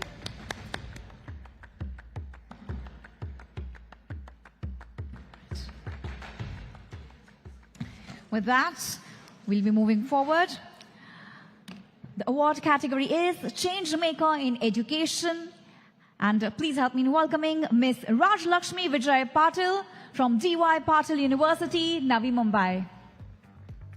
Let's have a huge round of applause for ma'am, please.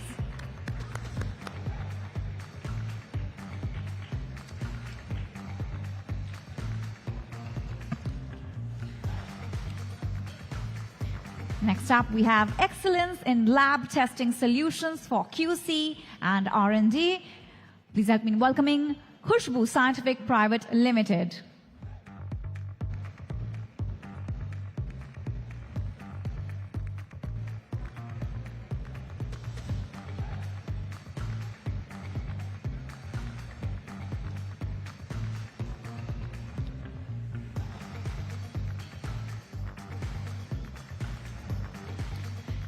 Now, Excellence in Global Luxury Weddings and Events Planning, and the award goes to Saffron String LLP.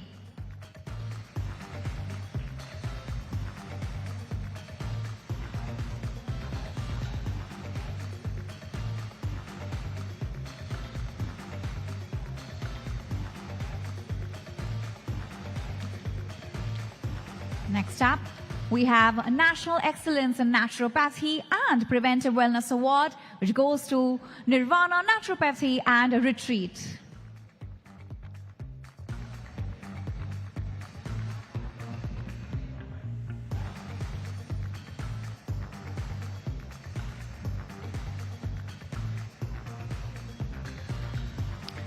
Next up, we have Horeca Brand of the Year. The award goes to Holy Land Marketing Private Limited.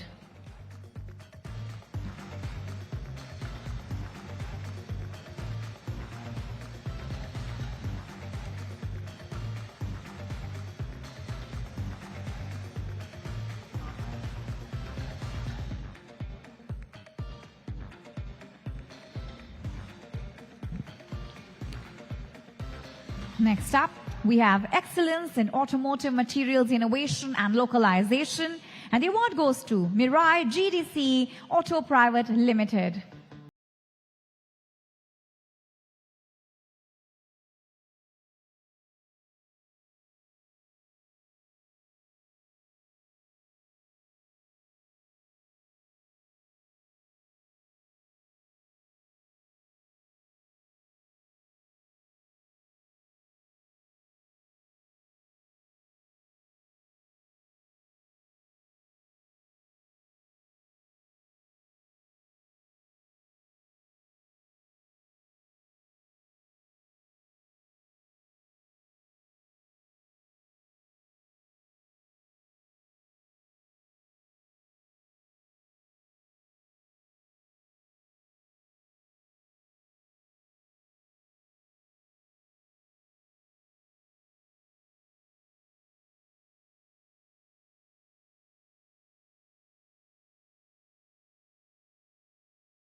Next up, we have outstanding contribution in legal sector. Give it up for Gigi Padmakar Tripathi.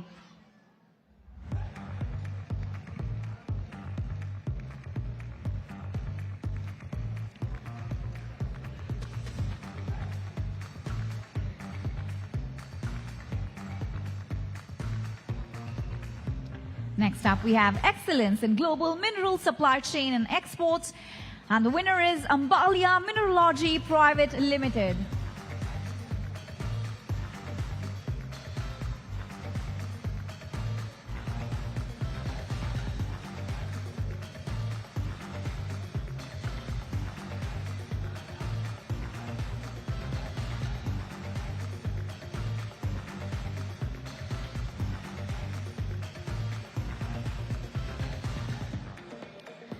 Next up, we have excellence in data-driven retail marketing for Ever Ready. The award goes to Hakuhodu Labs.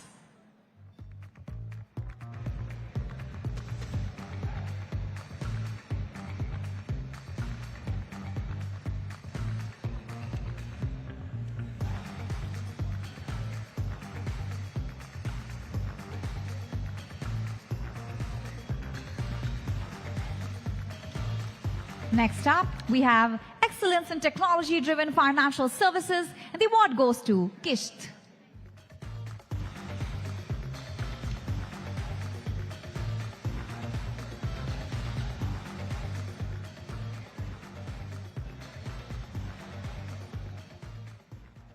Next up, we have excellence in industrial power and data center solutions, and the award goes to Mahavir Sys Power Private Limited.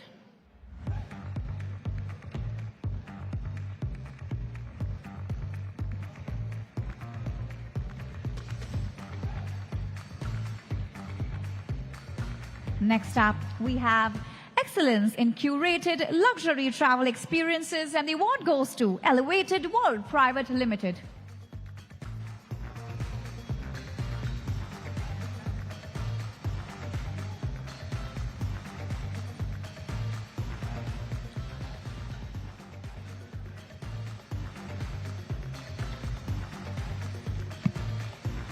Next up, we have excellence in secure SD-WAN solutions, and the award goes to Pisces Networks Private Limited.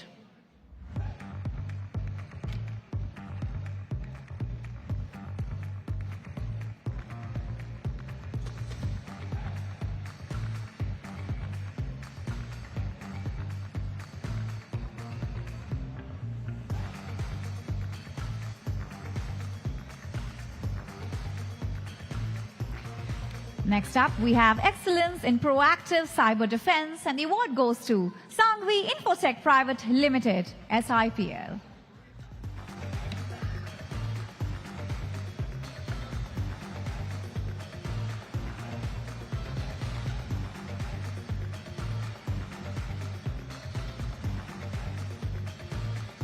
Next up, we have excellence in industry-aligned learning and workforce development, and the award goes to Velocis Consulting Services Private Limited.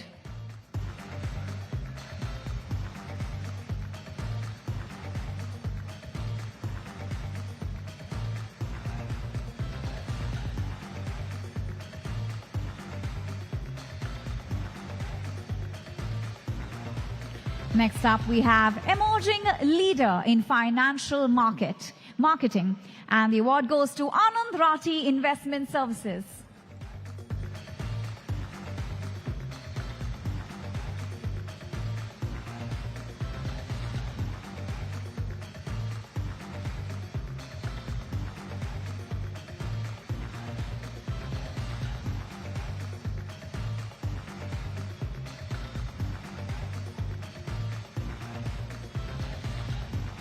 Next up, we have excellence in creative advertising and brand strategy, and the award goes to Trailblazing Marketing and Advertising Private Limited.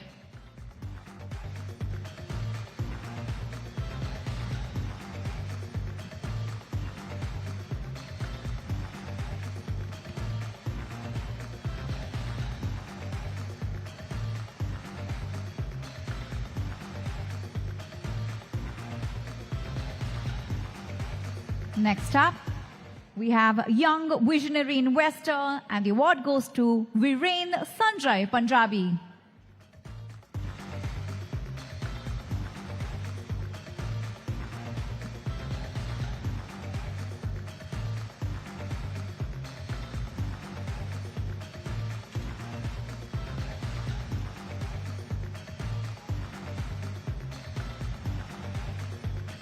Next up, we have Excellence in Financial Risk Management, and the award goes to Deshpande Investments.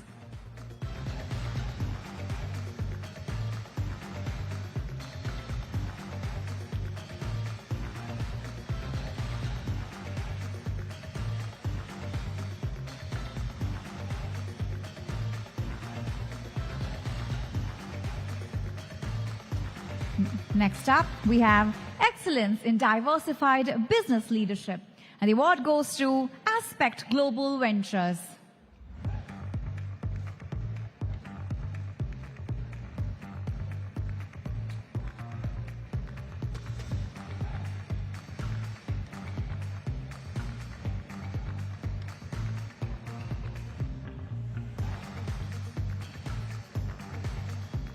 Next up, we have Change Maker in Real Estate, and the award goes to Norton Das Realty.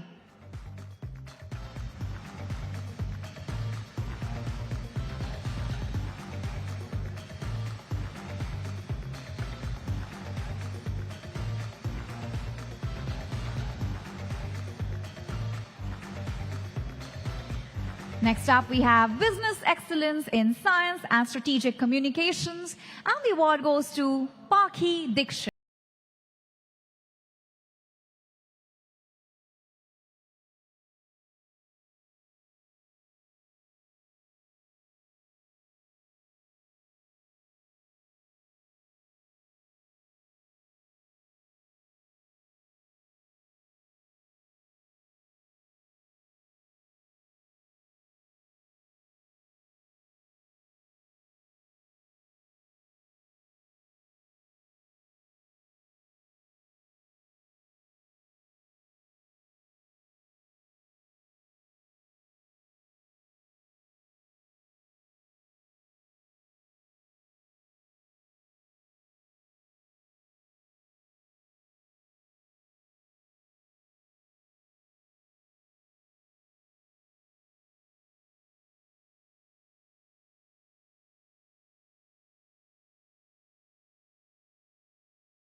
Sir.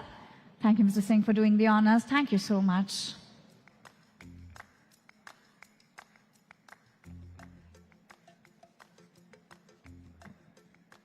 With that, once again, I would like to take this opportunity to thank our partners without whom this mammoth event would have not been possible. We'd like to thank One Extel Communications with Simca as our out-of-home partner, LIC as our insurance partner, and Times Pro as our skilling partner. We'd like to thank all our partners for their invaluable support time and again. Ladies and gentlemen, with that, let me tell you, this brings us to the end of a truly packed evening.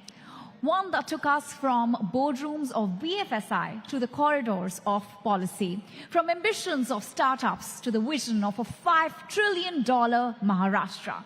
On behalf of etnow.in, thank you to our Chief Minister, our Deputy Chief Minister, our ministers, speakers, panelists, partners, and each and every one of our winners this evening. You are the reason Western India leads the way. A special thank you once again to One Extel Communications, Simca, LIC, and Times Pro for partnering with us on this platform. The conversations don't end here.